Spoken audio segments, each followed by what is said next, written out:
And here we go. We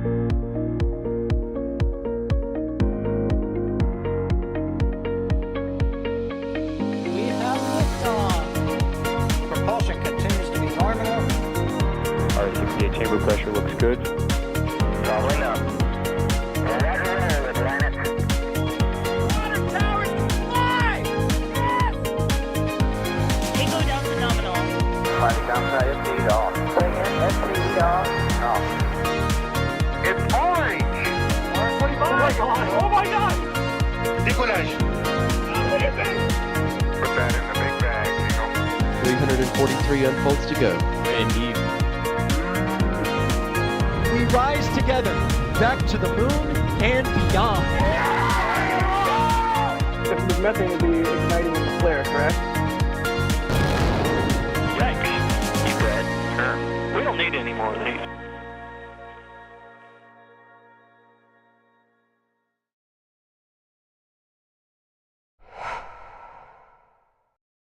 Well, hello everybody. Here we go again with more history making.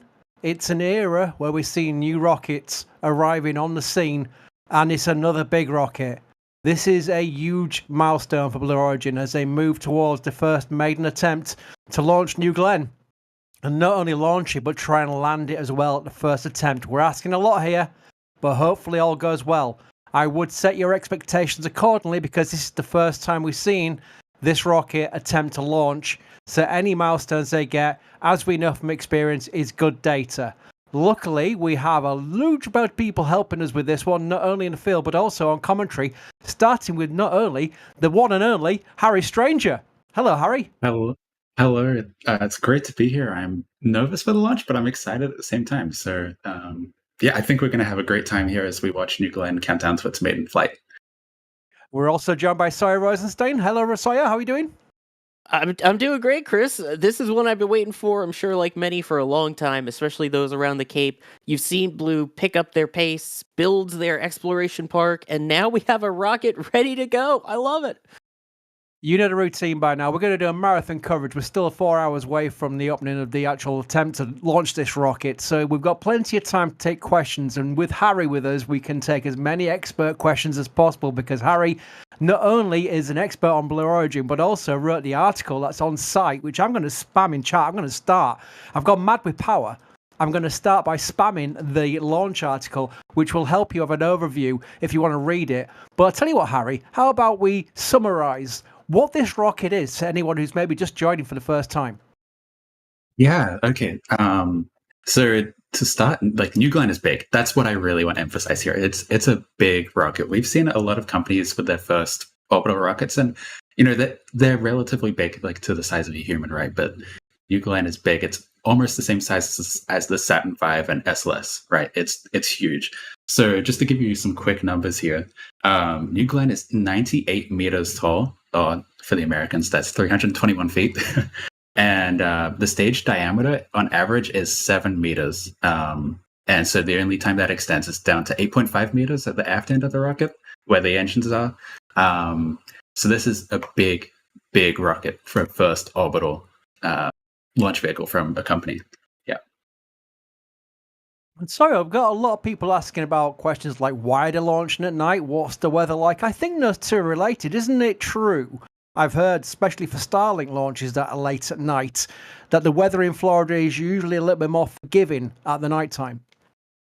Depending on the time of year, yes, it can be. Things tend to calm down at night a little bit. In regards to winds, the temperatures are a little cooler, hopefully reduce some of that humidity, which, depending on how cold it is, can be good or bad. But also, for those who know, Florida is a very popular tourist destination, even when it's not sunny like the postcards all the time. So there's a lot of planes that tend to travel along Florida's east coast there, especially people going to Disney, Miami, anywhere in between. So it's a little bit calmer as well in terms of the airways. So both the air and the airways are a little less hectic at this time of night. And thanks to all your support, we're able to show all these views, which are our cameras. These are our camera views. We're not basically just talking over an official webcast. We actually are providing the views to you via our people in the field and via equipment out there. And I want to thank those people who allow us to do that. That's why I'm just basically preempting talking about people who support us with gifted memberships and what have you, because it does. That's what allows us to do this. And that's why I like to make a point about where that goes, because it really is important. So I'm going to do some quick thanks here. Gen on Wheels, what an amazing username. Became a Red Team member. Josh Zero, New Glenn launching without Starship Booster. We're going to get a lot of Starship references. I know people are talking about that, but that's fine because these are two big new rockets, and I don't mind a crossover in the questions, so that's fine. Ironclad's gifted 5 Red Team memberships. Unity MMO Developers has gifted a Red Team membership. Brandon Mayer's gifted 20 Red Team memberships. And then Jared Walker, who's one of our regulars, has gifted another 20 Red Team memberships. Meredith's become a Padrat member. And Rankley has gifted 1 Red Team membership. Wow. If you got a membership by you're thinking, I've done nothing here. Why have I suddenly got my name as a member? Why have I got member content? Why can I access the member multi-screen that we have live right now? For all member levels, which is where you can watch all the camera views we're showing you right now, but all in one screen, which is, I think, is a wonderful thing. Basically, it's because somebody has been generous enough to gift you a membership via our membership gifting process there. So thanks to all those people who gifted, and thanks to all those people who are members anyway. Unplugged Lamp. What's the chances it gets scrubbed again? Well, I don't think it's been scrubbed yet. This is the first attempt, isn't it, Harry? This is the first time they've gone through an attempt to launch this rocket. Now, they did go through a static fire test that had a few aborts, but as far as this launch attempt, we are asking a lot for it to launch first time, never mind being successful. So what chances, it's an unfair question, what chances would you give it of getting through this window and launching first time on the first attempt? Oh, so yeah, it's a lot to ask, right? Because it's not only launching, but also they want to try and land this thing. So you have sea states coming into play. Given how many attempts we saw of the static fire, I would probably sit lower than 20% chance of launching, just personally, and that's nothing against Blue Origin. This is just purely new rocket, right? This is the first time this launch pad has supported a launch. So there are a lot of things to learn here, and we could be surprised and this thing could go first try. Fingers crossed. But to set expectations, I think there is, still a pretty high chance that they could run into some issues and we could see a delay, and that's okay. That's okay. We've also got a question from Kurt here who asks, will Blue Origin provide onboard live feed footage? We don't know. This is going to be a first time. I do like this because, like with Starship, you get to find things out live. I mean, let's face it, the first views of re-entry with Starship, I am digressing to the other vehicle, but I think it's relevant, was amazing. We didn't know if that would be the case. Now, I would fully assume that Blue Origin will attempt to give us as many views as possible because it is in their benefit to show off this brand new rocket of theirs. Harry, what do you expect we might be able to see from Blue Origin's on board once we're in space views? Yeah, I reckon they're going to try their absolute best to give us rocket cam views, right, onboard the rocket. We've seen onboard views for New Shepard in the past. My only concern is, I imagine this rocket is covered in instruments, right? They want to get as much information and data as possible from this vehicle. So I do wonder if they will be prioritizing that data, and any videos will be, any video streams will be secondary. I believe we've seen that before for other rockets, where they mentioned that there are onboard cameras, but they prioritize data feeds. But I'm really hoping they will, show us as many camera views as possible, because it feels like Blue Origin really, really wants to share this, and they're really excited. Daniel asks, have anyone got a bingo card? Engine start, pad cleared, staging, fairing separation, SES, fairing deploy, payload deploy, beg pardon, entry burn, and landing. Wow. Okay, so let's pretend there's a bingo card. I did see a lot of replies. I noticed that one because a lot of people reply and say it's a good idea. Let's take that bingo card and chat, join in. I like to keep this interactive. As far as the bingo card that I've put on screen right now, how many squares would you tick off on that one? And I'm going to go to Sawyer first. How many squares of that bingo card would you tick off on the expectations for this first flight? I mean, shuttle would have to be center square for us at least, so there's your free space. As for the rest, I mean, oh boy. I think in terms of the actual launch portion of flight, I think we will be able to tick off almost everything, if not everything. Maybe something with payload orientation might not go exactly perfect.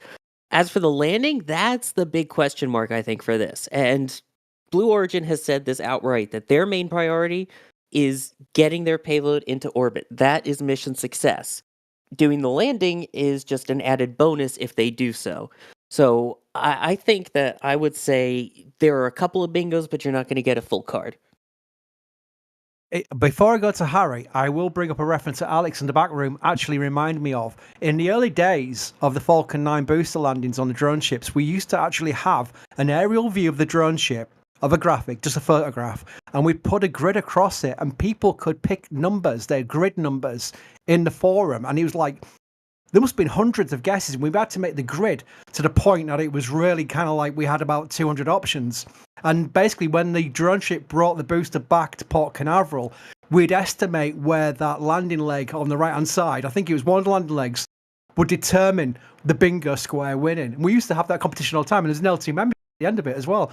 But now it became such a bullseye landing situation with Falcon 9 that went out of the window. I wonder if we could bring it back for New Glenn once they learn. Should we get their training wheels on how to land a booster? Because that'd be really fun. But Harry, I want to go through your bingo card. You've got a bingo card now, and you've only got several grid slots here where you've got engine start, pad cleared, staging, fairing separation, SES, payload deploy, entry burn, and landing burn. How many of those would you tick off on your bingo card? Honestly, I'm feeling quite confident. I feel like once they can launch this thing, I feel like it's going to go pretty well. Second engine start makes me nervous. Well, I should say like second stage engine start makes me nervous. But that's with any rocket. Just, you only have one shot, right?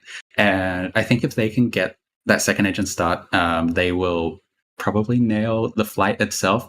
Recovery is, look, they have New Shepard, and they have all that information they've learned from landing that, 25 times, I think, something like that. And I know it's suborbital, and it's completely different to an orbital class booster, but it's better than nothing. So I'm going to go really confident, and I'm going to say they're going to nail everything apart from the landing. That's where I'm going to go. I'm interested in the amount of interest levels there are for this, because we know Starbase, we know Starship is always popular. We know it's the case, and it will be for launch day as well. We know the kind of numbers we can expect to be interested in Starship. But there's over 7,000 people in already, and we're 3 hours, 46 minutes away from launch. It's fascinating that this could be a rocket that has ignited the imagination of people, shall we say. And I think a lot of that's the reusability, because everyone likes these reusable rockets. I think that's fair. I think we'll see the same relativity space when they bring Terran-R onto the launch pad. How far away, sorry, I'm going to digress slightly here, but how far away do you think we are from Terran-R? Because we've seen our wonderful flyover photographs of KSC. They're working very hard on the pad there at the Cape. How long away do you think we are from seeing Terran-R being its debut launch? Couple hundred meters to LC-16. No, I'm kidding.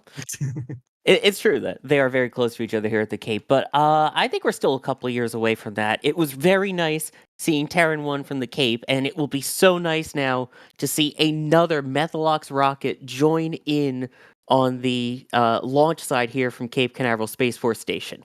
That, I think, is going to be cool. And I know people have been wondering how blue is this going to be compared to the exhaust plume of Terran 1. I think that's going to be fun to see. But I think that's still a year or two away, especially with their plan now switching over to reusability with all of their additive printing that they use to build the rockets and everything. So, unfortunately, a little bit of ways, but I can't wait for it to happen. There was a method to my madness in asking that question, because I was kind of digressing off a question I'm about to ask, which is one for you, Harry. I don't know if you have the answer for this. All for 1X asks, has Blue Origin said anything about fairing reuse? As they are massive. Thanks. Massive fairings, I assume, is a reference there. But have they spoke about potentially following SpaceX's route of fishing them out of the ocean and recovering them? Because they cost quite a lot of money.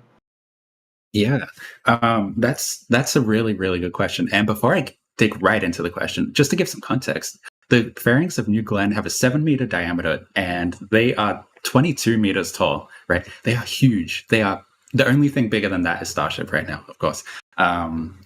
And about reusability, it looks like they have looked into it.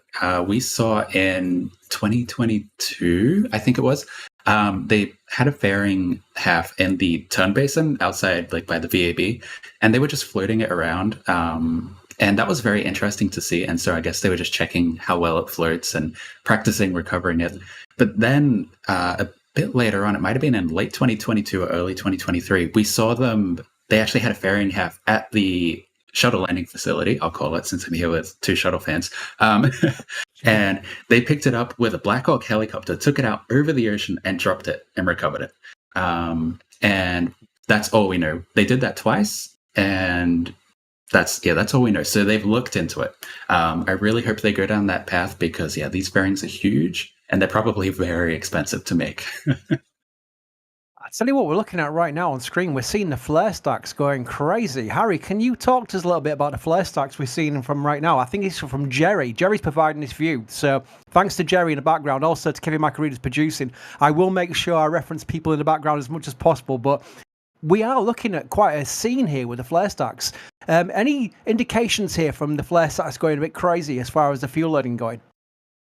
Yeah, so we're still learning about the flare stacks and their activity since this is rather new to us. And so what I can tell you is from what we have been able to figure out from watching this activity is the flare stacks you see on the right side of screen right now, there are two of them there. They're just very close together. There's one for the methane and one for liquid hydrogen. And we assume those are related to the pad infrastructure. So when they flow the propellants to the launch pad, they go and get burnt off at those flare stacks on the right. And on the left, we can only see the methane one, but there's also a hydrogen one over there. And those are more for the tank farm. So when the tank farm is active, they will burn off any excess propellants in those two flare stacks over there. And about like flare sizes, we've still been watching, trying to figure out if big flare means detank, which we assume it does. But once again, we're still learning lots about this. So we will try to keep an eye on any patterns or any like special signs that we see, especially when it correlates to the venting that we will see hopefully later coming from the transporter erector or New Glenn itself. There could be some correlation between those two. Look at this. We've got a timeline on screen right now, which is a countdown timeline, which I always find very handy. I do like it when they pop up on the Starlink streams, even though I've now covered so many of them now, you'd think you'd know off by heart, but I think it's very useful, especially for a first-time launch, not only for everyone watching, but also for myself. I'm quite interested in this timeline, so we are ticking off the boxes as we go. There's a great view of the flare stack. I want to thank some more people. I want to make sure I always thank people. I don't want it to be all about, super chat. I never do that. I always make sure I take questions from everybody in chat, regardless if it's super chat or not. But I'm going to thank these people because, again, without that, we wouldn't be able to do this at all. Todd Johnson's gifted 20 Red Team memberships. That's another 20. That's another 20 people who got access to all our member content and the multi-screen if you want to watch all the screens at the same time, which is in the community post channel for all members. So that's something to check out because I do like that. I think it's one of my favourite things we've added to our arsenal of fun things for members. What's up? I was gifted a super chat saying, you guys rock, keep up the good work. Thank you. I said it before on Raptor Sides. When people send support and then say thank you with a message, I'm thinking that's a double thanks because you're helping us, but also saying thank you for it. Bonkers. Caroline Eagle, become a Padrat member. Flip has got something from the store. Let's click on it and see what it was. Hang on. It might display. We'll soon find out. This community is best by none. Thanks to NSF staff for everything. Well, thank you. You became an L2 member. Oh, that was cool. I just saw it come up on the banner. That was awesome. I will make sure you're upgraded when I come off commentary at the top of the hour. So I will make sure I'll look after you because I personally upgrade L2 members. That's how Aeroplane Specialist. Hey, guys. I'm currently with Max. Let's light this candle with bacon. So, yeah, Max is out there as well with us. Max, Julia, Jerry, and we might have even more people with the camera coverage. So Max is out there chilling because he doesn't like the cold weather, and it is cold in Florida right now. So thank you to Max for being out there. D is also out there, by the way. D's also out there as well. Yes, I knew I'd missed someone else. Sorry, thank you, Sawyer, for backing me up there. Avril, this is the only flight of New Glenn. All future flights will be just Glenn. I don't like that. That's good. That was clever. That's very clever, yeah. Shady Shadow, let's become a Padrat member. Austin has given a tip. Thank you. Nothing stranger than hearing a new voice on stream. Hi, Harry. So hyped to see New Glenny fly and Starship soon. Yeah, we've got Starship currently on Wednesday. The weather on Wednesday is looking extremely iffy. So don't be too surprised if they push it back a little bit further. But right now, the net from SpaceX officially is Wednesday for the launch of Flight 7 for Starship. So keep an eye on that. Obviously, we have our live coverage, Starbase Live, 24/7, so you won't miss a thing. And then obviously our main launch coverage and our stakeout coverage before that as well. We do everything. Eric Soda has become a Capcom member. That means you get access to our Discord, by the way. S.E. Robinson Jr. I don't know if you're the same person on X, but I recognize the name. Gifted 5 Red Team memberships. Thank you for that. Casey Smith has become a Red Team member. We have questions here from Jacob. Jacob asks, Harry's one for you again. How late into the count can they call hold without a scrub? So we have a window. Let's talk about the window, Harry. And then the latest they can maybe recycle for another attempt, should we say, before the window closes. So they're recycling timeline, should we say, Harry? Yeah, so the window overall is a 3-hour window from 1 a.m. local until 4 a.m. local. And about like recycles, I don't believe we know, unless my mind is completely blank right now, but I cannot think of any actual timeline. The closest we've seen that I can remember is a static fire. It seems like we saw a few holds that they did before actually performing the static fire. And, you know, that they seem to get that like sorted pretty quickly. So I cannot give you a definite answer, unfortunately, but hopefully, well, not hopefully, but if they do go into a hold tonight, we might be able to find out an answer. They might say on the Blue Origin stream, give us a timeline of how long. But unfortunately, that's the most accurate answer I can give you right now.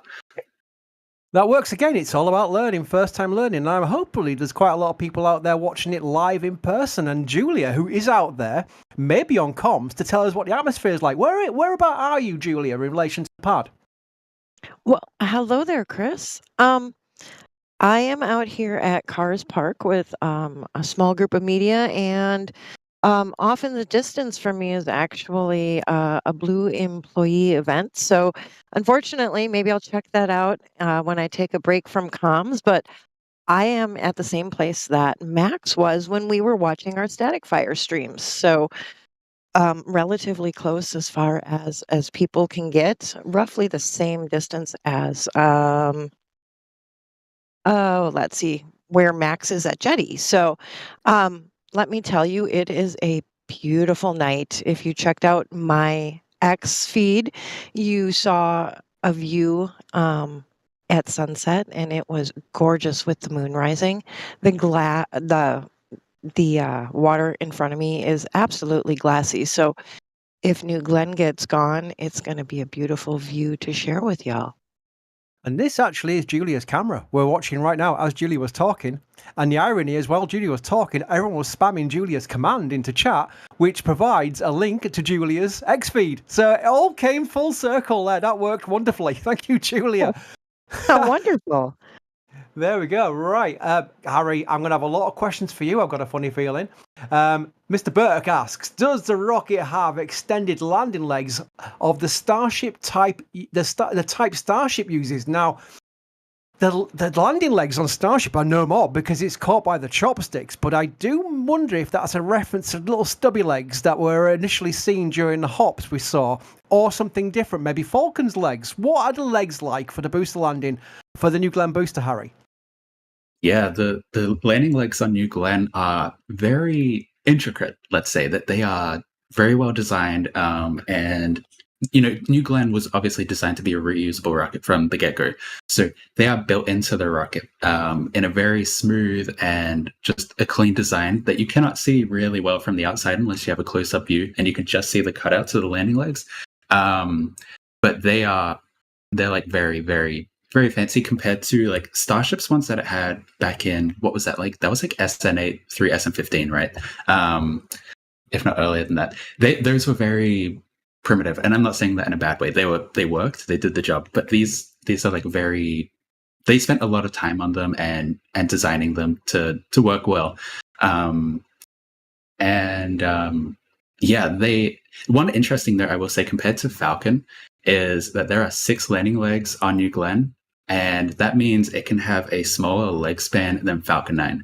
So Falcon 9's leg span when the legs are out is about 20 meters or 65 feet. But New Glenn's leg span is about 17 meters or 55 feet. So that's one interesting note, I will say. So I hope that answers the question.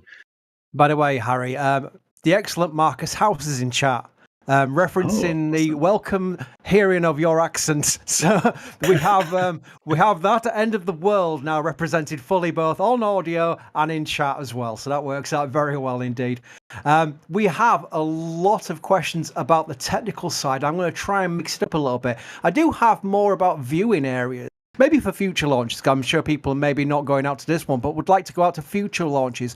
Sawyer, the area I always find fascinating about where you can actually go as public. So I know there's media access, which we have, and obviously that is not something open to the public. But if you're a person who say you're me, you get a train to Manchester Airport, you fly over to Orlando MCO, and you go, Sawyer, hi, I've just arrived in Orlando. Where do I go and watch a rocket launch? What would you recommend to that person, say me? I guess it also depends on which launch pad. If we're talking about from this particular launch pad, I think it's worth noting that all of our people that are out right now are in pretty much public areas. These aren't specific media spots that we're at. I know Max and D, I believe, are out at Jetty Park, which is publicly accessible. Again, you do have to pay to get in. We have Julia, who's at Cars Park, and Cars Park is also somewhere that, for most launches, you can pay a small entry fee and get in on a launch day. As mentioned, it's a little different because there's also some blue events going on there for this particular one. And then there's basically the entire beach. So anything that's south of that Jetty Park area and you find one of those public beach access points, those are pretty darn good views for LC-36 here. If you really want to know for all of the launches, we actually have a video right here on the channel of the best spots to view a rocket launch at the Cape.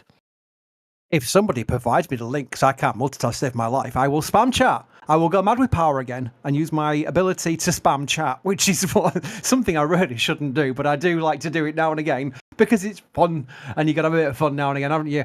Look at this. This is a quite nice graphic we've got here working.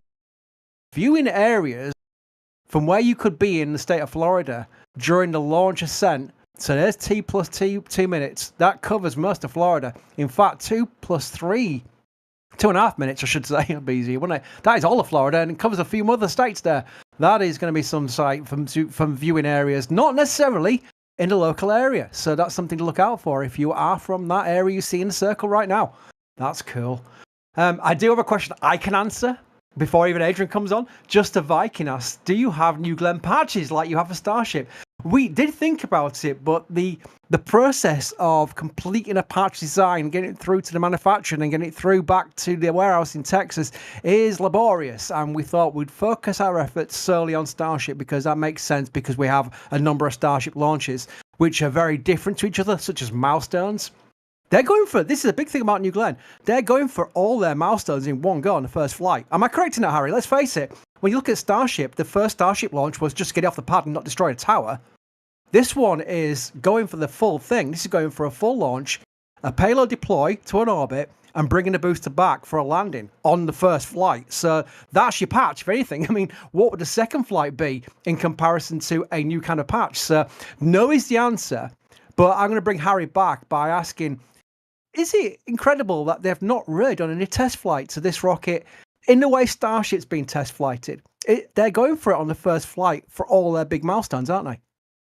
Yeah, there was a point in like early New Glenn development where I thought, okay, maybe they'll just do a rough version and be like, okay, let's just see if we can get to MECO or something, or even do some sort of a hop flight with the BE4 engine. But we've seen nothing like that. The closest thing we've seen is, I guess, Vulcan. That's really the closest thing we've seen, since that uses 2 BE4 engines on its first stage.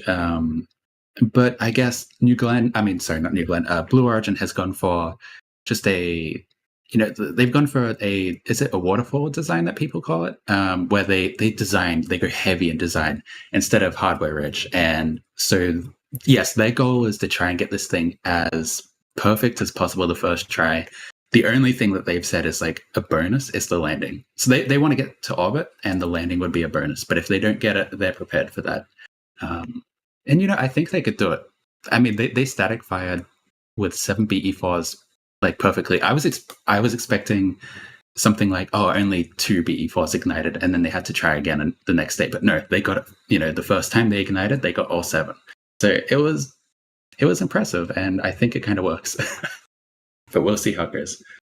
It is not. I don't mind the comparisons. I've seen a lot of questions making the comparisons because a lot of people may have got into spaceflight with the Maiden testing, shall we say, before the first launch of Starship full stack, but maybe during the hops. I think the hops caught a lot of people's imagination. And the question I've got here from Leah, who asked, should our expectations be much higher than the Starship as this rocket has been in development for so long? Sawyer, it's a good question, that, because you think you've got an immediate answer for it, but then you pause and think, well, hang on a minute, that is trying to compare the two rockets and their development process. Very hard to do. What would you say to that, Sawyer? That's a really good question, actually. Yeah. I mean, yeah, you're talking apples to oranges almost in a way. With SpaceX, you kind of expected them to fail along the way, and they flat out said, hey, that's probably what's going to happen. And they've been doing that for quite a while, where something doesn't go right, SN8, oops, let's do SN9, oops, SM10, oh, it landed, oh, wait, no, it blew up. You continue along that path, and eventually you get to where we are now with the 7th Starship flight test coming up in a couple days. This, I mean, it's still, I don't want to say experimental, but it is still a new rocket on its debut test flight, essentially. So I think the expectation should be orbit rather than just clearing the pad, but the rest of it comes down to bonuses, I guess. Yeah, I think that's fair. It's a tough one, like you say, Sawyer, and you're correct in saying it. SpaceX is a different beast to everybody else, no matter anything else. The rockets themselves. SpaceX don't mind breaking things to find what they need to fix. And let's face it, they dug a hole to China during the first flight of Starship 1 with the orbital launch mount, and they learned from it. And, everyone was saying game over, disaster, this is terrible. But SpaceX took it on the chin and said, right, we know what we need to do. And look at the success path they've had since. Not jinxing it, of course, because they will have other issues as it goes. It's natural with rockets. Rockets are just bad-tempered. They know how to catch you out if you take your eye off the ball. Simple as that. And myself and Sawyer know this all too well in tragic circumstances twice during the space shuttle program, don't we, Sawyer? Unfortunately, yes. Yeah. Not to make any jovial note on that at all, but luckily now we're in the test cycles of rockets that can fail, and it's not a terrible disaster because they're uncrewed. So this is where we're going to get a lot of data either ways with New Glenn. Doesn't matter if this thing fails during ascent. Doesn't matter if it fails during the landing. In fact, that'll probably be a bonus points by then. If they get into space, that's going to be a bonus for them anyway. All of this is data points they can only learn from flying it. And that is the important thing here. They're going to launch this thing and see what happens. And they're going to learn from it, whatever happens, if it's successful or not. Yeah, I think that's a good point. And just to quickly caveat there from an old person such as me who's been following these rockets for many. Yeah. Hamster Space 3000. I just want to quickly thank these people because it's an amazing support we've got. Again, you're all great. Thanks for the content. Well, thank you, Hamster. This reminds me of the SN8 days. There we go. See, the crossover's still there. Where we knew very little about the countdown. And it was mostly Adrian's estimates. She had a spreadsheet. That's where he got his nickname. It's a spreadsheet. Because he would literally watch all the testing, the test tanks, and all the test loadings before these hops and learn when certain milestones were reached. And in fact, I think we are still waiting for a milestone that might be happening soon, Sawyer, with the LNG, right? Correct. It's very hard to tell as there's not official confirmation or signs that we're obviously aware of because this is still new. But at this point, all propellants should be loading into the vehicle at this point. So that includes the liquid oxygen as well as the liquefied natural gas, LNG, or methane, essentially. So at 3.5 hours until launch, that is when we are expecting them to begin loading up the first stage, GS1, with the LNG. The liquid oxygen load and the stage 2 hydrogen load began at T-minus 4 hours and 4.5 hours, respectively. Very good. Bob Fillmore has gifted 10 Red Team memberships. Again, bonkers. Again, if you have got a membership for free because somebody gifted a bunch of them, as they already have in this live stream, we've only been in for just over half an hour, then please just say thank you in chat.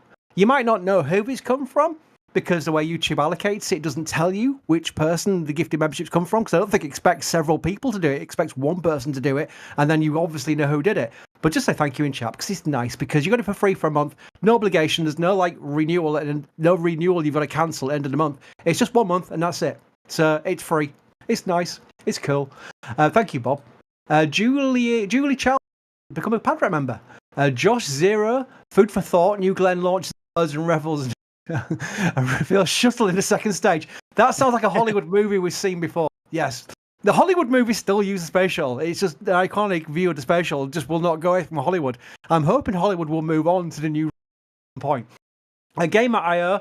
Why are we using L- as a T-? Sorry, is there a reason for that? There is. Everything that's been released so far in terms of timeline, there have been mentions of potential holds in their countdown.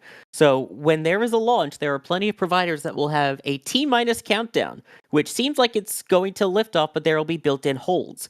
So a potential hold at, say, T- 20 minutes. They may hold there for 9 more minutes. So if that's the case, then it would actually be L- 29 minutes. So L- is the actual time until launch is scheduled, whereas T- can have some holds built in. So that's why for this one we are using L-, because that is the time until the actual scheduled liftoff. Very good. Hope that helps.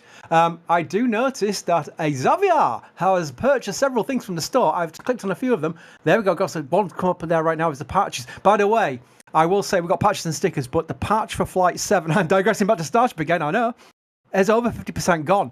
And it's only been released for a few days. It's pre-order. But amazingly, we're going to run out probably on launch day. I am not even joking. And I've said it before, we can't get more in. We get a bulk order in, and that's what we got to deal with. And it's got every chance that Flight 7's patch is going to sell out on launch day. It's bonkers the amount of people who like our patches, and I really do appreciate it, because purchasing from the store is one of my preferred ways of saying you can support us, because you get something in return through the post, not just the live streams that we provide you, but also something physical in the post. I've always liked that. Seb's Drums, Ukuleles, Synth and Music Homemade.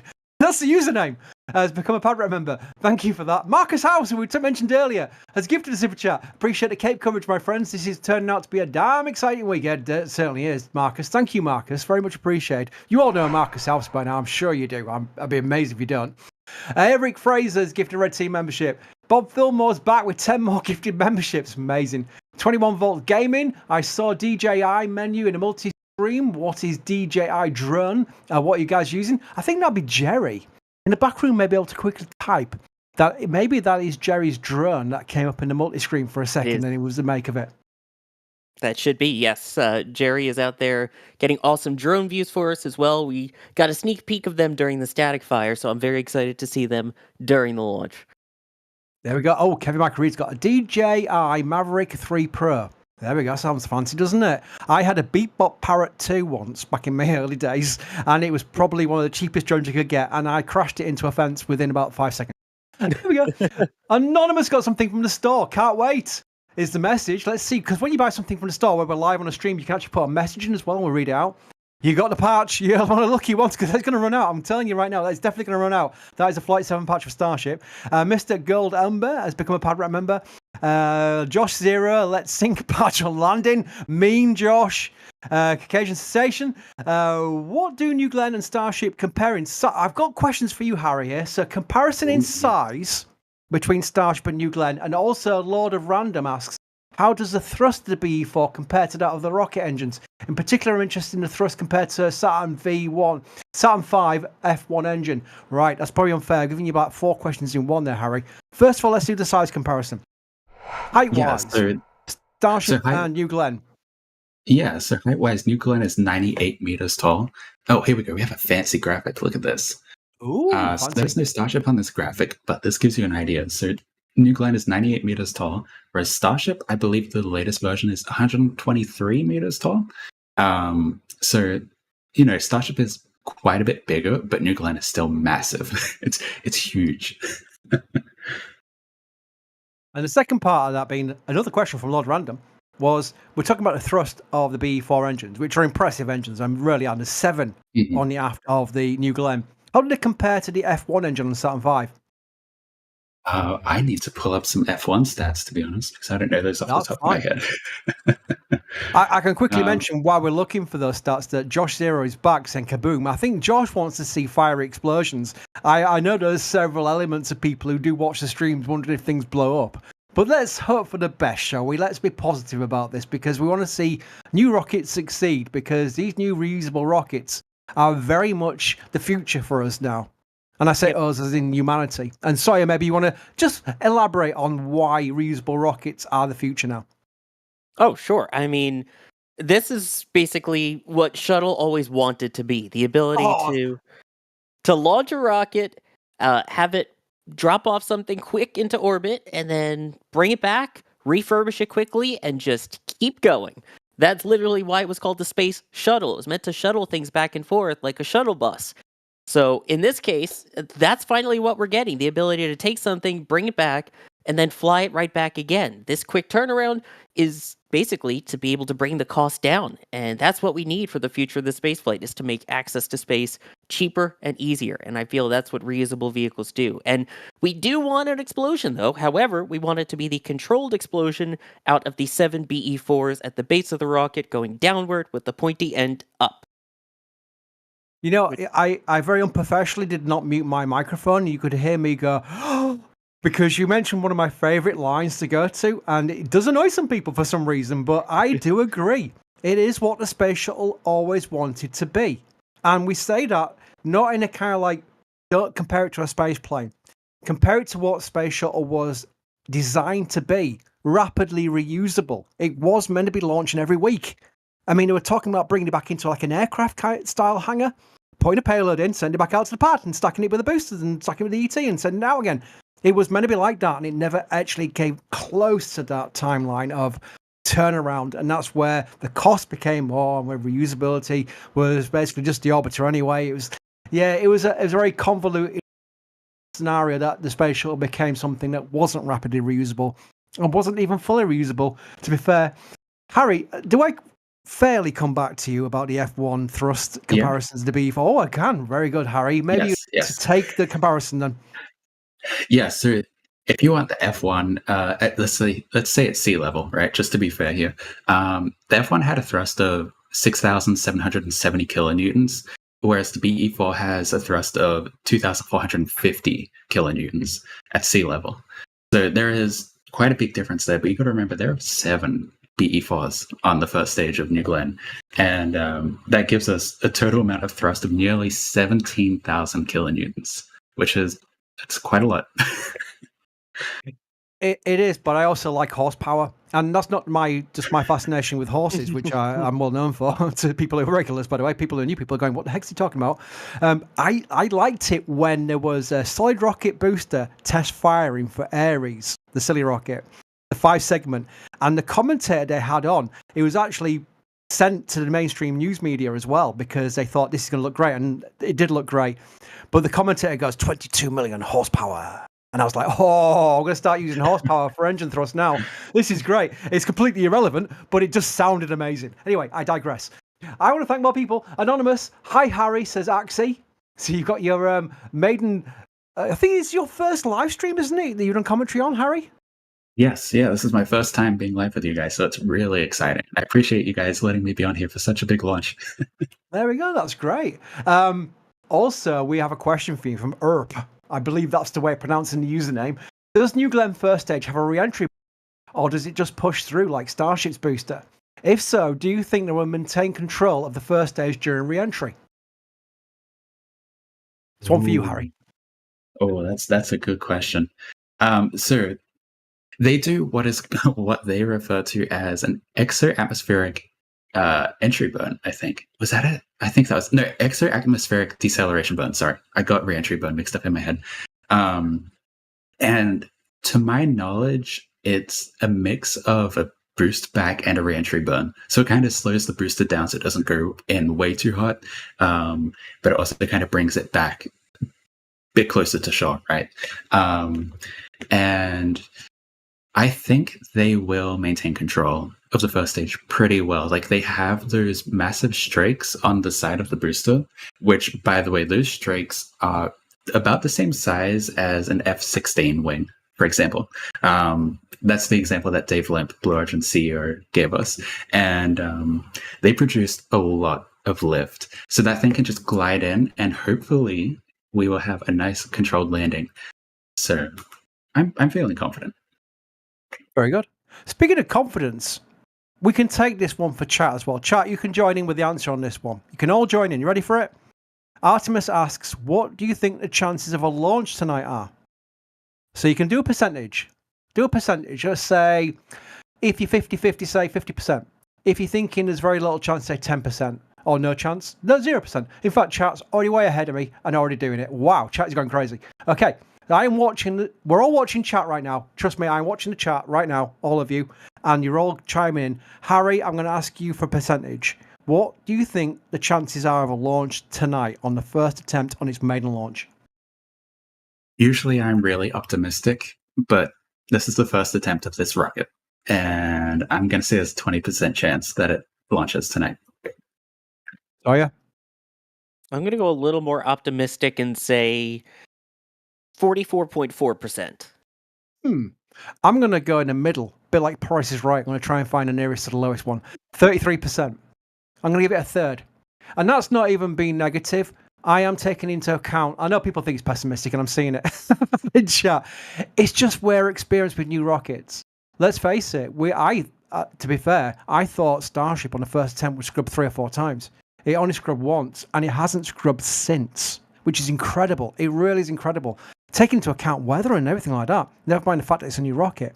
So with the New Glenn, it has a lot of things where they really want to get it right. They want to get everything right where it launches and at least clears the pad and get some ascent uphill to get some data.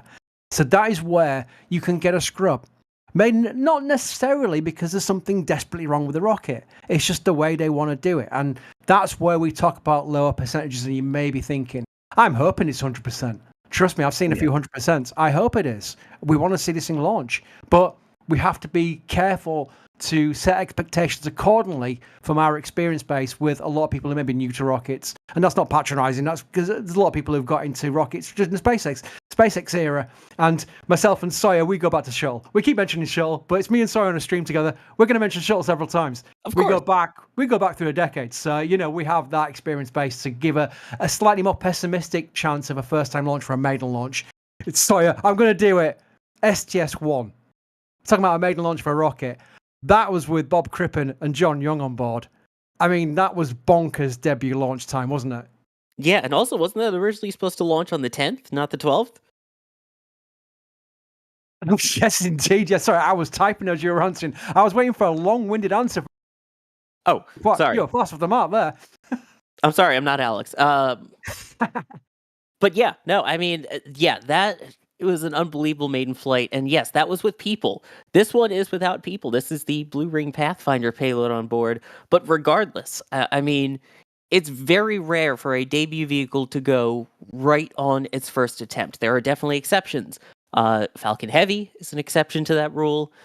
Vulcan, ironically, which uses BE-4 engines in addition to the solid rocket boosters, also went on its first try. So hopefully we're wrong, but you never know. We can also check in with right now, because I've seen some people in chat. I do read a live chat rather than sort of like keeping my eye on different things. I actually watch the channel, the same as you all are, with chat screen on the right-hand side. And I have seen people asking, where's Max?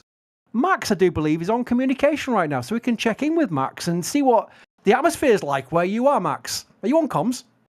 I am, Chris. How do you hear me? Hear you very well.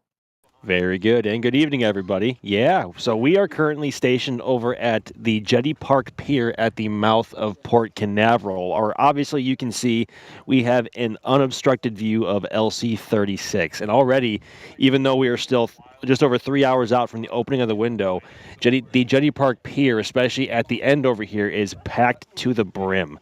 The atmosphere is electric, and there's just a different energy around everyone right now, as you get with most debut launches, especially for a vehicle that is as anticipated as this one is with New Glenn. So the views are great. The weather is great. We are all trying our best to remain optimistic because, as we have said numerous times to this point, it is a brand new launch vehicle, and you never know what would happen. It could take a few tries. But from what we are seeing so far in Blue proceeding with the prop load when they were originally going to target the opening of the window, we have a good feeling so far. I don't want to be speaking too soon as to saying, yeah, I'm very confident that it'll go, but you know what? We are all feeling. I think it's safe to say that we are all feeling launchy. Does that sound right? Yeah, it does. We're all feeling launchy. Chat, are you feeling launchy? I think we should start doing some polls. When I come off commentary, I'll start doing some polls because I can't multitask, save my life. But yeah, is it quite a lot of people there, Max? I mean, I always wonder about the crowds that build up for certain launches. Is the anticipation of this new rocket bringing in the crowds? Absolutely, and ever since we've seen the towers over at LC-36 growing in size, all the way back in 2020 and before when they were being constructed, into what they are now, and obviously finally seeing a flight-ready New Glenn launch vehicle on the pad. Everyone always knew. I mean, you can just go out to the beach, whether here at Jetty or in Cocoa Beach or even Satellite Beach, if the atmosphere is right.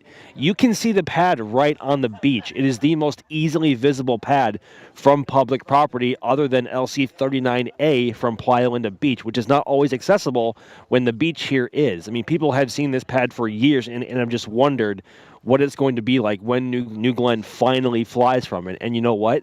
This is as close as we have ever been, and the time is almost here. Everyone is excited, and especially we are here too.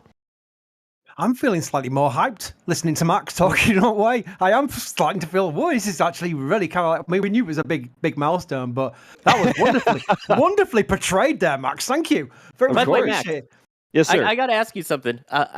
I'm sure you've seen this too, being out there at Jetty Park and things. How many times you've been out there for a launch and people go, oh, is that the launch pad pointing to LC-36? And you go, no, it's down further at 40 or 41. How many people have asked you, is that the pad, when you actually now get to go, yes, that is? Yeah, it's quite a nice feeling to finally be able to point in that direction and say, yes, that is the rocket and the pad that will hopefully be launching from tonight. Yeah, it is quite a nice feeling, and I have to say it is rather weird to finally see LC-36 in action, ready for flight, and not just for a cryo test or a static fire. This is the real deal, folks, and we have been waiting years for this, and we are really, really hoping for the best for Blue. But as I often say, time will tell. Very good. And this is Max's view, by the way. Max is not just out there watching and talking on commentary. He's got a camera out there. That's no surprise at all because Max is a photojournalist as well. So there we go. This is Max's view. Yeah. So we go. So, yeah, Max, what you do for NSF, I just talk on commentary. I just I'm there. No. This is Max's view right now of this big rocket. This big rocket that seems to have caught the imagination of people on the internet as well. There's over 10,000 people in, and we're still 3 hours to launch, or the start of the window, in fact. Never mind launch. The first potential T0 is 3 hours away, over 3 hours away, and there's over 10,000 people in. That shows there's a lot of interest in this rocket, and it's also portrayed in the amount of support we're getting, which I've got to thank because it's incredible. People who are supporting us do it. I started NSF in 2005. Over 20 years, we're coming up to our 20-year anniversary. But the YouTube channel didn't start until Mary said I could start putting her clips onto YouTube, and that's where the channel came from. No expectations of a big channel, just a way of relieving where Mary was uploading our forum. You know the story, regulars know the story about this. We're on 1.25 million subscribers now, and your support is allowing us to continue to build. So thank you to all of these people. I'm going to read out now. Gary, thanks for coming to this one, guys. I know how busy you are for this week. Yeah, we got a very busy week. Thank you, Gary. Anonymous got something from the store. Let's have a look. Can't wait to keep warm with this hoodie. There you go. You're running away by telling what the is. Inside Star Factory. Thanks for all your hard work. Are you a Starbase person? Oh, that's awesome. I've got a funny feeling you're intimating you're a Starbase person there. That's awesome. Thank you. And also thank you to Tom. What an exciting time to be alive. Go New Glenn, go Starship. I like that. There's the team space situation where people aren't being, I'm only supporting this rocket, I'm only supporting that rocket. I'm finding most people are supporting all rockets, and I think that's very important and very good and very nice to hear as well. Thank you. Philip got something from the store as well. Thanks, guys, for the outstanding work you do. Being with you guys since Starbase when it was a dirt field. Talking about Mary on the YouTube clips for start. Mary's been there from the start. We had Nomad as well, and it was just basically a tent and Hopper, and that was it. That were the early days, and now look at it, it's amazing. Quantum, thank you for your super chat. Thought I'd clear Kaboom super chat. There we go. Yeah, clearing the kaboom from was it Todd earlier? I think it was. A massive tip from Synthetic, $50 tip. Thank you for that. Space Blue Exploration Origin Technologies. Imagine the alternative. I think you're trying to merge SpaceX with Blue Origin. I don't think that's allowed, but thank you for your amazing support. Very much appreciated. Andrew got something from the store. Kiora NSF team travelled to South Padre Island from New Zealand to see a Starship launch. Let's like this thing. Wow, you've gone out there to watch Flight 7. That's amazing. Stephen has got something from the store as well. I'm putting him up there, patches, by the way. I can see him coming up on the ticker now. Stephen, I love all the coverage for all the exciting things you watch from Kentucky. Thank you, Stephen.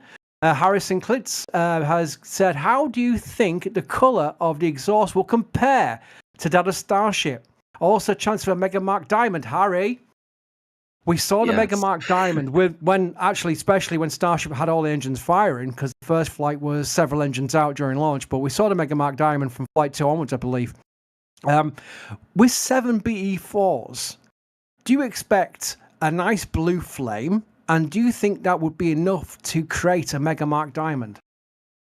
That's a really good question. So based on what we've seen of BE4's testing and the Vulcan flights, it appears to be very, very blue. Like, think of when Terran R flew, that streak shots, the streak shots that people were getting from that, they were so blue. It was incredible. So I think there's a pretty good chance that we will have like a very, very, very blue flame compared to other methane rockets, like Starship, for example. So, yeah, I think it should be quite a show for us to see.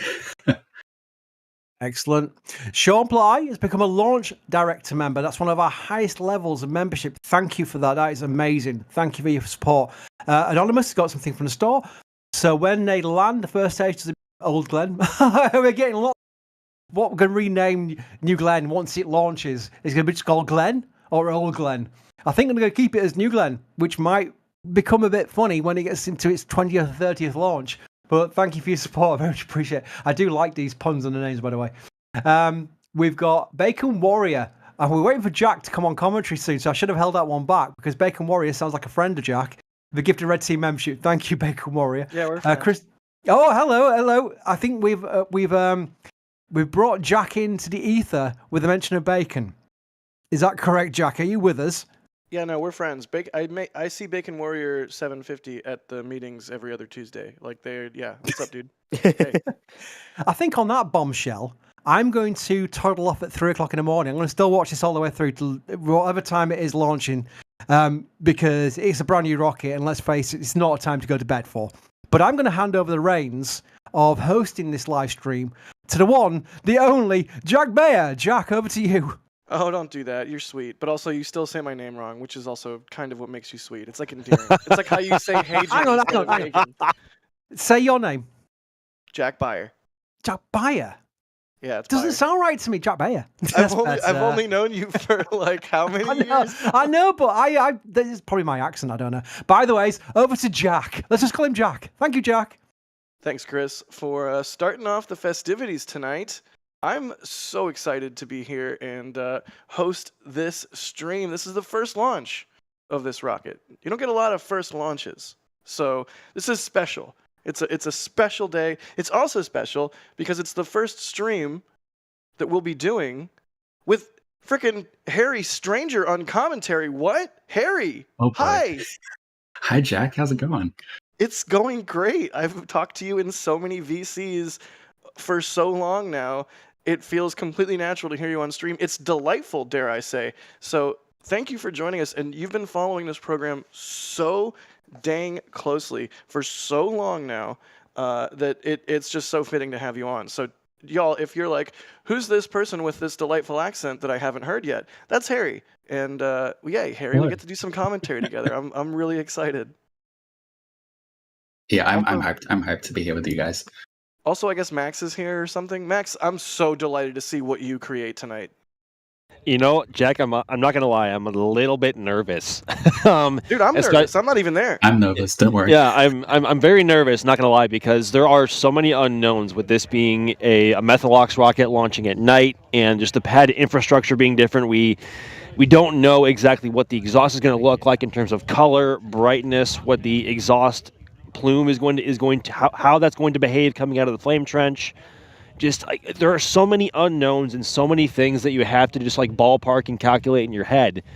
Just in terms of whether you want to do a long exposure or slow-mo video off the pad, or if you want to do still photography, this is all brand new, and we cannot emphasize that enough. And that goes equally for all of our cameras that are currently out by the launch pad. And that's also what I'm trying not to put too much emphasis on those, especially after the scrub for 24 hours last time. But you know what? It's just a guessing game, and it's just the more experience you have, I guess, the more you want to try and put that into the field. But I'm I'm nervous, Jack. I mean, I'm nervous as well. Like I even just before getting on commentary for the stream, I was looking at my heart rate on my watch, and I was like, okay, this is kind of a lot. 123 BPM 4 minutes ago. Wow. I'm just sitting in a chair. Maybe that speaks more to how much bacon I eat than how nervous I am. But either way, Yeah, that's like I what's said, it's a big night. It's a big night. This is really exciting. And to your point, Max, from a photography or cinematography's perspective, it's tricky because this is all so new. I've had a non-zero number of friends hit me up like, hey man, night settings for New Glenn, what do you think? And I'm like, dude, Godspeed. I honestly, like, not being there, I haven't even put my noodle to it much at all. So Max, whatever you get, I'm sure it's going to be amazing. I sure hope so, and hopefully. So, just to put that out there, I guess to set expectations, I'm aiming at getting a streak shot from the beach. So around 20 minutes, I will abandon these cameras to fire by themselves, and I will migrate down the pier onto the beach to hopefully catch a streak shot over the pier and into the Atlantic. I really hope it works out because exposing a streak shot for a Methalox rocket is much different than a Keralox rocket like Atlas or Falcon. I remember normally from this perspective, just for some insight for those who care, a streak shot is just a multi-minute exposure on your camera, meaning your shutter is open for 6, 7, 8 minutes, whatever you want to do. And to compensate to either let more light in or less light in, you either increase or decrease your aperture, which is the F number. And I normally am around F13, F14 from this distance and this perspective. For Terran 1, yeah. So for Terran 1, I was all the way down at F8, and that's a lot brighter than normal. And even that was still a little bit dark, but maybe that will balance out with how much bigger the exhaust tail might be coming from those 7BE4s. But again, we don't know. We'll have to find out. we are learning as we go. Yeah, it's a brand new day. It's a brand new rocket. I'm so dang excited. Not to belabor the point, but there you go. Let's do some viewer questions as we keep the show rolling here. I see some venting from New Glenn, which is excellent. I like to see a vehicle coming alive. Harry, I'll throw this one at you. Mark Jones is asking, what conditions dictate when the launch window opens for this mission? Is that primarily like a new rocket airspace not in use kind of thing, or they're not really trying to hit any sort of like ISS window or what have you kind of thing, right? Right. I believe this is mostly due to airspace. So they don't close the airspace in the middle of the day, right? Right. Yeah, because it's, you don't want to inconvenience all the travelers and everything. Let's see. Flawed Perspective as a patch idea for New Glenn. Deliver this package on time. I could see like a New Glenn with like an Amazon package on top for like a Kuiper mission. Yeah, I was gonna say one day it's gonna have an Amazon logo on that fairing. That's gonna that's gonna look kind of slick. Like I'm so here for that. No, it's Elfie, not slick. Oh yeah, thank you. Jeez, thank you, Sawyer. Thank you. It's gonna look kind of lick. There you go, Sawyer, just for you. Thank you. Jack G is asking, could New Glenn recycle and launch later in the window or hold? I believe so, right, Max? One more time, Jack? Sorry. Could it recycle or launch later in the window? Yeah, absolutely. Because the propellants on New Glenn are not super chilled like they are on Falcon 9, for example, I believe New Glenn has the ability to hold all the way through the window if they need to. Keywords being if they need to. Obviously, they're well into prop load at this point, and they should be wrapping up in, I want to say, a couple of hours, maybe a little bit longer. But if they need to, should they come across any, God forbid, leaks or any unhappy sensors or have any software bugs that they want to retune or reprogram with the avionics, due to compensating for different weather conditions, yes, they do have the ability to hold all the way until 4 a.m. All right, well, hopefully that doesn't happen, but good to know. It's not like an instantaneous ISS window happening here tonight. Do we want to talk a little bit about the payload, the old Blue Ring Pathfinder? Yeah, we can do that. We can have a quick chat. A quick chat. Yeah, just a quick chat. A quick chatty watty. Is that a thing you say in Australia? I have never heard someone say that. I'm really sorry, Jack.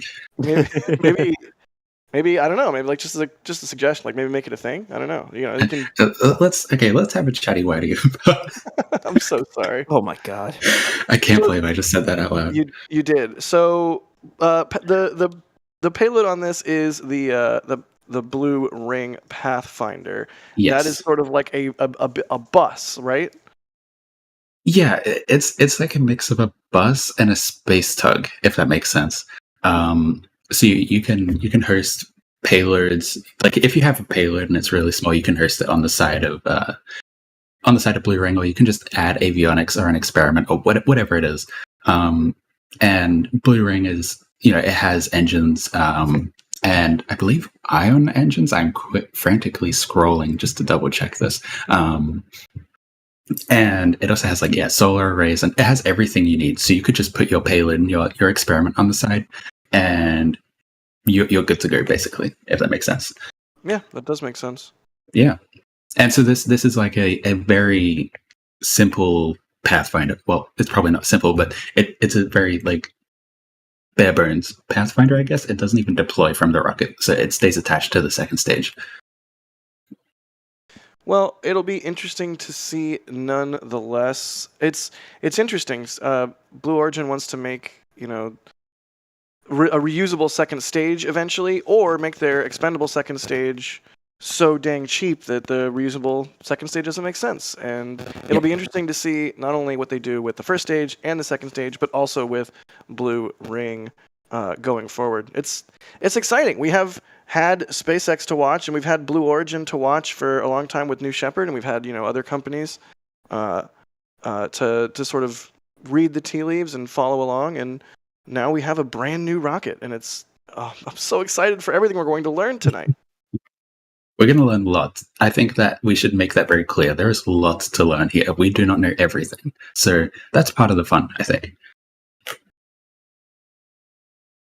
Here's a question from Jamie Steam. This is totally a hairy question. Jamie's asking, can you please talk about the fabric heat shield material on the first stage? So is that different than the Comet, the sort of bronze areas? Is the fabric more like the shuttle had TPS tiles, but it also had the thermal blankets?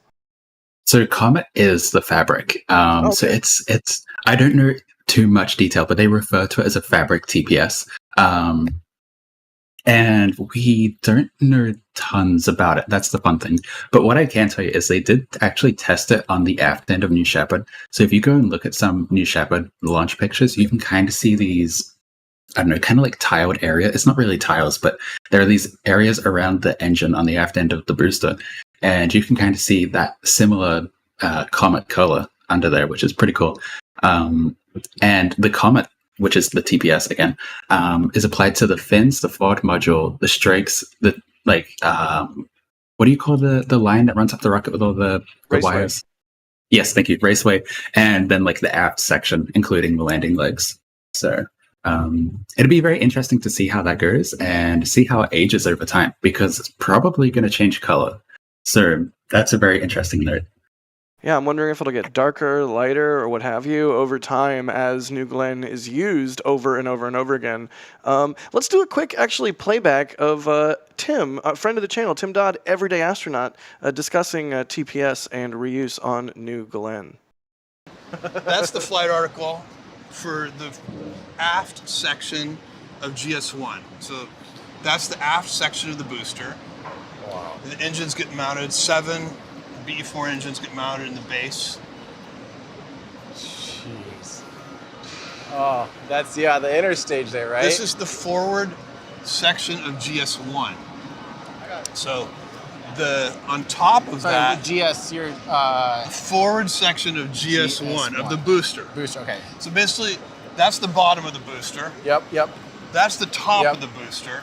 And your and inner in stage, between is basically the big tank, the big GS1 tank. And I'll show you the flight article of that too. It's in a different building. Okay, cool. But these are flight articles? These are flight articles. These are Mission 1 flight articles. Wow. And what you see, that the fabric covering is our thermal insulation. Oh, so we developed that ourselves, and it's highly reusable. It's been tested on New Shepard. This vehicle comes in at Mach 6. It goes through some quite extreme heating environments. We have developed painstakingly a very capable, reusable thermal protection system that doesn't need to be touched up. So we're really excited about that. It's part of that path to reusability. Not just reusability, but operable reusability. Right. It's through low inspection, fast turnaround. This vehicle is designed to be turned around in 16 days. Really? 16 days. Oh my gosh. That would be game changing. That's the design. Wow. And designed to last for a minimum of 25 missions. Wow. So I'm hoping it will eventually be much more. We'd like to get to at least 100, but starting with a design for 25. So, we can go. So that finish is what we're going to see? Like that's, or does it get painted over that? It'll be painted, but that is the actual material. That's the thermal material. Yeah, if you guys have not seen that video, those 2 videos, I think it was, from Tim, you need to check those out. If you're in any way interested in New Glenn or what Blue Origin is doing, that is one of the best factory tour videos I can recall having seen. So definitely, and thanks to Tim for letting us show bits and pieces of it. But yeah, definitely check that out. Yeah. Can I just quickly say, I rewatched both of those tours twice to prepare for this. Yeah, they're fantastic. And also you get the fun little moment where there's like the blurred cave of Doom, where like literally everything is in the blurred. interstage. Yeah. As someone who has had to blur factory tour videos a time or two, I feel a deep kinship with whoever edited that particular portion of that particular video. Cool. Let's do some more support really quick. Joseph, thank you so much. They're asking when the wet dress rehearsal for New Glenn was. Oh boy. I know the hot fire was the 27th, right? Do we know when the wet dress was? That's a trivia question I don't remember off the top of my head. Technically, weren't all of their static fire attempts wet dresses up until the last one? That's fair, Sawyer. That is a true statement. Ooh, I think that's technically correct. Which you would say is the best kind of correct, right? The best kind of correct, thanks. Who says that? Is that one of the central bureaucrats from the Bureaucrat Planet in Futurama? Oh god, that's too deep. My knowledge isn't that deep. Anna, thank you for grabbing a mug. They say Godspeed. NSF team, may your caffeine game be on point for this marathon. Watching from Cutler Bay. Oh, that's awesome. Thank you so much.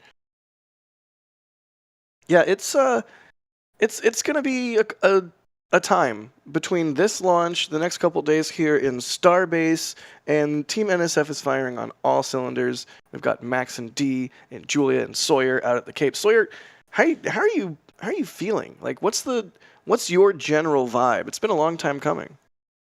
I mean, yeah, this is something that we've been waiting to see out of the Cape for a long time. As long as I've been with NSF, the flyovers that we've been doing, it's always just been cool to see, oh, there's a little piece of hardware. Oh my gosh, there's more hardware. Holy cow, there's a booster rolling out. And now we're finally at launch day. It has been quite the progression to get to this point. I remember when, I'm going to, date myself, when the land, I believe it was the Merritt Island Launch Annex tracking station, was in the area where there is now Blue's entire facility for Exploration Park. So to see the end of the shuttle and the intro of the newer era of rockets moving into Falcon and Starship and now New Glenn, It's been a long time coming, and I think everyone at the Cape is finally excited to see another player enter the game, especially into the heavy lift game. More heavy lift rockets, more better. I'm so here for it. Jeff, thanks for grabbing a patch, Flight 7 patch. Adam, thank you for the support. They say, I'm a New Shepard and Blue Origin is my favorite. They say, I'm New Shepard. That's what they are, a rocket, apparently. And Blue Origin is my favorite launch provider on the Citadel. Cool. Oh, it's a joke I don't get. Cool. I'm so smart.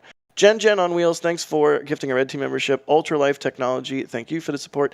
They say, has Blue Origin talked about doing land landings, RTLS, on a landing zone? Harry? Question mark? So I believe Tim actually asked this question to Jeff, and that was the only time that I can remember that this has been talked about. And Jeff has said they are mainly focused on downrange landing on the barge, which is Jacklyn, the barge. But he said if they need it in the future, they will look into it. But for now, they're just doing downrange. For now. Anonymous, thank you so much. Aaron, thank you as well for the kind words. Methane Man with a $50 tip to tips.nasaspaceflight.com. Thank you so much, Methane Man. That goes straight to us. Bacon cheeseburgers for Jack Beyer and all the camera crews. You hear that, Max? You hear that, Sawyer? You hear that, Julia? Julia, I don't think Julia's on comms. That sounds great right now, not going to lie. No cheeseburgers for Harry though, because it's. I was going to say, what about me? You're not a camera crew. So. No, we'll make a one-time exception because technicalities. My camera's up in the sky. That's true. You are totally camera crew. I take it back. I feel like I have insulted you, sir, and I apologize. Anonymous again. That's a classic Harry flex right there, if there ever was one. That is a Harry flex. My camera's in the sky. PCAT0, thank you for the support. They say, will this be a record for the highest/fastest booster recovery attempt, or does Falcon Heavy have it beaten? Ooh, because the Falcon Heavy core does come in fast and hot. But does the New Glenn stage come in faster and hotter? That's an interesting question. I believe Falcon Heavy comes in further, at least for this launch. This one, they're landing 620 kilometers downrange, and I want to say Falcon got to 1,000. We've had Falcon Heavies that were close to 1,200 kilometers, I believe, out. At least 1,000. See Alex typing. That's remarkable. So, interesting, but that doesn't mean New Glenn won't land further downrange in the future. We'll have to see what happens. Exactly, and especially with New Glenn's glide capabilities, it might go even further. So, that's really we'll have to see.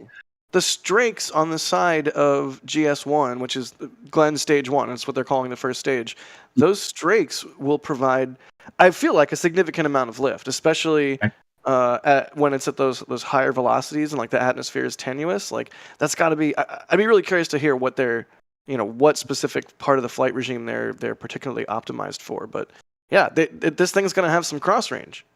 Yeah. Would you like to know how much lift they provide? Oh, you beat me to it. I was just about you said it about as much as an F-16 wing, right? Is that individually or is that two? So according to Dave Limp, he says F-16 per strake. Yes, one F-16 per strake and carries 175,000 pounds of lift. That's wild. It's also built to accommodate 2 inches of thermal expansion, by the way, as it grows and shrinks and everything through the different parts of entry. Mm-hmm. I love the whole rockets. booster is, which is insane. Yeah. I love rockets. Just the absolute sheer cutting edge of technology. And I know there's got to be so many people at Blue Origin who have been working so hard on this for so long. And tonight could very well be the night that all of that work comes to fruition. Just 2 hours and 40 minutes. 2 hours and 40 minutes. It's been years and years and years. And here we are in the final stretch of the count for New Glenn. I'm going to be a broken record tonight, y'all. I'm sorry. I apologize, but I'm going to repeatedly say I'm so excited because I just am. This is really great. So you can see the timeline popping up right here. Sawyer, you want to hit the timeline for us? Sure, why not? So up to this point, fueling continuing underway with the vehicle. That includes Stage 1, with the liquid oxygen and the liquefied natural gas, which is basically methane for the most part. The second stage also currently being loaded with the liquid oxygen oxidizer and its propellant, which is different. That is hydrogen. So the liquid hydrogen being loaded into the second stage. That was actually the first thing that they started fueling this vehicle up with about 2 hours ago at this point. We have about another hour and a half until the vehicle is fully loaded with all of the propellants, at which point they will go into top off. So basically, because of how cold some of these are and the fact that you've got warm Florida outside, you're going to have some boil off. So you just keep loading it up and topping off the tank essentially to keep it at flight levels all the way through. The next big thing will be checking the weather at T-20 or L-20 minutes, excuse me. And then with 10 minutes to go, that's when we will get the final go, no-go poll. And if all is go, they will enter that terminal count. So really getting into the deep part of the count at L-4 minutes, with them pressurizing the tanks to flight pressure 2.5 minutes before.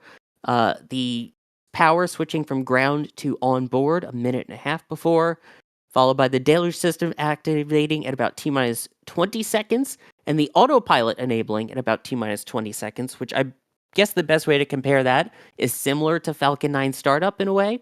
And then that will be followed by ignition at T-minus 5 seconds, ramping up to full levels with a hopeful liftoff at T0. Yeah, that sounds great. And then, I'll run through the post liftoff, I guess, timeline. So once they lift off, they will hit max Q at around 139 seconds. And that's quite late, at least compared to what I was expecting. Maybe I'm wrong. And then they get to main engine cutoff at 3 minutes and 10 seconds. And then we get to stage separation at 3 minutes and 12 seconds, followed by stage 2 engine ignition at 3:23. And then Blue Origin also notes the common line at 3 minutes and 36 seconds, which, Blue Origin likes the common line because of New Shepard. And then we get to fairing jettison at 3 minutes and 49 seconds, followed by booster entry burn, which is also known as the exo-atmospheric deceleration burn. Yep. Thank you. I was struggling to remember, but when I got that. It's the time when the rocket makes fire when there's no atmosphere, yes. Exactly. and then that reentry burn completes at 7 minutes and 45 seconds, which is then followed by the booster landing burn at 8 minutes and 52 seconds. And then the booster touches down at around 9 minutes and 28 seconds. And then GS2, the upper stage, goes on for quite a bit longer, and we have Seeker 1 at 12 minutes and 51 seconds. Then the payload powers on at 13 minutes and 51 seconds. And then there's a nice long coast phase until stage 2 ignition again at 57 minutes and 42 seconds. And it's only a short burn with cutoff at 58 minutes. Oh, sorry, it's not that short. I read that wrong. Seeker 2 is at 58 minutes and 58 seconds. And then they reorient the stage 2 to point down at Earth at 1 hour and 59 minutes and 18 seconds. And then 40 seconds later, oh, sorry, I read that completely wrong once again. At 5 hours and 50 minutes and 58 seconds, they get to the end of the mission. So it's a long timeline. That's a significant timeline. It's going to be amazing to see. I hope they pull it off. I hope we experience a flawless launch tonight, and we can see New Glenn launching rapidly and repeatedly out of the Cape, along with Falcon 9 and hopefully soon Starship as well. It's a brand new age we live in, and I'm so excited for it. See, I told you I was going to be a broken record. Kevin, thank you for grabbing the flight patch. They say L2 lifetime membership for the win. I love collecting patches. Now I just need to run into an NSFer in a wild for the NSF patch. You do. In fact, we just got new ones here in Starbase. So if you run into any of us here in Starbase, poke us and say, hey, give me a patch, jerk. And we'll be like, fine. And we'll give you a patch. No, I'm kidding. We'll be super happy to see you. And we'll give you a patch. Mark Lamb, thank you for the support. They say, I'm super excited for this launch, but not necessarily the T0 time. As photographers, in addition to being a new rocket and all, do you prefer shooting night or day launches more? What's your favorite? Max, do you prefer night or day launches more? I feel like I already know the answer to this question. Depends, because night launches allow you to go farther away to enjoy the launch and not have the urge to shoot so up close. Daytime, you obviously, at least just on my end, you want to be as close as you possibly can just to experience it as intimately as you can. And that's also to avoid all the atmospheric haze, maybe avoid some clouds. Just the best views are always closer, in my opinion, when it's daytime. But at nighttime, that gives you the opportunity to either go up north or south of the pad, down the beach for a long exposure streak shot, which is equally beautiful if it pans out. But if it doesn't, it can be equally frustrating. But Yeah. oh boy! But just from a visual perspective, taking cameras out of it, which is impossible for me to do. The cameras are part of the question, Max. Well, I will throw in the Mark 1 eyeballs too. Okay. Fair. That's fair. Mark 1 eyeballs night launch is spectacular because, especially with Falcon 9 and Atlas D, 5. hang on. We have a live view of D handing out the NSF pad. Show it to the camera. Tell him to show it to the camera. Come on, show it to the camera. That's really neat. Sorry, continue. There they go. That's what you get. That's what you get if you meet us in person. That's neat. That's awesome. Thanks, guys. Oh, they got all three. They caught them all, much like Pokemon. Excellent. That's super. That is great. Max, please continue. I'm sorry for interrupting you. No, it's all good. But just with the Mark 1 eyeballs, watching at night is pretty spectacular. Just put your phone down, watch with your eyes, and look at the exhaust coming out of the back of a rocket that is almost as bright as the sun, contrasting against a pitch black sky. There's nothing like it. So just visually with the eyeballs, nighttime is pretty great. But if I have a camera, daytime is always king. Yeah, for me, it's daytime, hands down, no question. I want light. More light, more better. Sawyer, do you have a preference? Night launch, day launch? Oh, geez. Like Max said, they each have their own. Streak shots are fun. Don't get me wrong. I like a night launch, but like if it's a rocket, for example, tonight it's a brand new rocket on the pad. It'll be launching for the first time. Personally, if I could snap my fingers and make anything happen, I would make this happen during the day, so we have light. So the photographs and the imagery of the first launch of Blue Origin's New Glenn was all properly lit. But I'll go with you with that one then for a first launch. Yes, I think day would be spectacular, but in terms of just general shooting, I feel like night you have to be a lot more creative because when it comes to launching off the pad, the only light you're really getting is the engines bouncing off of the launch pad itself. And depending on how powerful those engines are, that tells you how long you have to get creative with that shot. But in terms of streak shots, you are not limited to just being able to see the vehicle itself. That's when you can find something awesome in the foreground. You can get a cool reflection. You can find some way just to show the sheer power of this compared to our humanity. And I feel like that really activates your creativity more as a photographer.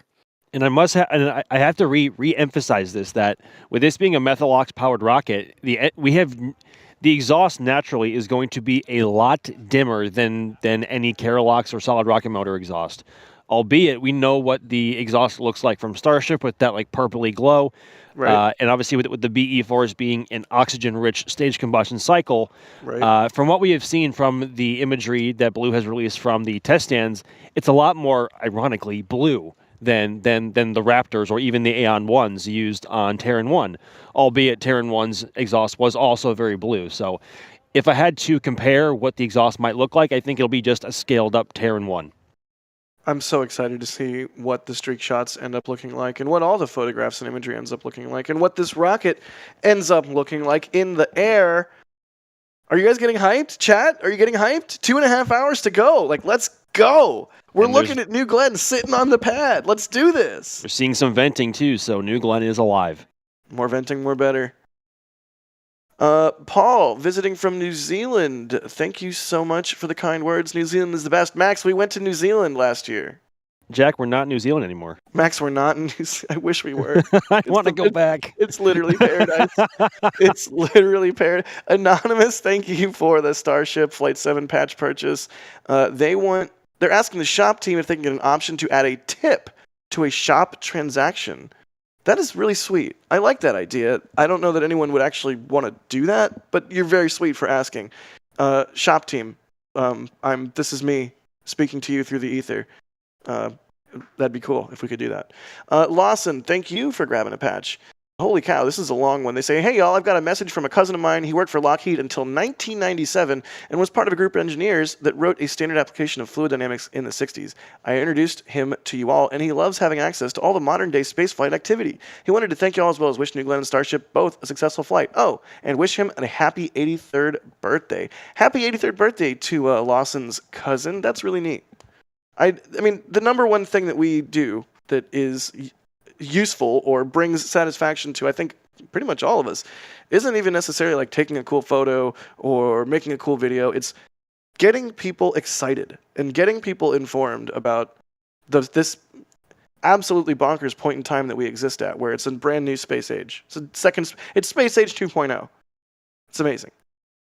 Bacon Warrior 750 gifting a red team membership. Thank you. Josh Schulten with a super chat there. They say, when do we replace the methane and hydrogen with matter and antimatter? Kapla, Blue Origin. I think that's Klingon. Telstar86, thanks for the support. Josh Zero, thank you too. They say, nighttime stream for you, all three, Starship, New Glenn with SLS within 48 hours? What? SLS isn't launching too, is it? Also, how far is the drone ship from land? Harry, how far is the drone ship from land again? You said like 600 kilometers? It's about 620. We've seen the number kind of just move as they're moving around waiting for the launch. It's been kind of oscillating. Oscillating's not the right word, but changing a bit. So it's about 620. Yeah. Good deal. Josh, thanks for manifesting a nightmare stream for us. Please don't make that happen. Also, there'd be like a Firefly launch, and also there'd be like, I don't know, a Virgin Galactic launch, and I would truly just break down and cry. Wilbo Baggins, thanks for gifting a red team membership. I always love seeing regulars' names pop up in chat too, like Wilbo or like Astro Knucklehead gifting a red team membership. Brian, thanks for the store purchase. Aeroplane Specialist, thank you for the super chat. They say, I'm over here with Max and the rest of the crew. Over here, New Glenn is going to be 100% success. Trust me. Oh, that's awesome. Ethereal Swordsman, I think, is beginning the hype chant. Blue. Blue. Blue. Blue. Blue. No? Here's a throwback to SLS yes. launching. Yes. Absolutely, Max. I think yes. So we're starting to see some venting from the vehicle, which, by the way, the first stage is called So You're Telling Me There's a Chance, which is just delightful. But what's going on with the old venti vehicle there, Harry? Yeah, it's coming alive. Like I just been watching, and I was like, is this just like a bit of like heat haze or something, or the air in between? But no, this is the vehicle is coming alive. We got venting on the first stage and the second stage. It looks like, so it looks like they are well into loading, which is good. For the next, I mean, conceivably, maybe this is short-sighted of me, but for the next decade or two at least, it's going to be Starship, SLS, maybe, and New Glenn as the heavy lift rockets. Like, nobody else is playing in this field, and to be on the cusp of seeing this thing launch for the first time, oh my gosh, it's so exciting. Let's do some more questions. Chat, don't forget, if you have questions, at NASA Spaceflight in chat, and we will see your questions pop up with some software we have running in the background.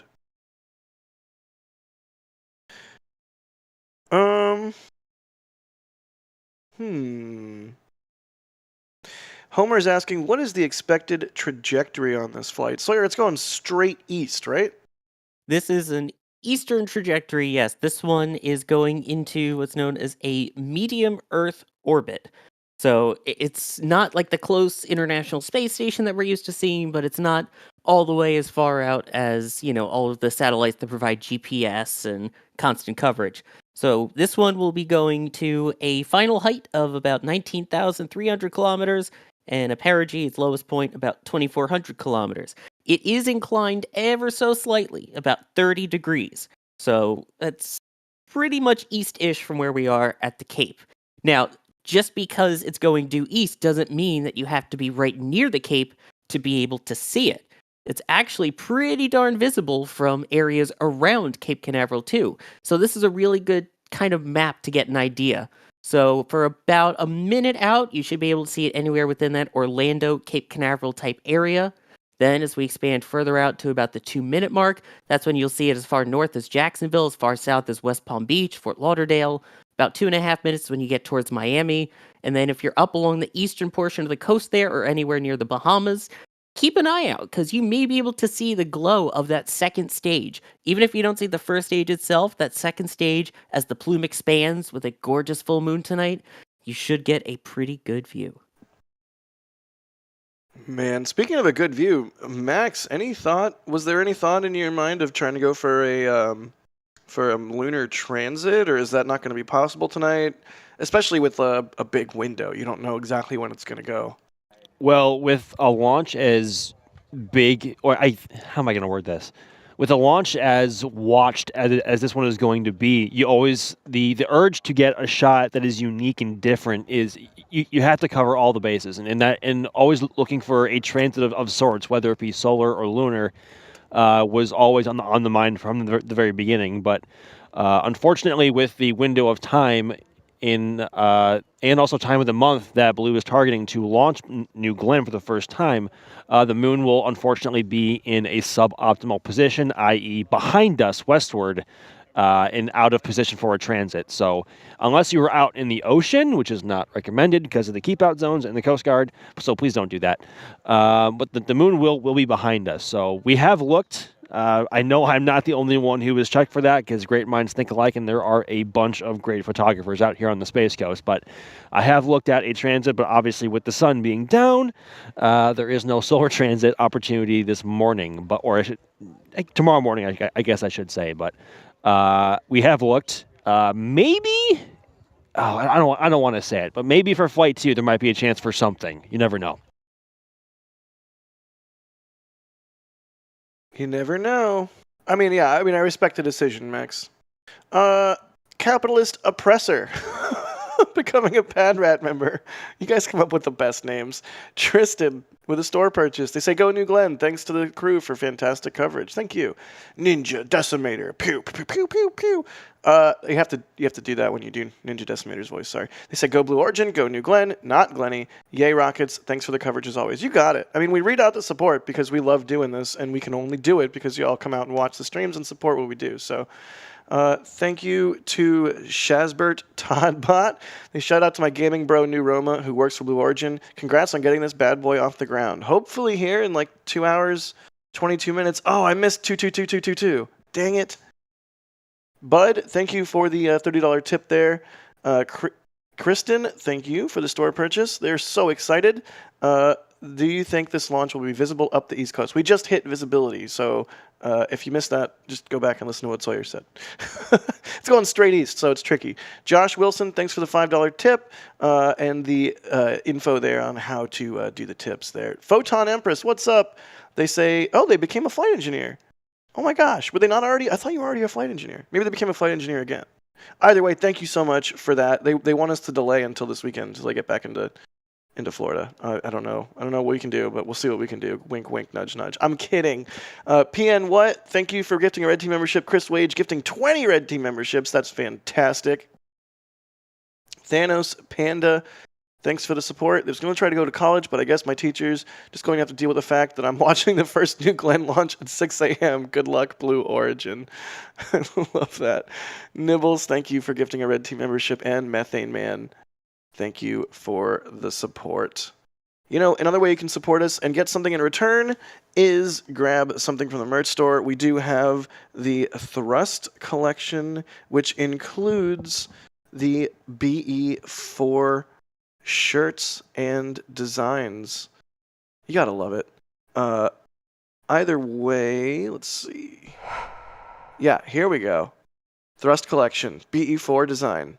If you're a fan of the Blue Engine 4, as I think a lot of us are, and especially after tonight when we see it light up for the first time in a pack of 7, then check out the Thrust collection and grab a shirt or anything else that design is on, like a mug or a hoodie or a long sleeve shirt or whatever you got. The merch store is really important. It's like one of the stools upon which the table of NSF rests. I don't know. That makes no sense. You get it. Thanks for even considering grabbing some. Let's do some more questions. We have so many questions. This is really interesting to me.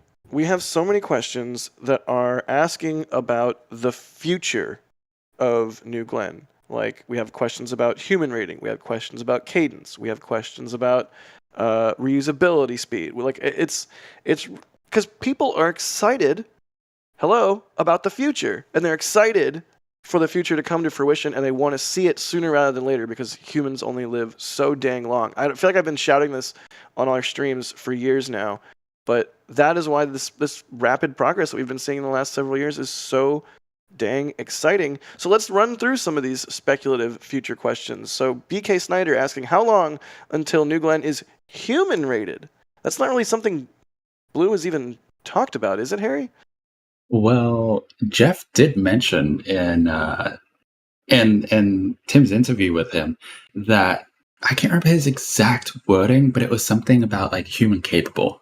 So I don't know if that counts as crew rated, but it's definitely something they want to do. And the launch pad is also built to provide access to the rocket for humans. So it's definitely something they are interested in. But right now they're focused on cargo and satellites and things like that. So I'm not sure how long it'll be, but maybe by like the end of the decade, just throwing that out there, get several years of flights of New Glenn in.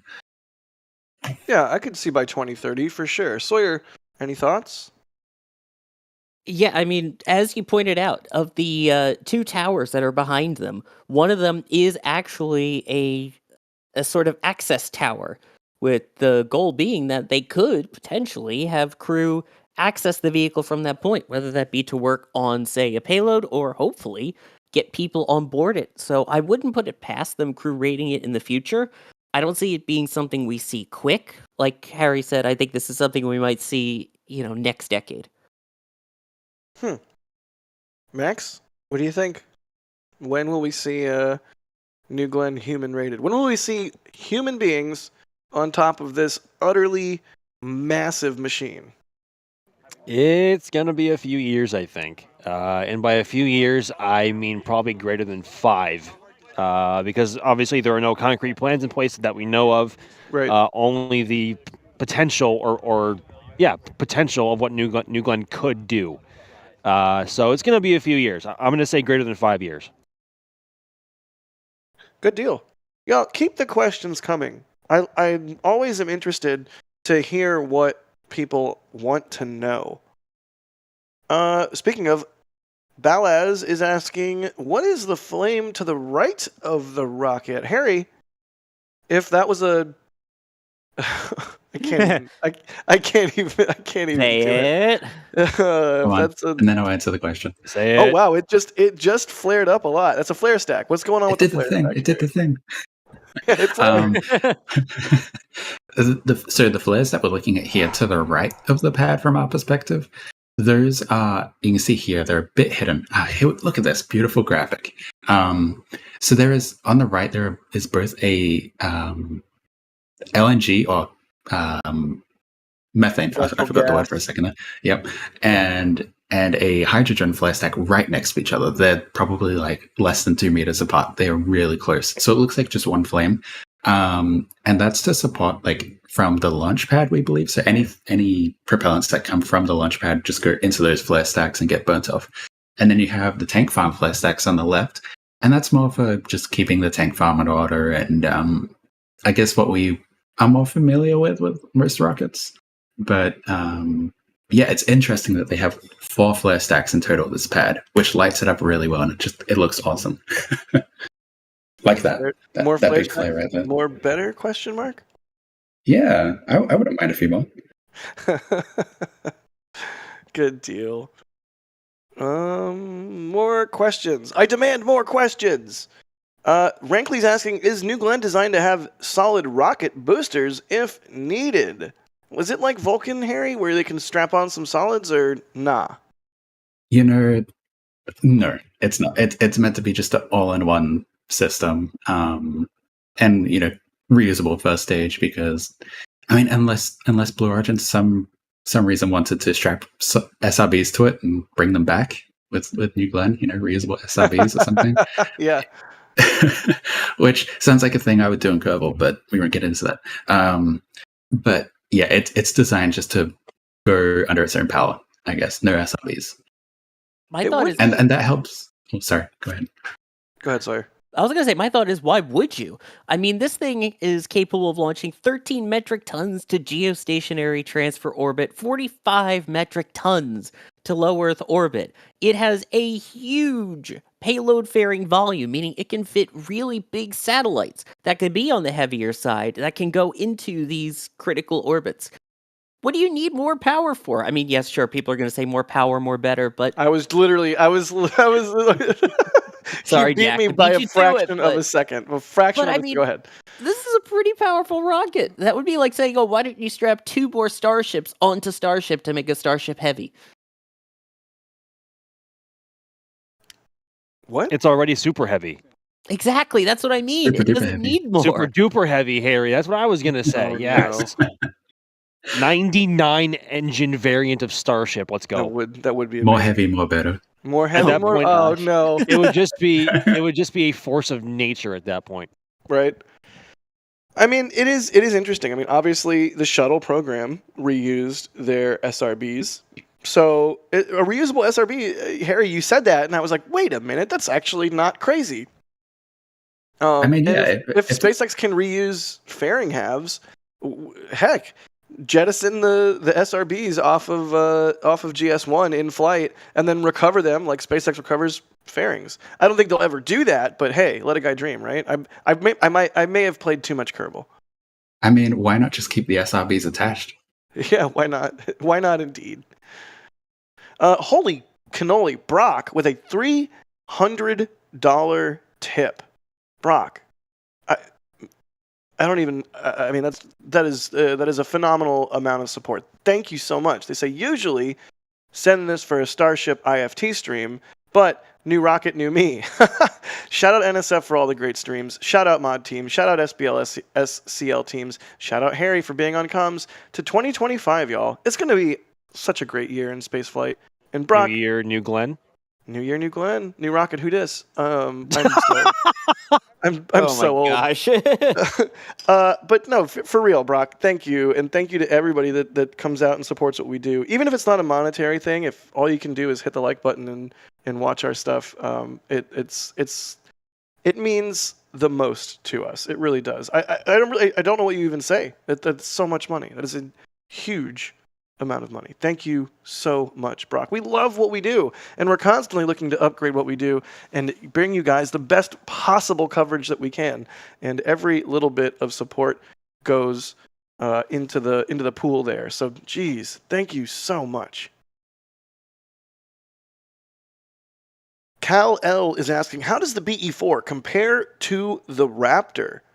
Sawyer, if I'm not mistaken, BE-4 is much bigger than Raptor, but they're pretty comparable in terms of thrust, right?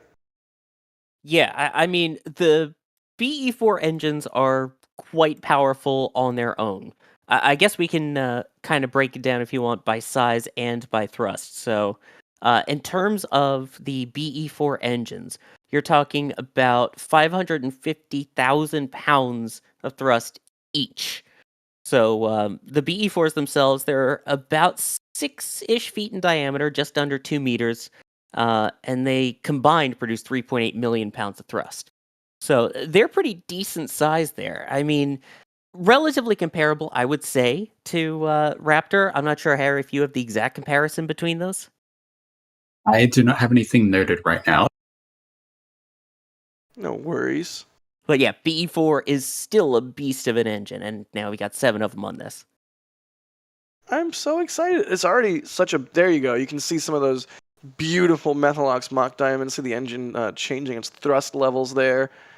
I mean, it looks so beautiful on Vulcan as a duo. With 7 of them? What is this going to look like when it leaves the pad? I'm so excited. There, I said it again.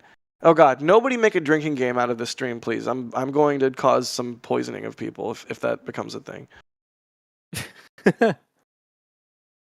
Let's do some more questions. Tony Lunatic Kane is asking, is Sierra Spaceplane, that Stream Chaser, on this one? No, it was supposed to be though, right, Harry?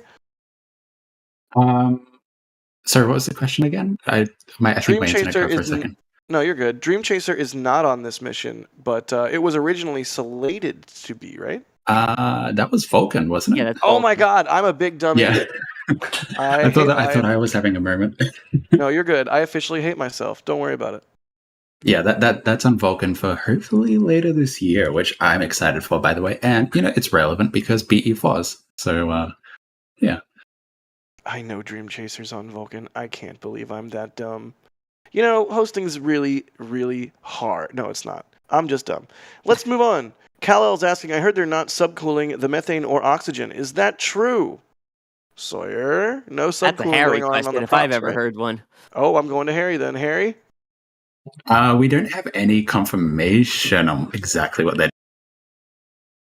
Got it. No, don't have confirmation on exactly what they're doing. Yeah, but given the way that they were holding during static fire, I would say they're not super cooling because they seem to hold quite a bit. So yeah. Good deal. Justin is asking when the next Shuttle Sunday is. Well, here's the thing. The next Shuttle Sunday is STS 51L, and we want to do it right. So I think we'll be doing it here soonish, but nothing. I don't think we have really anything to announce yet. Sawyer, we want to do a good job on that one, right?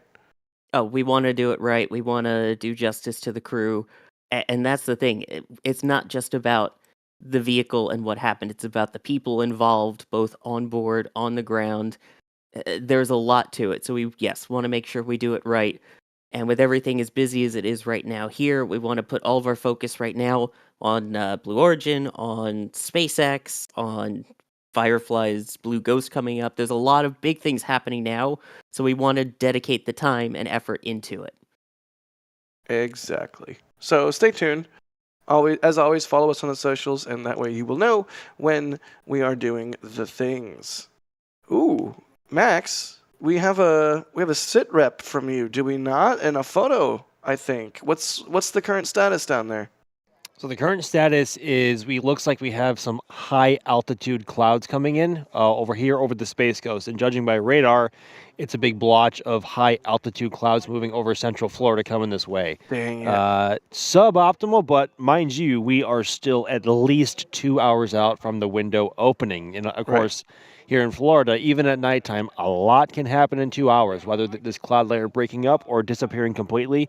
None of that is out of the question, but again, we're at least 2 hours out from T0, so I'm not really that worried about it right now. All right, well, good to know what the situation is there on the ground. I mean, even if the clouds do stick around, it might add some nice contrast to the background of the shot. Maybe even give you a little bit of reflected moonlight or something to light up the rocket. I'm trying so hard to be optimistic, Max. You know what? So assuming this cloud layer stays behind or stays here, I should say, the ideal dream bucket list shot is the light bouncing off of the clouds, backlighting New Glenn with the exhaust. With the clouds. Yeah, get a little bit of the jelly right in before there, it punches jelly. Yep. Yeah, right before it punches into the cloud layer. Buddy, I'm so excited to see what you and Dee and Julia create tonight. This is going to be a good one. Let's go. The hype is real. Let's go, baby. Oh man. Let's see. Space Nerd is asking, how do they secure the booster to the drone ship? Sawyer, do they have a little octograbber guy like SpaceX? Sawyer, talking while muted. If you could take a look, by the way, really quick before we do that, you could see there are the clouds rolling in on our radar there. So that's the cloud layer that Max was just talking about. We'll see. It actually looks like it's shrinking over time. I could be wrong on that. Call me crazy, but it looks like that center blotch, right in the middle, is shrinking a little bit. And hopefully it keeps up like that. Hopefully. Yeah, that's not awful at this point. So we'll see how it goes. But yes, we have seen that there is a mechanism that they have to hold down the vehicle after it's landed. We actually saw them doing testing on it from our fleet camp at Port Canaveral that we have on Space Coast Live 24/7. They were testing the different mechanisms to hold down the legs and keep it clamped down. It's not exactly like the octograbber, but they do have a system to hold it down in place for when the booster lands, hopefully, and returns back. Hopefully. Here's another one of those speculative type future questions. Java Aerospace is asking, how long do you think it'll take for New Glenn to reach a regular cadence? Do you think Starship or New Glenn will launch more frequently? Oh, okay, two-parter. Ooh. Let's go around the horn on the first part, and then we'll hit the second part. First part, how long do you think it'll take to reach a regular cadence? We can go into the semantics on what is or isn't a regular cadence, but let's just go with each person's individual definition. Harry, we'll start with you. How long until you think we see New Glenn's launching on a regular basis? You know what? I'm going to say that we're going to define the regular cadence as what Jeff said, which is every 16 days. Wow. Well, that was boosted turnaround time, right? But they could get more than that. But I'm just going to say 16 days, right? I'm going to say 3 or 4 years. Maybe that's a bit optimistic, but... That doesn't seem like wildly optimistic to me. That seems like a perfectly reasonable timeline. Max? Yeah, especially... Oh, sorry. No, please, especially continue. Especially if they can get booster recovery down really quick. I think that'll help speed things up a lot. Yeah, I mean, if they're able to actually hit 16 days, that's remarkably fast. And then, once they have several New Glens, what's the plural of New Glen? Is it? Oh, I'm not even gonna try.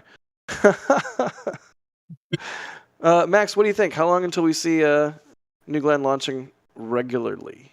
Well, I mean, assuming Flight 1 goes well and they're able to certify the vehicle for commercial use, I don't see why they wouldn't be able to go right into commercial or fully operational use with Flight 2.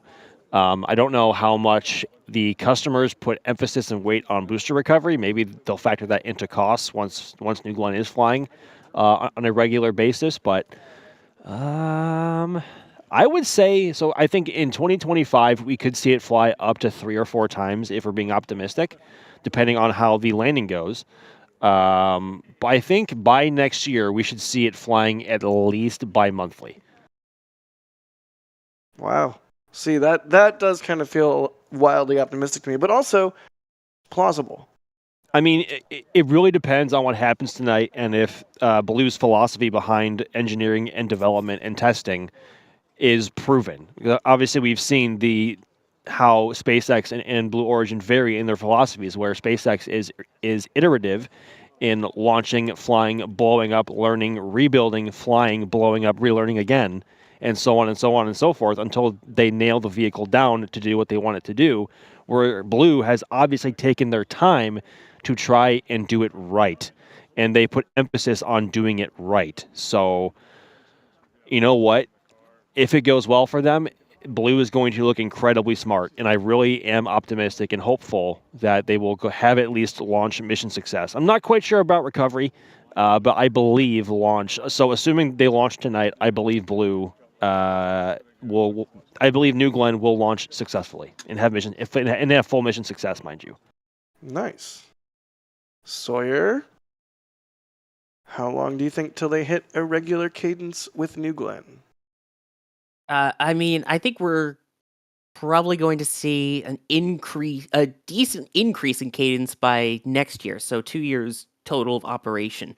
By year 3, I think that's where they're going to start finding their rhythm and pick up their pace. As for which might launch more, I think Starship is going to probably end up having more flights. But I think New Glenn's pace is still going to be up there and something that isn't something to blink an eye at the Cape. Yeah, fair. And I guess, we could hit the second part of the question. Harry, what do you think is going to launch more? Starship or... wait. We have an update. Oh. Brevard EOC has said, we have activated our launch operations support team in preparation for the Blue Origin New Glenn launch. Window 1 to 4 a.m. Excellent. Nice. That's what we like to see. That's precisely what we like to see. And also looks like a range helicopter there on the left. Neat. Yeah, there's been NASA helicopters flying about for probably 2 or 3 hours at this point, so they're just keeping the range clear and keeping an eye on things, which is good. That is good. We don't want any wayward boats or anything on this this countdown tonight. Here we go. 2 hours to go. Chat, check in with us here. How are y'all feeling? I've been watching chat. I do that while we're on stream. I want to see how you're all feeling. Is the hype real? Are you at the point where you're texting your friends who might care about this stuff and telling them like, hey, some crazy stuff's about to happen in like 2 hours. Here, turn on this stream. Like it is that time. It is that time to rally around and be excited, because between Starship and New Glenn, it's going to be a pretty great rest of the 2020s, if you ask me, in terms of spaceflight.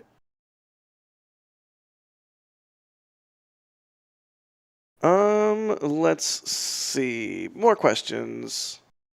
Henry asking about Starship. On Flight 7, will the ship landing be during daylight like Flight 6? Yes. They are launching around a similar time of day here in Starbase, and so the ship will be coming in around a similar time of day over the Indian Ocean. Bacon Warrior 750 is asking, why does Blue load props so much earlier in the count than other rockets such as Falcon? Well, Falcon famously employs load and go, right? Because it uses super chilled propellants, and you don't want those warming up just sitting in the rocket while you sit around and wait. Yeah.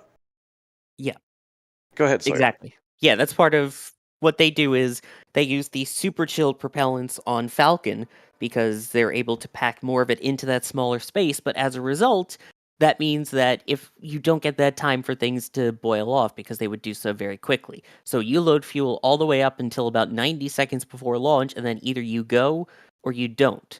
Whereas with something like this, it allows you a little bit more time to kind of see how things are going with the fuel load. If something isn't going exactly right, you can take your time, especially if you have a long enough window to address it, see what's going on, maybe do some fixes if needed. Not saying that that's what's happening, but just something that they have the option to do. So yes, it's a little less cool. Yes, you don't get to fit as much propellant in, so it might be slightly less efficient in that sense, but it does give you that flexibility to maneuver in the window by not going as super chilled. There you go. It's a good question from Bacon Warrior.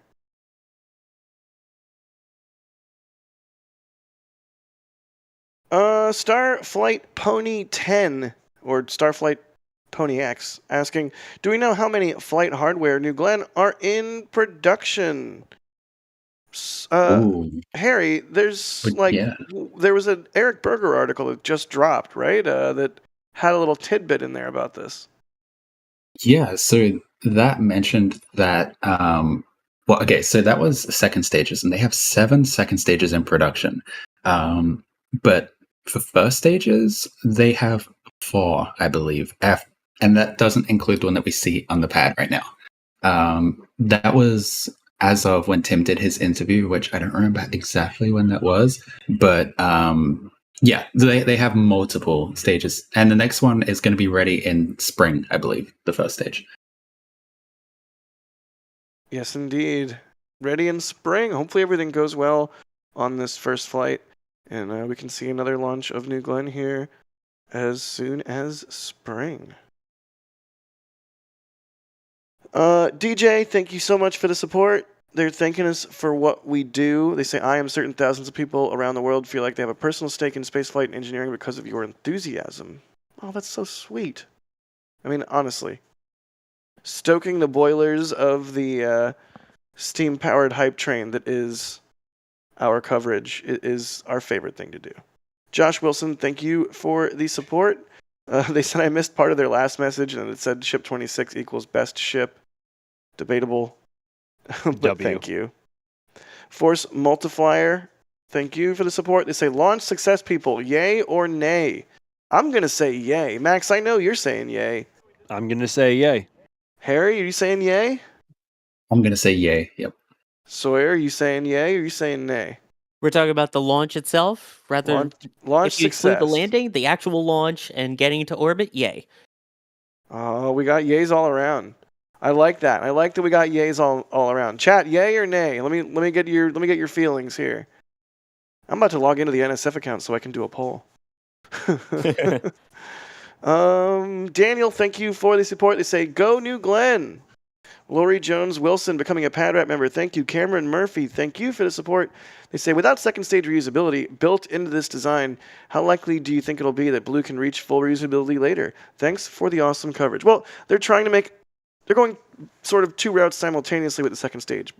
On the one hand, trying to make expendable stages so cheap that reusable doesn't make sense, and on the other hand, making reusable stages so operable that expendable stages don't make sense. How that will shake out over time, that's anyone's guess. I don't know. Harry, what do you think? Will Blue get to a point where they are operating in a full reusability mode, or will they get to a point where they don't even need to? I reckon it comes down to what they find is best. If they get to a point where they can get second stages super cheap while they work on a really, really good reusable upper stage design, maybe we'll just see second stages, expendable second stages for 5 years or something. But I think they're going to do whatever is best. And, maybe this is just a personal opinion, but I think in the end they will find a second stage, a fully reusable second stage that works for them. And I'm excited.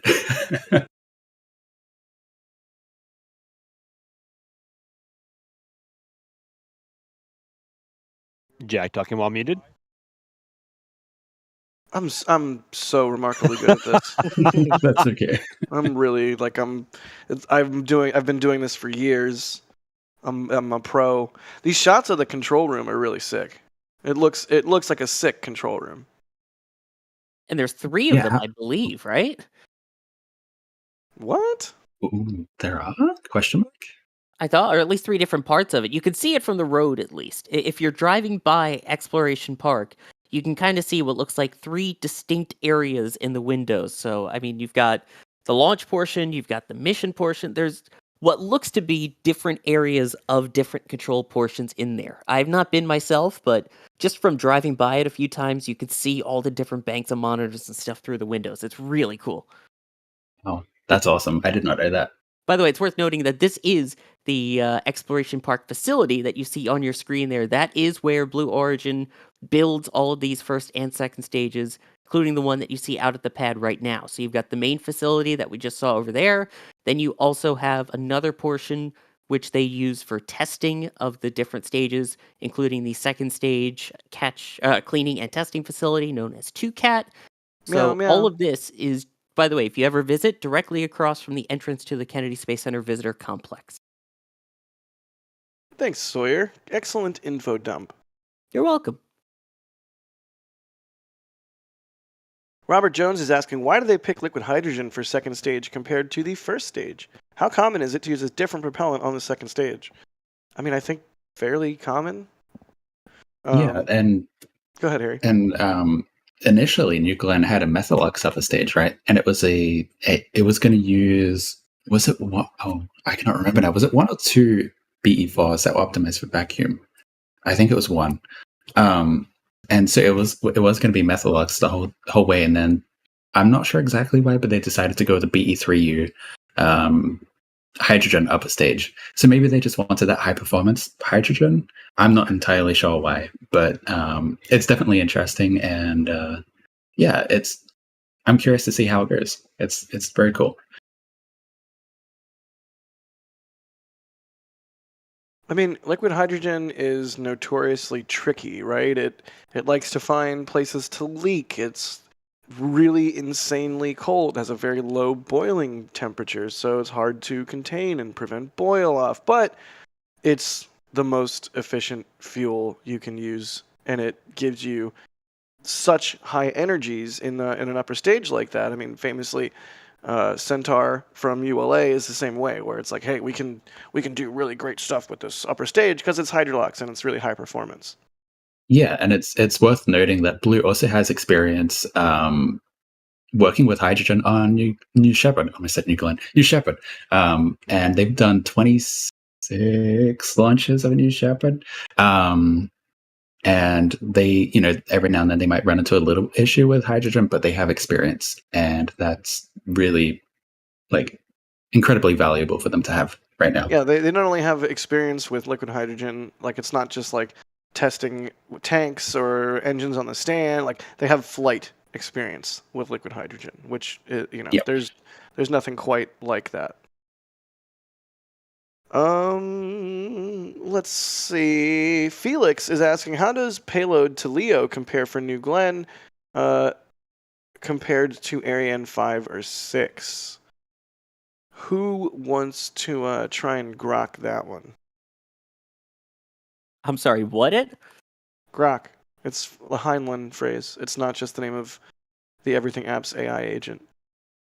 That's what I thought you were talking about there for a second, so I got confused. I mean, I can take that.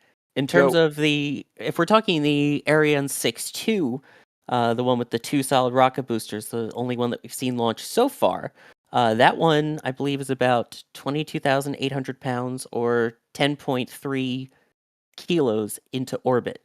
If we're talking about for New Glenn and what it's able to provide into orbit, that is, let's see, I need to convert metric tons into it because it's 13 metric tons to geostationary transfer orbit, 45 metric tons to low Earth orbit, whereas Ariane is, 10.3 kilos to low Earth orbit, 4.5 kilos to geostationary transfer orbit. I just got to do the conversion on that. Nice. I believe that's 10.3 tons to LEO, 4.5 tons to GEO. Or GTO. That's nothing to shake a stick at. It's still a lot. In fact, I think that insanely beefy fairing, we have another little info blurb, a little playback we can do, talking about how they manufacture that fairing. Let's take a look at that. Jeez. So this we're building a fairing half right now, and so that is the head that lays the tape. If you go down, you'll see the tape dispenser is down there, which we can see on the way out. You can peek at it, but basically that head travels in a machine-controlled, programmatically lays tape. Yeah. Little narrow carbon fiber tape, and it just builds up the entire. There, it's starting to move. I don't know if we'll get to see it do its thing or not. But layer by layer, just layer by layer in a highly engineered pattern. And carbon fiber has strength in only one direction. Yeah. So what you do is you understand all of your loads, and then you design it so some of the carbon fiber you'll lay at a diagonal, you'll lay some of it perpendicular. Yep. And so, but you can lay the right amount because your loads aren't equal. So you can make a material that's not homogeneous. Right. It can be designed so that it takes the loads. Here, change places with me, you'll get a better view. Oh, that's cool. So does it do a little bit of like curing as it's laying, or that's light? For the glue. Oh, so cool. The tape has glue on it, so that's why it sticks. Got it. Wow. Isn't that incredible? That's satisfying. That's really satisfying. And does this do is there a honeycomb structure, like an aluminum core inside the fairing, or is it pure carbon fiber? There is a structure inside it too. Isn't that incredible? That's insane. That's really cool. I love that stuff. I could watch you shouldn't show me that, because honestly I'd probably just sit here and watch this all day. It's meditation almost. It's incredible. Oh, that's cool. And we make on this same machine, we make it's very versatile. So we make the payload adapters here on the same machine. It's just a different tool.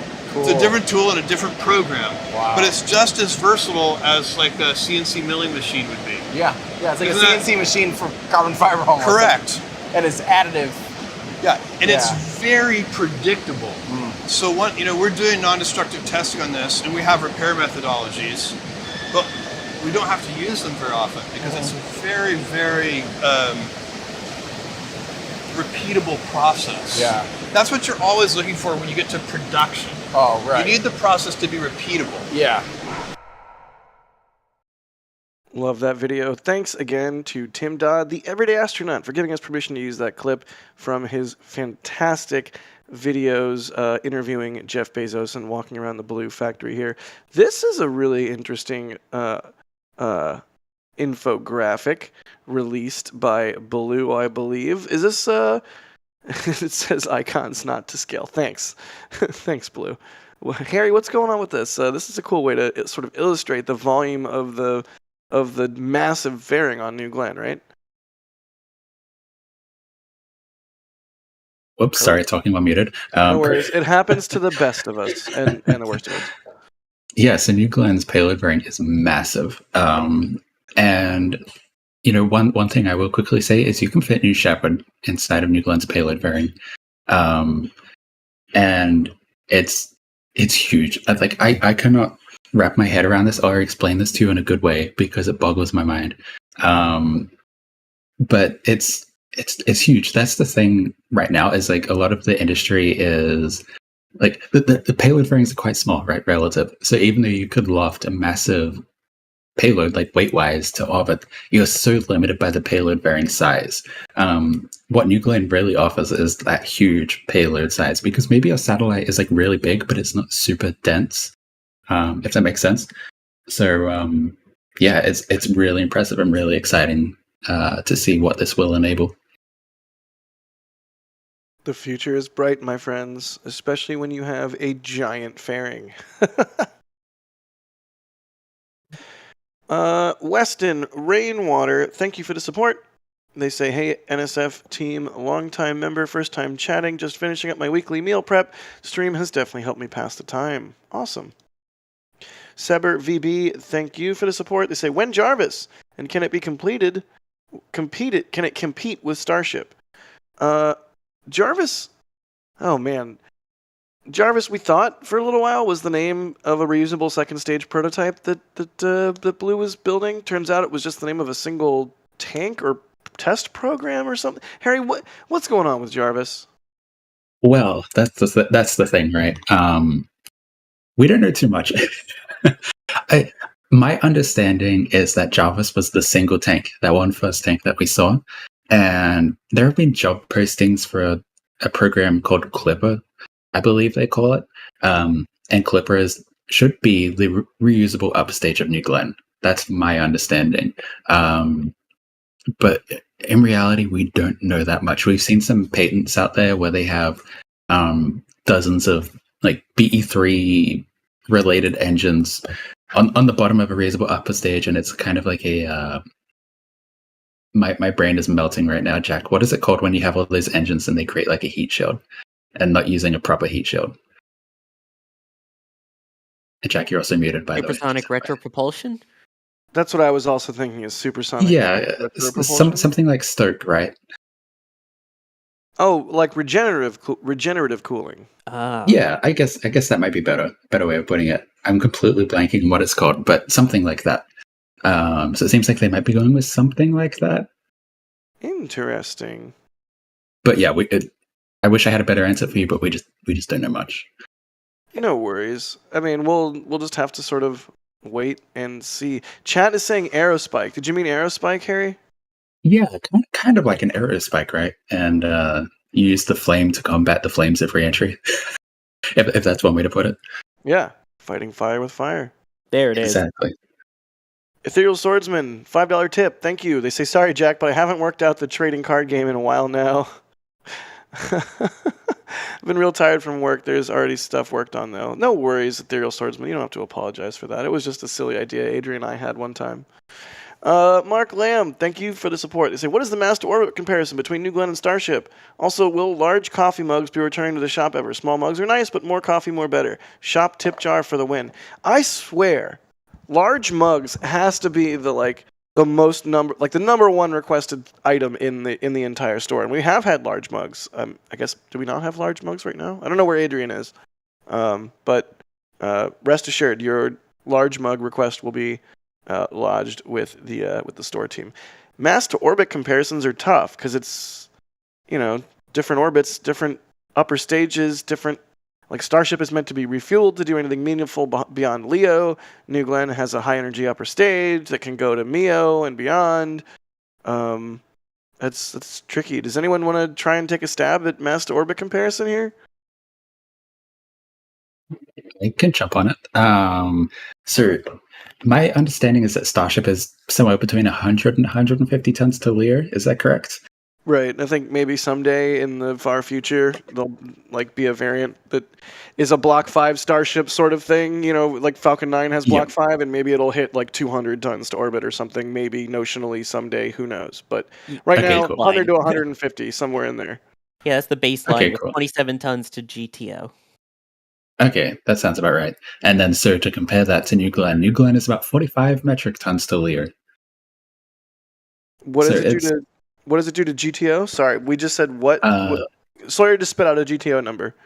I'm making Sorry. everyone do Our homework. ship was 27 tons, supposedly to geostationary transfer orbit in its base kind of configuration. Got it. And New Glenn is? 13 metric tons to Gear. Yep. Got it.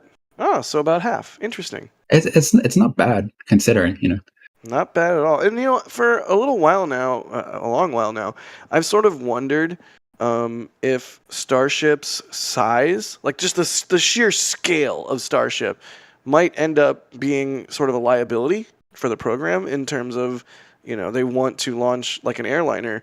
Can you launch a rocket that big with the current regulatory framework and just having to be, keep humans safe at a cadence like that? I don't know. So I don't know. Maybe New Glenn ends up being like the sweet spot in terms of big rocket.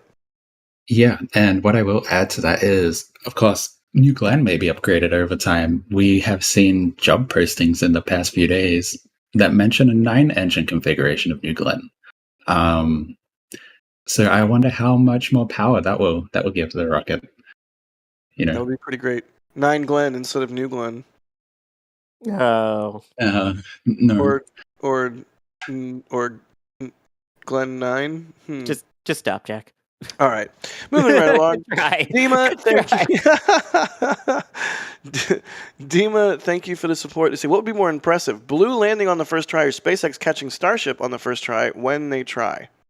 Catching Starship for sure.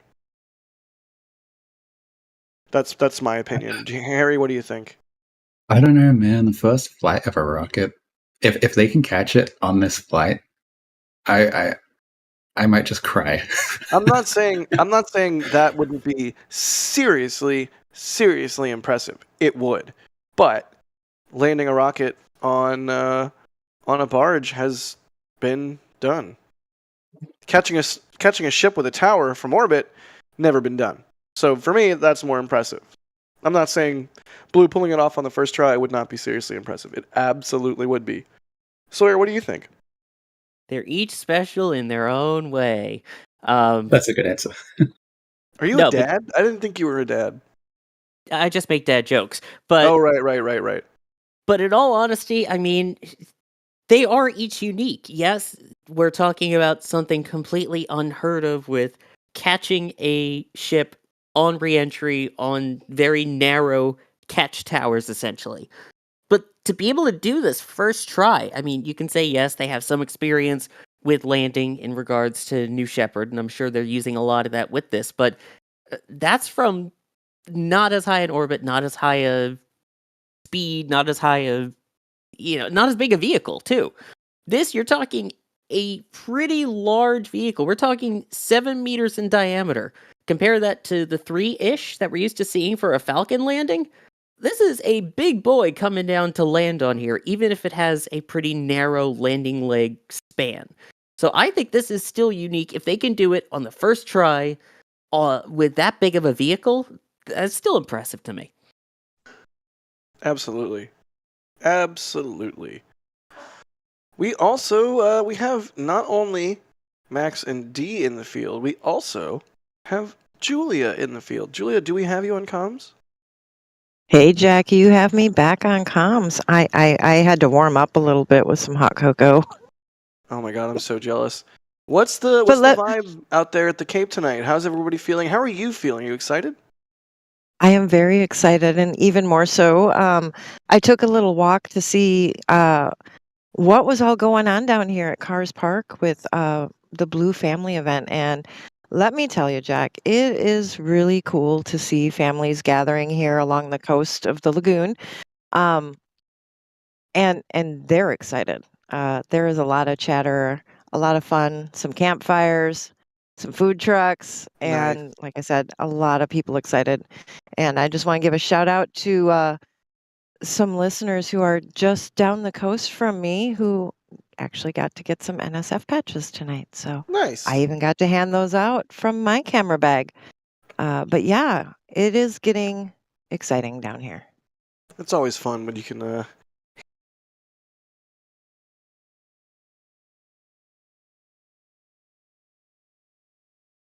Yes, it is always fun when you can hand out patches and get to meet people. That's one of my favorite parts of being at these launches, whether it be, at the Cape. I'm sure Jack, it's the same for you down at Starbase.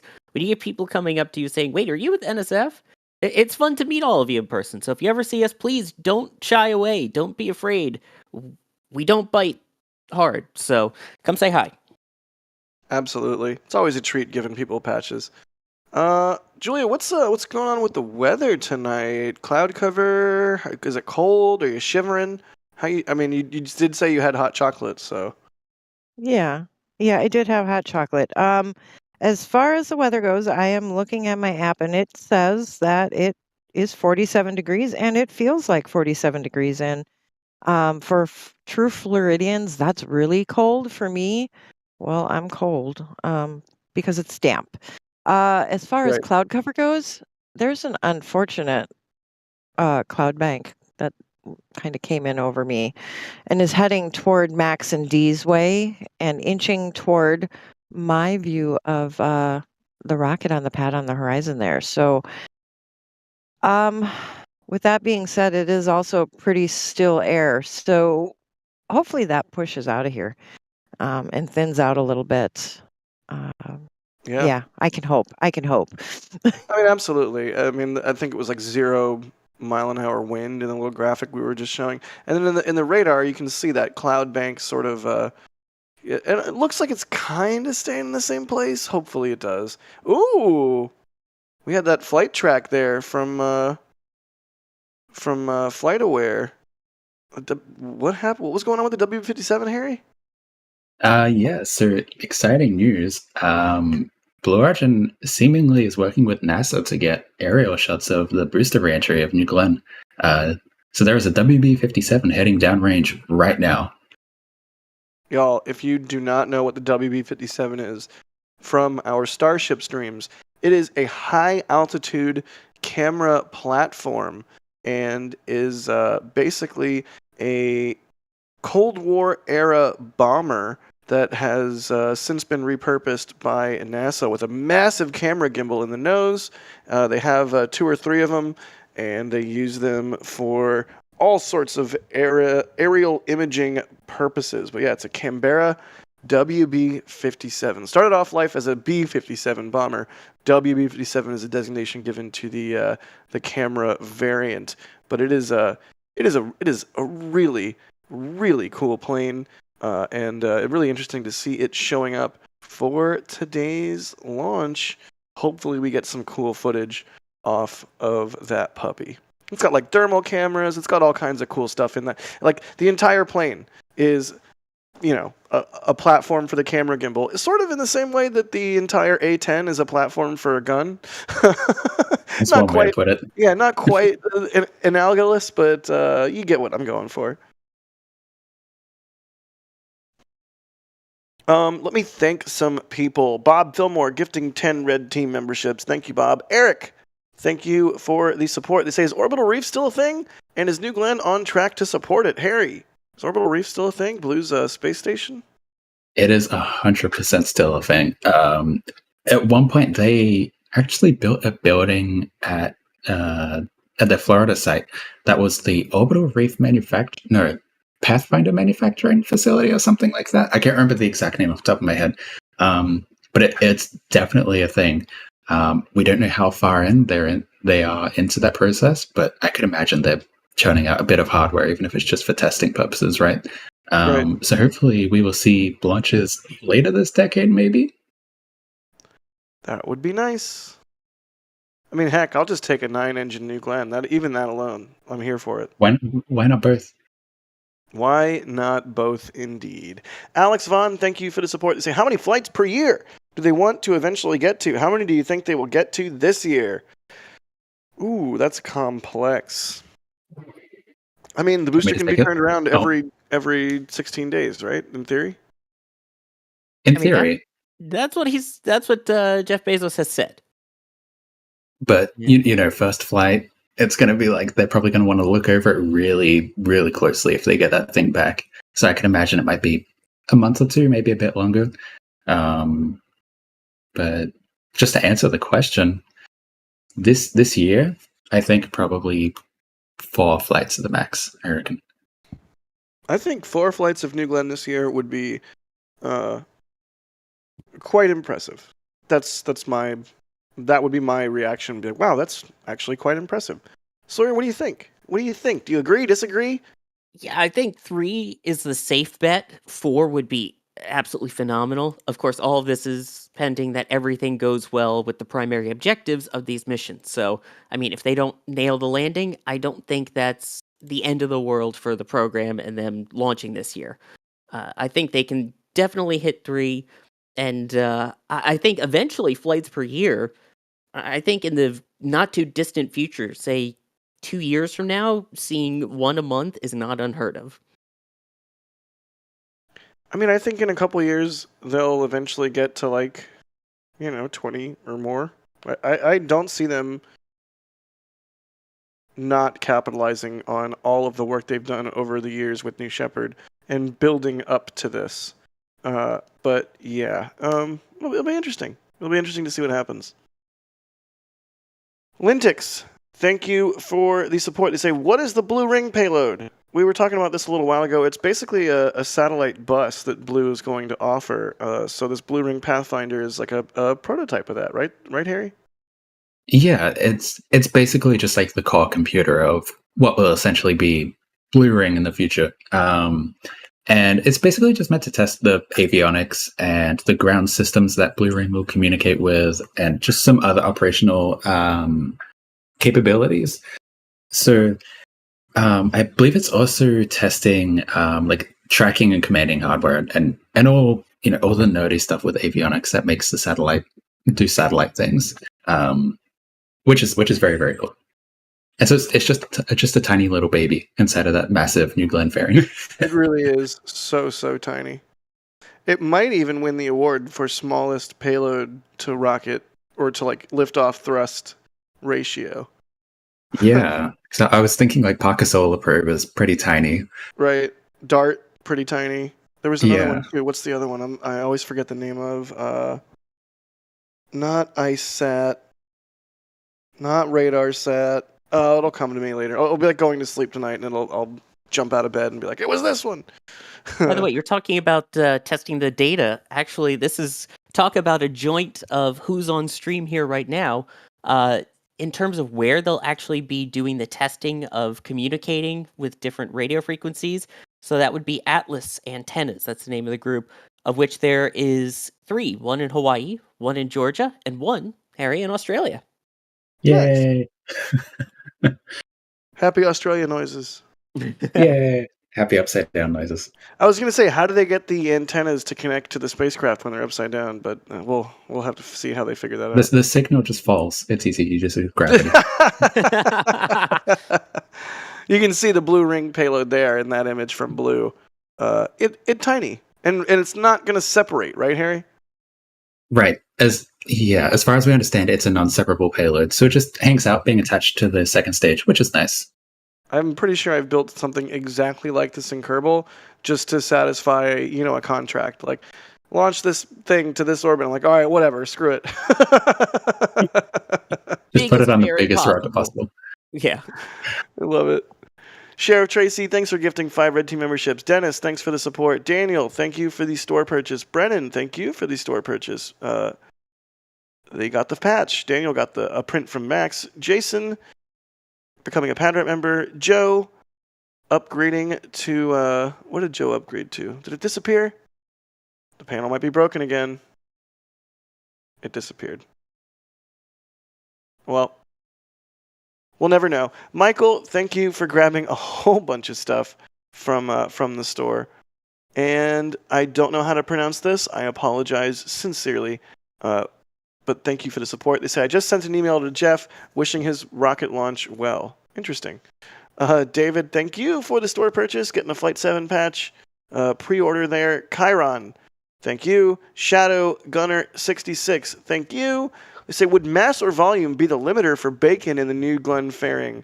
Thanks for the great coverage. Keep doing what you all do. I strongly suspect it would be mass. That's a big fairing. That is a big fairing. And bacon's pretty dense, right? Right, yeah, which is why I also similarly am pretty dense, both in mass and intellect. Ayo. Ayo. Yeah, I mean, I'm sure X can do the math, because in terms of payload volume, New Glenn can carry 487 cubic meters worth of payload. That's over 17,000 cubic feet. That's a lot of bacon. That's a lot of bacon. You know what, Jack? What's up?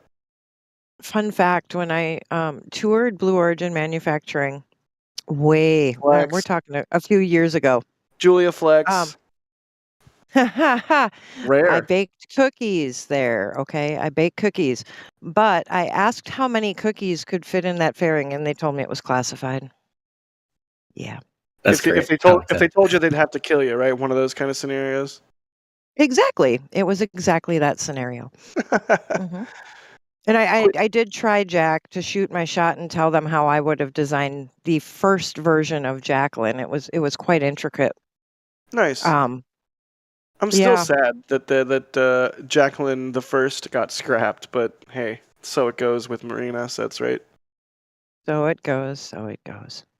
Quintessa, thank you for the super chat. Alan Cope becoming a Padrack member, thank you for that. J.R. Briggs with a $100 tip. J.R., not only do you have a cool name, but you're also incredibly generous. Thank you so much. They say by 2030, what might the mass to orbit be for the entire year? And then by 2035, what does anyone have a handy figure for mass to orbit for 2024? And then we can sort of extrapolate. I do not have one on hand. JR, we're gonna do a little tinkering and do a little maths, as they say in the back channel. But seriously, dude, thank you. $100 tip, so generous. Like, what do you even say to that? Dale, thank you for the support. They say, may their LOX methane be well behaved, unlike what we intentionally do with it in my day job. Dale, I know you explode things, so yeah, none of that tonight, please. Alex Vaughn, thank you for gifting 5 Red Team memberships, and Ape, thank you for the support. Max, do you know what Ape says? They say, Fifi. If you know, you know. What? Don't worry about it. High Reactivity is asking, what's the progress on New Glen's prop load? Harry, where are we at with prop load? I see a very frosty, very venti New Glen, which makes me very excited. Yeah, I'm just pulling up the timeline here, and we are actually approaching the moment where propellant load should be complete, which is at T-1 hour. So they should nearly be full if they're not already. And then for the final hour, they will be replenishing their propellants. So here we go. Here's the timeline. Look at that. There we go. So I don't know exactly how far they're in. It's hard to see, especially since we can't see the whole entire rocket, but I would assume those tanks are pretty damn full at this point. So dang exciting. An hour and 21 minutes to go. And look at how frosty it is. Look at that. I suddenly want a shaved ice. Maybe like a blue raspberry shaved ice. I can't. Would it be an NSF stream if I didn't talk about food at some point? I mean, come on. I can't help it. Well, I mean, we just had a question on bacon, which, by the way, according to artificial intelligence math, you could fit about 109,500 kilograms, or about 242,000 pounds of bacon inside of New Glen's Ferry. So that's quite a bit. Yeah, exactly. Mass constrained it is. I love questions like that. Let's see. What else can we do here? Lori's asking, will Blue Origin ever launch from Vandy? I don't think they have any plans to do so. Were they in the running for Slick 6 along with SpaceX, Harry?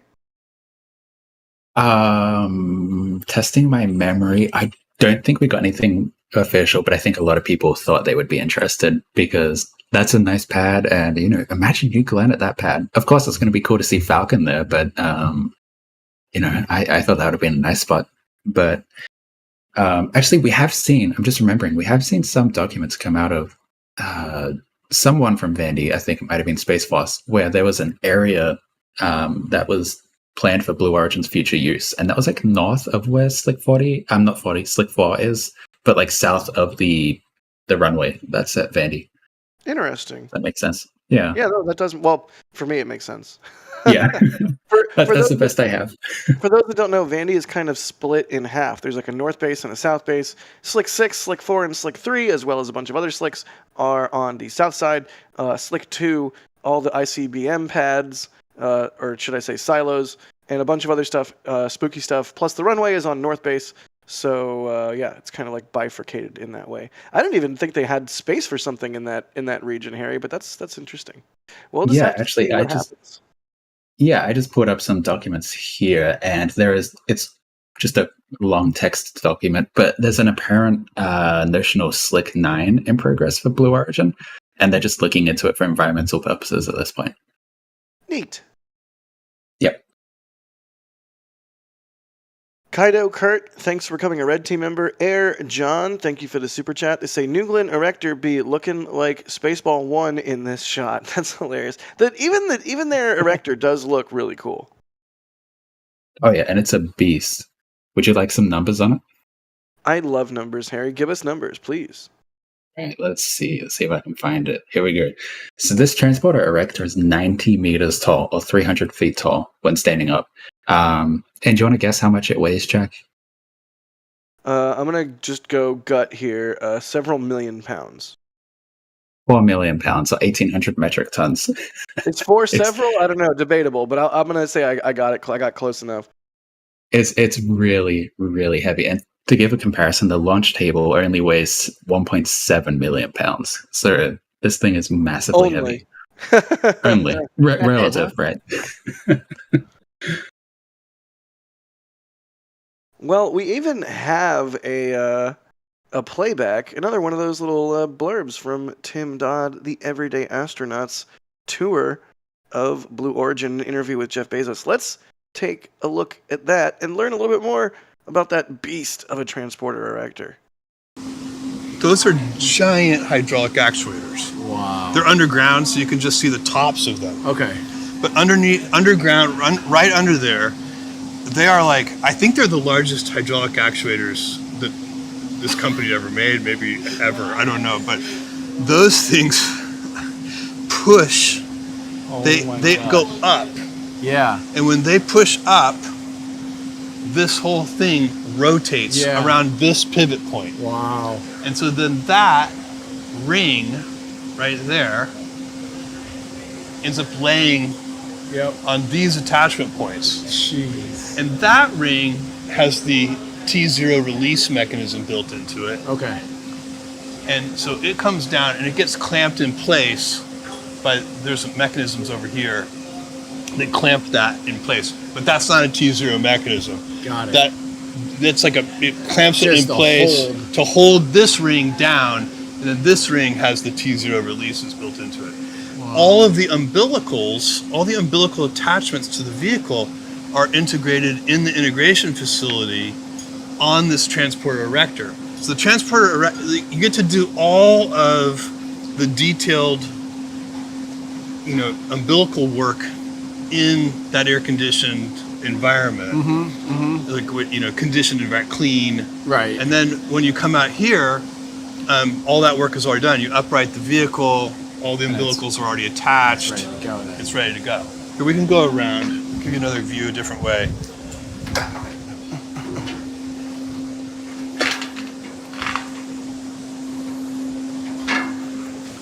The ground infrastructure is one of the unsung heroes of launch. Oh yeah, there's the flame duct. Oh my god. Water cooled. Look at this. Like, that's a whole jib down there. That's like, Oh yeah, that thing's huge. Oh, high that's pressure crazy. water. There are holes all over that. High pressure water comes out and keeps it cool, and it also suppresses noise. So it's the harshest environments for a launch vehicle and for its payload happen on pad, because you've got full thrust from the engines, and it's all being reflected off of the launch infrastructure. And all of that reflected noise is going up and shaking and rattling everything at kind of full spectrum. And so it's a very harsh environment. And so you do everything you can to minimize that environment. And that's a lot of it's for both thermal protection, you have the water, but a lot of the water's purpose is to damp out as much of that acoustic energy, that harmful acoustic energy as you can. That's what these things do too. Yeah. They shoot water. High pressure water shoots out of these underneath. You can see it over there too. And that's really acoustic energy suppression. That shoots, the rainbirds cover the deck. Cover the basically. deck. Yeah. And so you've got water coming in here, you've got water down there. All of that is absorbing acoustic energy. And the water tower you guys built, if I recall, might be the tallest water tower ever As made far or as we something know, like- it is the tallest water tower in the world. The tallest water tower in the world. Oh man, when you get to the size of these sorts of heavy lift vehicles, scale just becomes like, how many swimming pools per second of prop? Like it's just I love this stuff. It's just the bleeding edge of what humans can possibly do with all of the knowledge that we've accrued over thousands of years. You're looking at the zenith of human accomplishment right before our eyes that could lift off the ground on a column of fire in like an hour and 13 minutes. No, you're Jack, good. would you like some numbers on the water tower? Oh, I would love numbers. I also have a question about the water tower, but first, please, numbers. Okay. I'm going to make you guess some more things here just to make it fun. But first of all, This is great. I love this. What are you, Ryan? What is this? The end of the year flame trench with a quiz show? Oh boy. I'll give Ryan some questions for this year's. All right. So this water tower is 107 meters tall. That's 353 feet, right? Do you want to guess how much water it can hold? Do the math. How much water can it hold? I'm going to say 300,000 flagons. No, gallons. I'll do gallons. How about you, Sawyer? 250,000? It's probably millions of gallons. Try 750,000 gallons. That's a lot of water. gallons. For people like me who use real units, that's 2.8 million liters. That's a lot. And then do you want to know how quickly it uses that water? How quickly does it use that water? The size of those pipes has to be huge. Per minute, it uses 400,000 gallons or 1.5 million liters of water. Wow. So they can run about a minute and a half. Yeah. Wow. Yep. Yeah, it's nuts. So cool. I'm so glad we're at this point. Finally, after years and years of waiting, here we go. Ooh, we have a Julia picture of the water tower being constructed circa 2019. Again, we've been waiting for this day for years. Wow, that's a really cool historical shot, Julia. I love that. What else do you see in that photo, Jack? There's like two very interesting things besides the water tower at the baby Launch Complex 36 that I watched being built from Exploration Tower. Right? I see a lighthouse, and I see a lot of structures being built over on the left-hand side of the frame as well. Would you care to enlighten us on what both of those are? Actually, in the background there, those were Launch Complex 17's twin towers before they were destructed. Yeah, and you are right. That is the lighthouse, the Cape Canaveral lighthouse that is the only lighthouse being operated at one point by the Air Force, now by the Space Force. Fun fact, our remote cameras are also set right about there. Wow. Oh, that's gonna be a treat. Well, Yeah. heck yeah. Hour and 10. I'm like legitimately I'm getting nervous. I'm getting a little nervous. I'm getting some butterflies. I don't know how y'all are doing out there in Chatland or all my fellow co-hosts are doing here, but this is getting real, y'all. It's getting real. I've waited for this day for so long, and I don't know. It doesn't feel real. I don't think I'm actually here. I don't think this is happening. Probably a non-zero portion of your life. Quite a chunk. Oh, goodness. Here's a fun one from Boca Chica Crane. Bringing back an old classic. Where is everybody watching from? We talk about, having waited for this for a really long time. And as a team, we've all been really excited to cover it. And I know y'all have been really excited to see it. But where is everybody watching from around the world? Let us know. I see Australia. Harry, you got a friend there. Oh, Utah, yeah. My friends. Alaska. Ryan in LA. Ryan, I hope you are doing okay with all the fires. My heart goes out to everybody in LA that's been affected. Another Australia, Central Florida, Texas, Missouri, Oregon, UK, British Columbia, Louisiana, New York. I love it. We saw where Dee was watching from. Was that what was just on that BTS shot, Sawyer? Exactly. That is from, there it is. You could see Max and Dee are out there over at Jetty Park, which is just a couple miles away from the pad. You can see LC-36 glowing in the distance there. And honestly, with that photo of the lighthouse, Julia, you've tempted me to take the 5-minute drive to a lighthouse right near my house and see if I can sneak a shot in. That's wonderful. Chat is just sorry. I'm lost in chat right now. Switzerland, Toronto, Starbase. Nice. Walter 100 in Starbase. Neat. No wait, it's Lyric Bread. Lyric Bread, you're in Starbase? I know your name in chat. Okay, let's see if we can. I do want to point something out because Max and D are, as you said, at Jetty Park, and we were showing a few moments ago some sweet drone footage from our very own Jerry Pike, and in that drone footage you can see the exact spot where Max and D are. So let's let this play a little bit, but it was in the shot where it's like leaving port, and I don't know, it's cool because there's going to be a rocket coming down and landing on this barge, and we got these really sick shots from Jerry. Here we go. This is Jerry's video. Here we go. Wait for it. Not this one. It'll be obvious as day, like it'll be plain as day. You'll see the boardwalk. You'll see is it a boardwalk? Is it a dock? I don't know. It's a jetty. It's a jetty. I was going to say it's a jetty. Oh my God, Jetty Park. Jetty I should have had more Red Bull. There it is. That little jetty right there with the wooden structure on it. That is where they are. Neat. And not to mention the launch pad in the background as well. Yeah, it sort of gives you some context in terms of size of things and location of things all in one shot.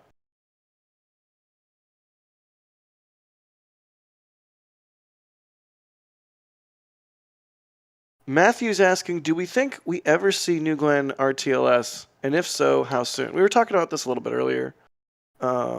Currently no plans to land it back on land. It's all going to be downrange landings for now.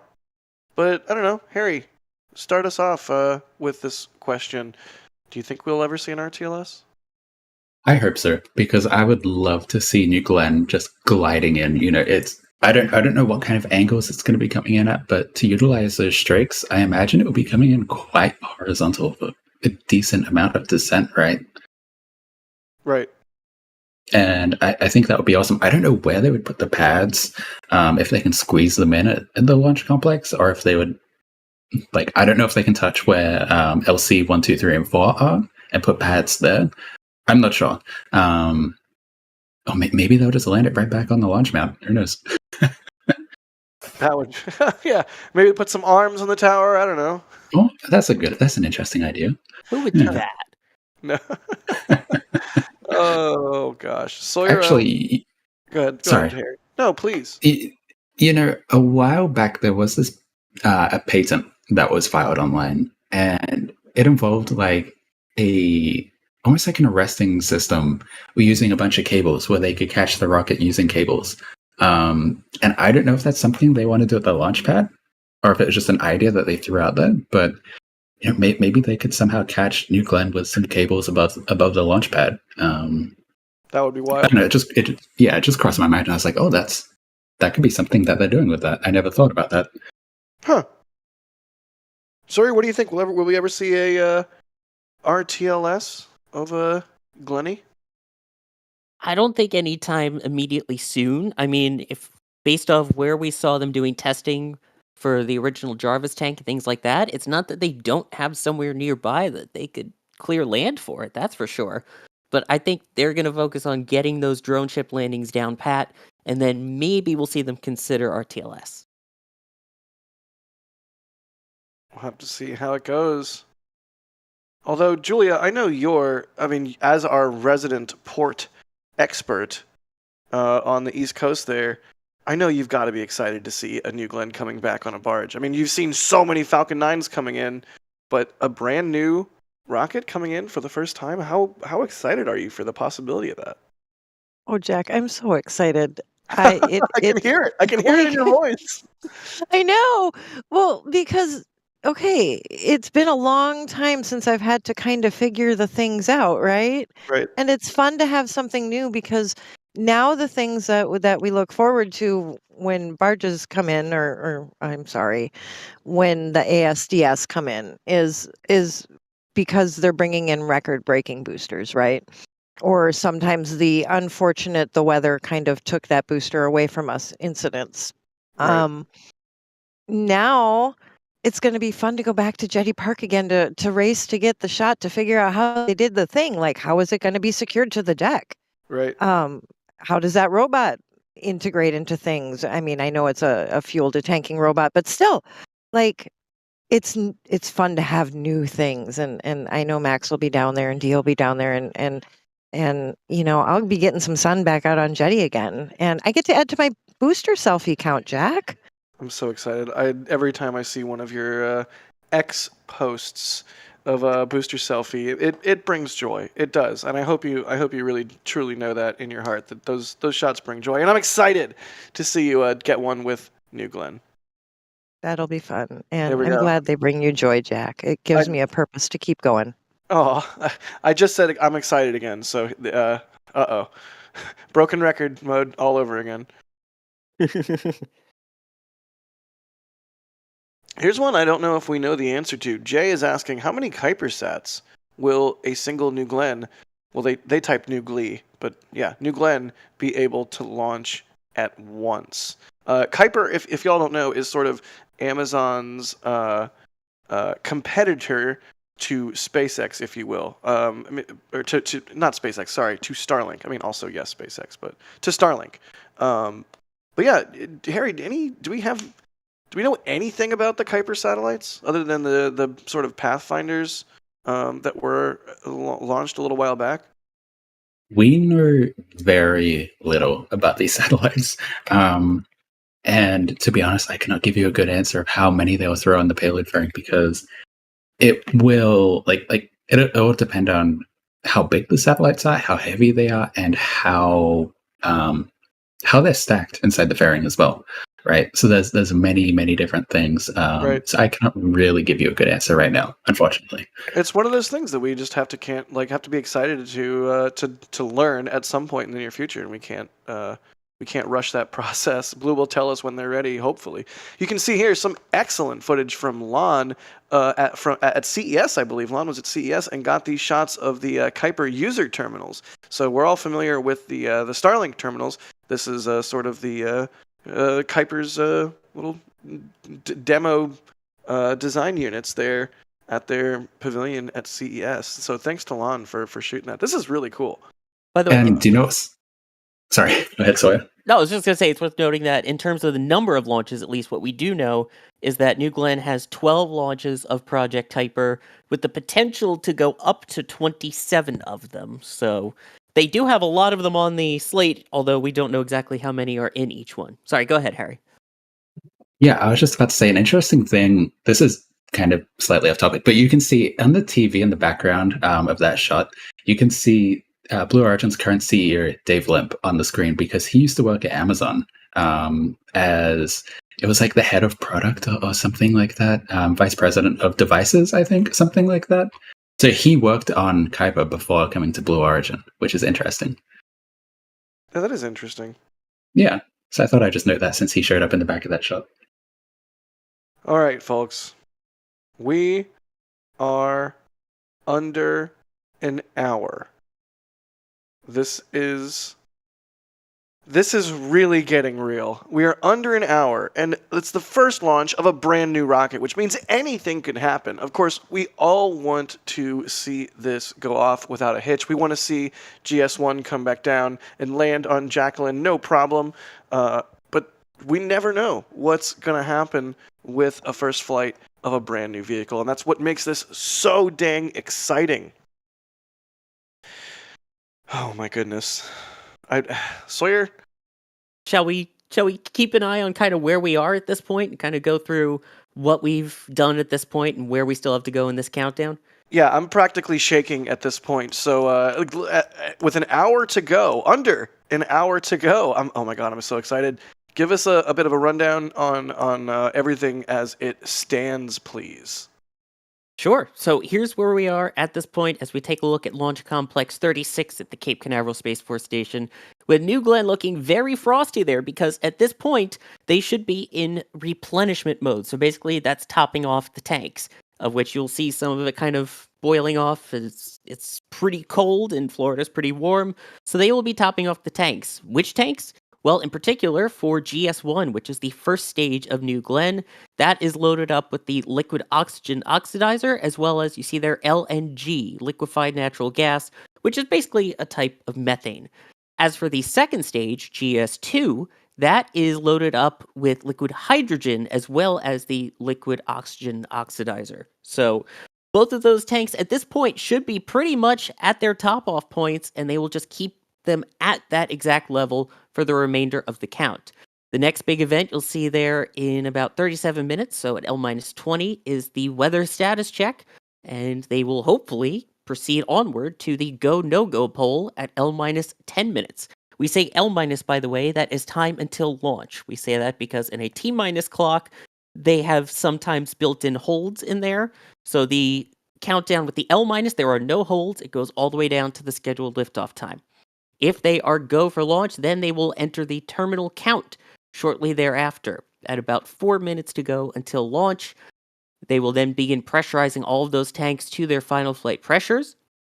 About a minute before launch, the vehicle will switch to its onboard power rather than ground power from that transporter erector, the metallic structure you see right ahead.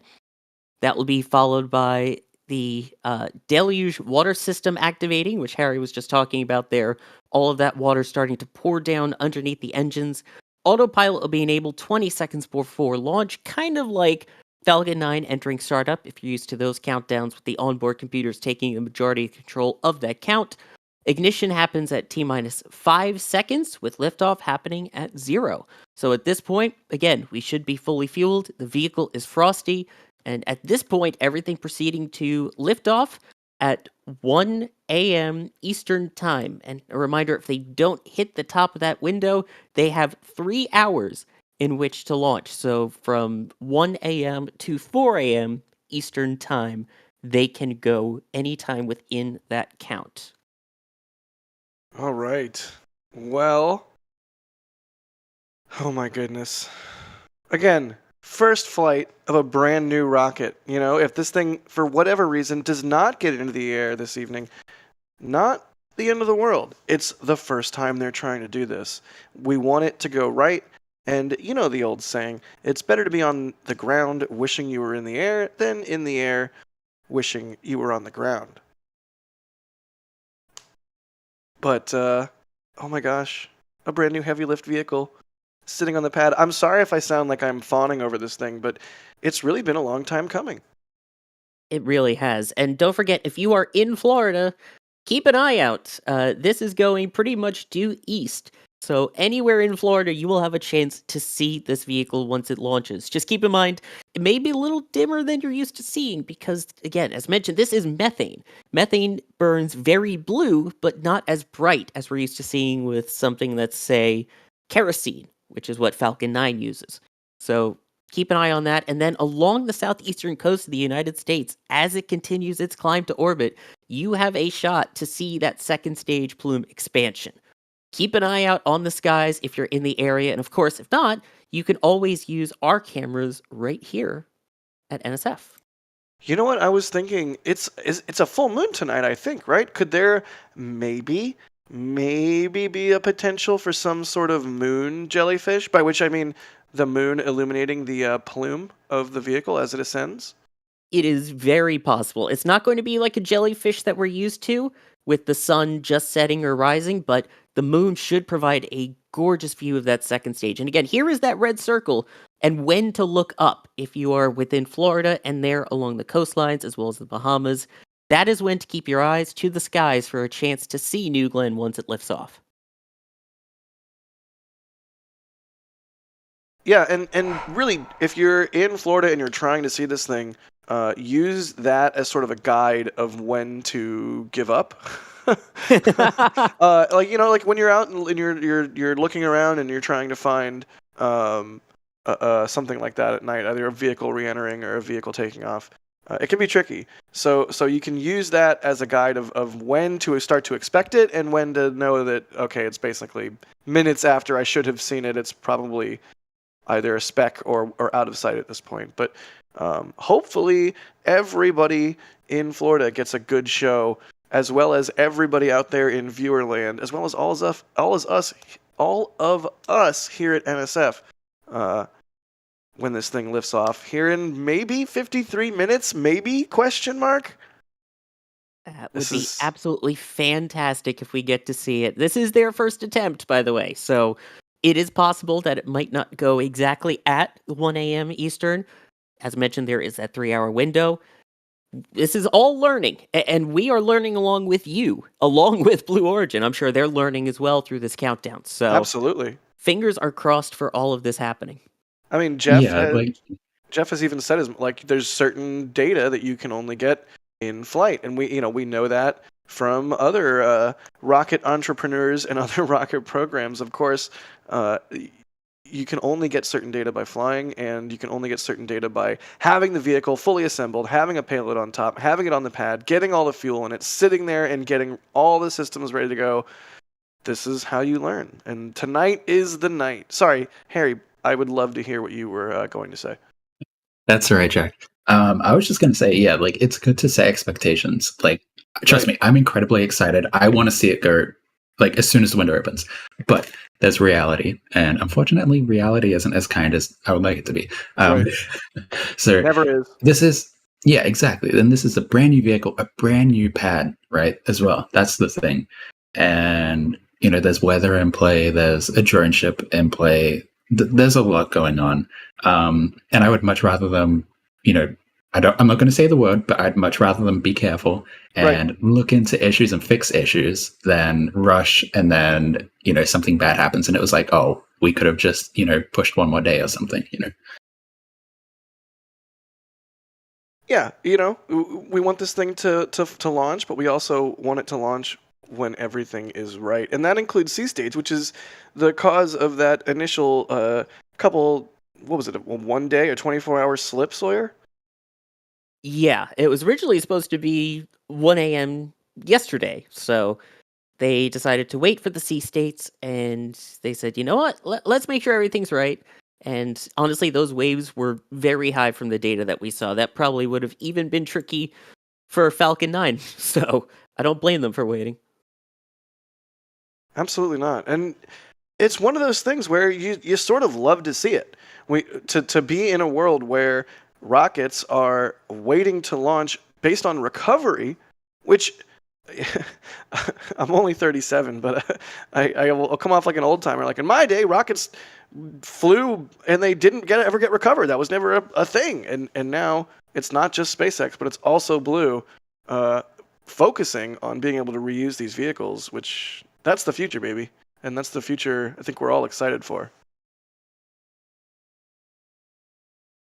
Preach. All right. Well, man, Harry, I'm so glad we got to do a little bit of commentating for this. I'm so thankful for your vigilance, not only with just Blue Origin, but also your eyes in the sky. Y'all, if you don't know Harry Stranger and you do not follow Harry in some form or another, you are doing yourself a disservice. Harry, your satellite views of it's not even just space stuff. Just your satellite views, period, are second to none. Thank you, Jack. I don't even know what to say. That's really kind. Thank you. Well, I mean it from the bottom of my heart. So thank you for lending your expertise and your time to the stream tonight. Yeah, I'm so happy to be here, and after tracking Blue really closely for the past 3 years, it's so exciting to be here, and to be on this stream is like I'm over the moon. So thank you for having me. Anytime, buddy. Please, come back soon. Sawyer. Also, thank you, good buddy, for lending your knowledge and expertise and puns, dare I say. I don't want to embolden you, but also the puns. It's a pleasure. I mean, like you were saying, this is something that we've been looking forward to for so long. I'm sure the Cape team can agree.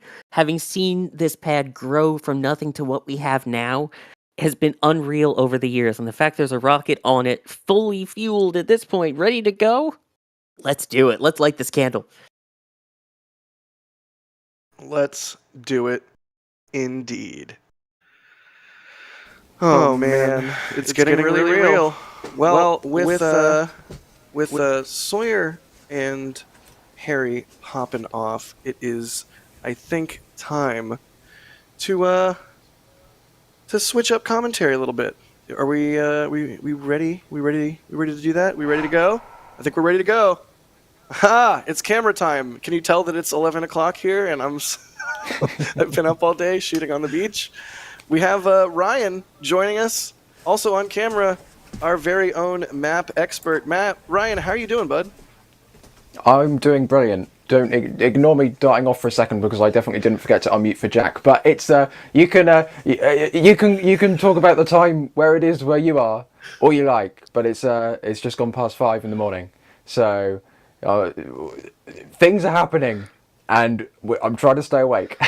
Things are happening indeed. I mean, I keep looking at the timeline, at the countdown. 47 minutes to go. Also, joining us on camera, we have Mr. Adrian Bile. Adrian, how excited are you? I know you love Blue Origin just as much as anybody else. How excited are you right now? Very, very. You're muted. You're muted, my guy. A+. Very. I said very. I think stream could hear me. You just couldn't. Okay, fair. I'm very, very excited for this. And first off, again, thanks to Sawyer and also thanks to Harry. What a stream debut. Like, being the first time on a stream ever and delivering that, Harry, that was really, really good class. So, glad you could join us. You know what that reminds me of? It reminds me of was Hagen's first stream James Webb? I think it was. When Hagen jumped on for James Webb, and it was just like he just knocked it out of the park. In fact, he got a clip in the intro, the 340 whatever unfolds to go. That's Hagen, I think, on his very, very first NSF stream. So maybe I'll try and find a clip from Harry to use in sometime in the future, perhaps, maybe. Anyways, let's do a rundown on what's going on, where we're at, and things are starting to cook. So, Adrian, you just said like you had something to say. I'm going to let you take it. Yeah, we are in a bit of an interesting situation right now because from what we are aware, the clock is still ticking down to the top of the hour here, which is 45 minutes from now is the L clock. The interesting thing is Blue Origin has been a bit silent on the situation of have they wrapped up fueling, because from our understanding we expect them at this point to be wrapped up in fueling, and this rocket should be in top-off mode, so basically constantly being topped off in preparation for tank press and launch. That has not been confirmed yet, so we are in a bit of a wait-and-see situation if this is indeed going still in 45 minutes. To my knowledge, all the clocks at the Cape are still ticking down for that, but we will have to wait and see. It's a new rocket, it's a new situation, so we will have to learn here together with Blue Origin.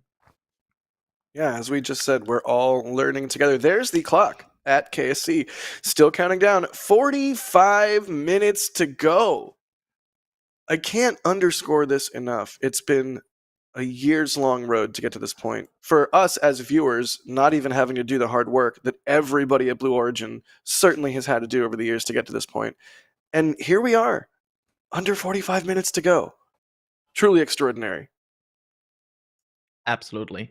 I mean, honestly, getting on your first attempt of a new this is a new launch pad, as I think Harry and Sawyer have said before, like in the sense of like completely rebuilt, reconstructed. This is a new rocket, and they are still able to get all the way through their countdown, it seems, on the first attempt. Like, I'm again, as you said before, I'm a bit of a Blue fan, and I was not as optimistic today. I will fully admit that. Like, if you have told me they will get somewhere to fueling, I would be like, yeah, that's cool. That's on your first attempt. That's amazing. But it seems they're getting very much close to the business end of their countdown here. So I know also, not to throw here to somebody here, but I heard there's a plane in the air. There's only one. Every other plane is not in the air. There's only one plane in the air. What's the deal with that? I assume you were throwing that to Ryan. Yes. I mean, Jack, if you want to talk about planes, you can talk about planes if you like. But I don't have you may have noticed. Yeah, I don't have a fancy you don't map. have a fancy map. Anyway, there is one plane with the starbase coverage that I'm always looking at, and it is the WB-57, and it makes its grand return, not for Starship Flight 7, but for New Glenn Flight 1, because out over the Atlantic right now is NASA 926, which is one of their fleet of WB-57s. I believe they have 3, and as you can see, it left the shuttle landing, or the launch and landing facility, as it's known. Let's just call it the shuttle landing facility, left that massive runway at the Cape, and then flew all the way out, initially climbed up into the 40,000s of feet, but then I've noticed the tracking gets a little bit dodgy as it gets further out. This is its last reported location because it's the ADS-B, which is the technology that we use to track the aircraft, has to be beamed back to land, and that's very far away. As you can see, Florida is very far away. So this is the last reported location for this aircraft.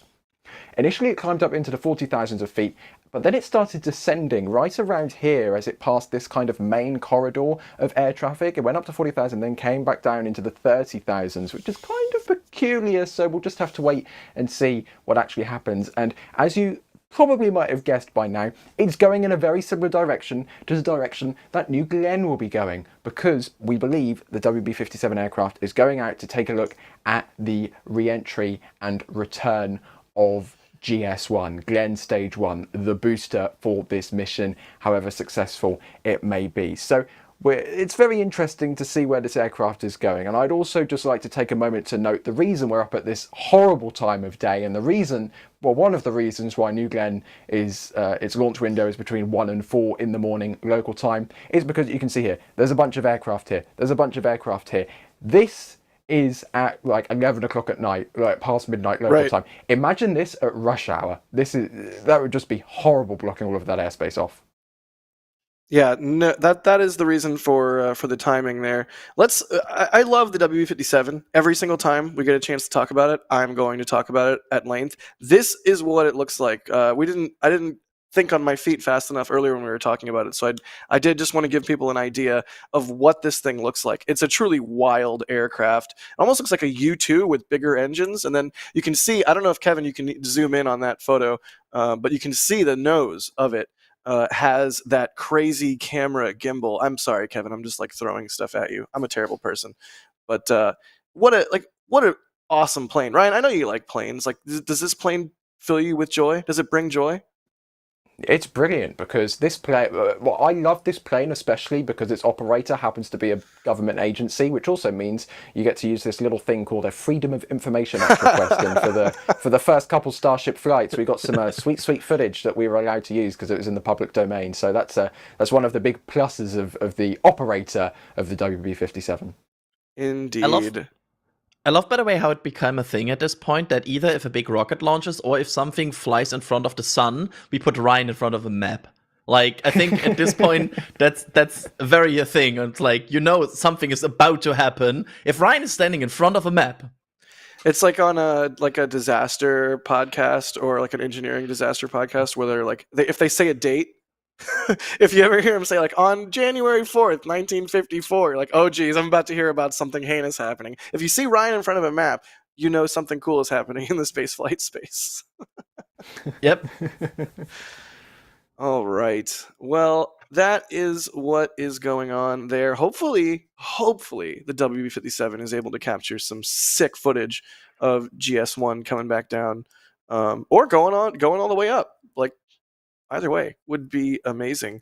Let's go ahead. It would mean that the Grand Stage 1 got to that point, right? That's I think at the moment we talk about the WB-57 capturing re-entry, as in like some sort of controlled re-entry to Jacklyn, that means we are at that point. That means they got to stage SEP and they got to the situation where they can even acquire that. And I'm not sure, like, we can dive about this in a little bit later because I know you want to talk about something else right now. But I think at the moment we even talk about re-entry on this flight, it's a success.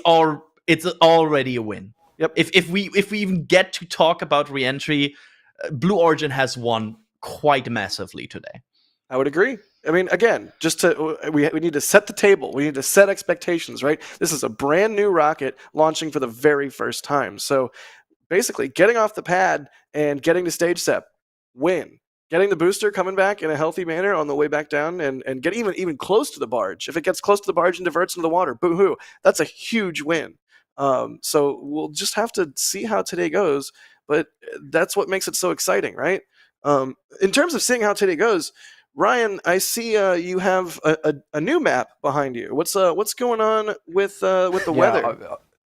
Over the last 30 seconds, I've worked very hard in taking down the old map and putting up the new map with one press of a button. Thanks for your sacrifice. And, as you can see, there's big cloud right here, and that's where the pad is, and there's big cloud right here, which is might be getting a little bit in the way for looking at this vehicle from the ground, but luckily if you are to the south of the Cape, I'll point down here, Miami, Fort Lauderdale, this general southern area of Florida on the Atlantic coast, you've got wonderful clear skies tonight, but just as you get to Cape Canaveral right there, this huge band of cloud starts to come in. I mean, this bit of cloud here has been put here on purpose. I'm sorry, but this cloud is thicker than all of this, and it's been placed right over the top of Cape Canaveral. There is no way that isn't intentional. Anyways, fingers crossed. You can see it was really big a couple of hours ago. It's starting to get smaller.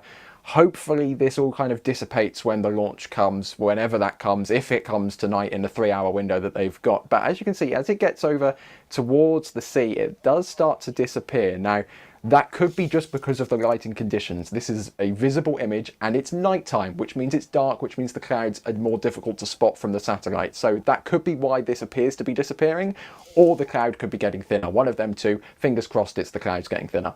Fingers crossed indeed.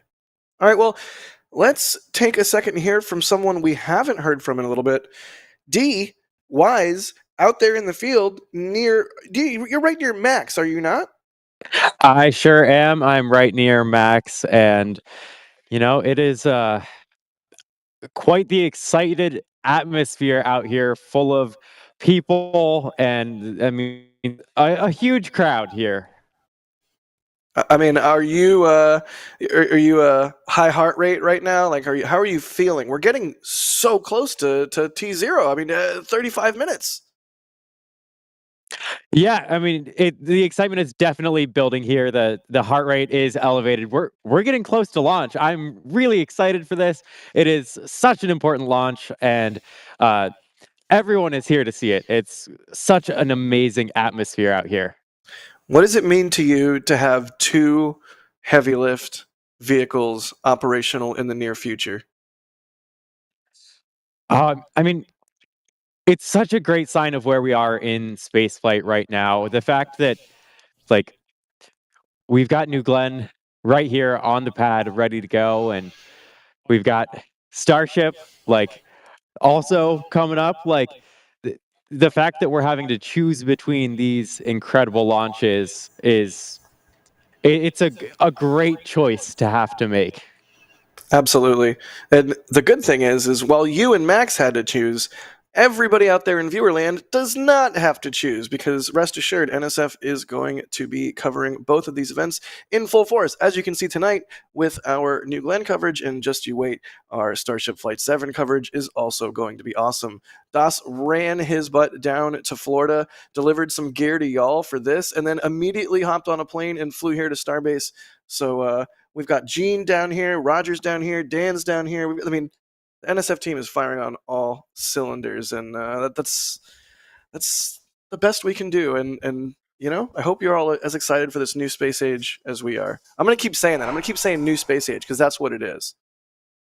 I'm so glad, by the way, Starship pushed to Wednesday, because otherwise this right now would be even more action-packed to word it like that. Yeah, that's one way to say it. Speaking of action-packed, Julia, do we have you still? We may not. I might have just sprung that on her. She probably has to unmute her phone. Nah, you're right. I was right here. I just forgot to unmute in Discord. You know, someone's got to do that every stream. No worries. How are you feeling? How excited are you right now? We're getting so close. 33 minutes, 30 seconds. What the heck is going on? I don't know what the heck is going on, but it is, as you would say, exciting. The folks around me are doing, you know, their camera checks. I'm about to switch out my lens, so I can hopefully go for a streak shot through those said clouds. It could be pretty, you know. Could be. But yeah. It's definitely getting a little bit more, shall we say, our heartbeats are rising. Indeed. Yeah, is it getting a little warmer there? Looking at our weather card, it looks like temperature might have gone up a degree or two. Hopefully you're not freezing. A degree or two. I don't know if that makes a difference, but maybe the excitement is warming us up a little bit more. I don't feel as chilled as I was before. So yeah, we'll say it's because of excitement. Adrenaline is a heck of a thing. I will say. And you know, hand warmers. Photographers have hand warmers. Yeah. Turns out having constantly bulk orders of hand warmers and like having like 50 on you at any time comes in really handy when it's cold out. Indeed, it does. You give them out as kind of like little gifts around here to viewers. Yep. Do you get it? Hand warmers. They come in handy. They come in handy. Yeah. Yeah. Brilliant. Thank you, Sawyer. Thanks. You're welcome.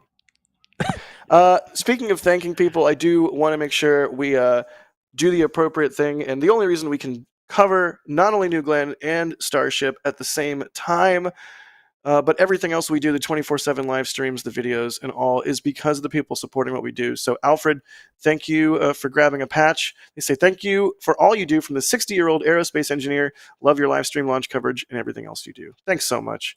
Jessica, thanks for the store purchase. Quit Tessa, thank you so much for the support there. Alex Vaughn as well. Thank you.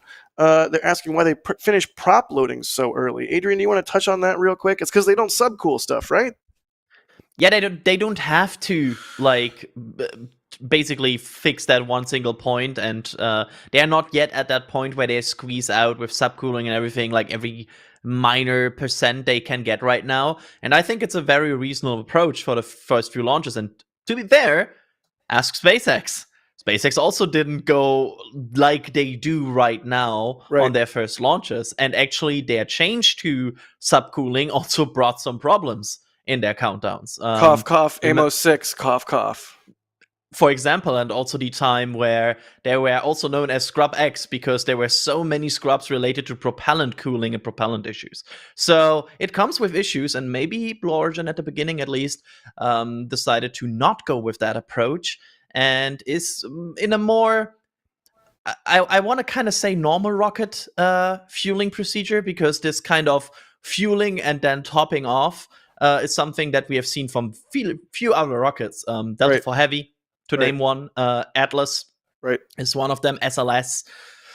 So even Starship has some sort of hold and top off capabilities. So it's something that rockets can do, and Blue Origin is using that. And especially on a first launch, that probably comes in handy, because shooting for 1 single second with a countdown on a first launch, that would be probably kind of hard to That's do. like playing So, playing the video game on expert mode. Yeah, absolutely.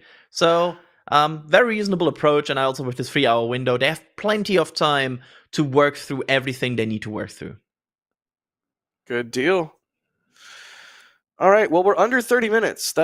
I'm almost speechless, but I'm going to continue thanking folks here. Go Flyer SCWP111. That's a heck of a name.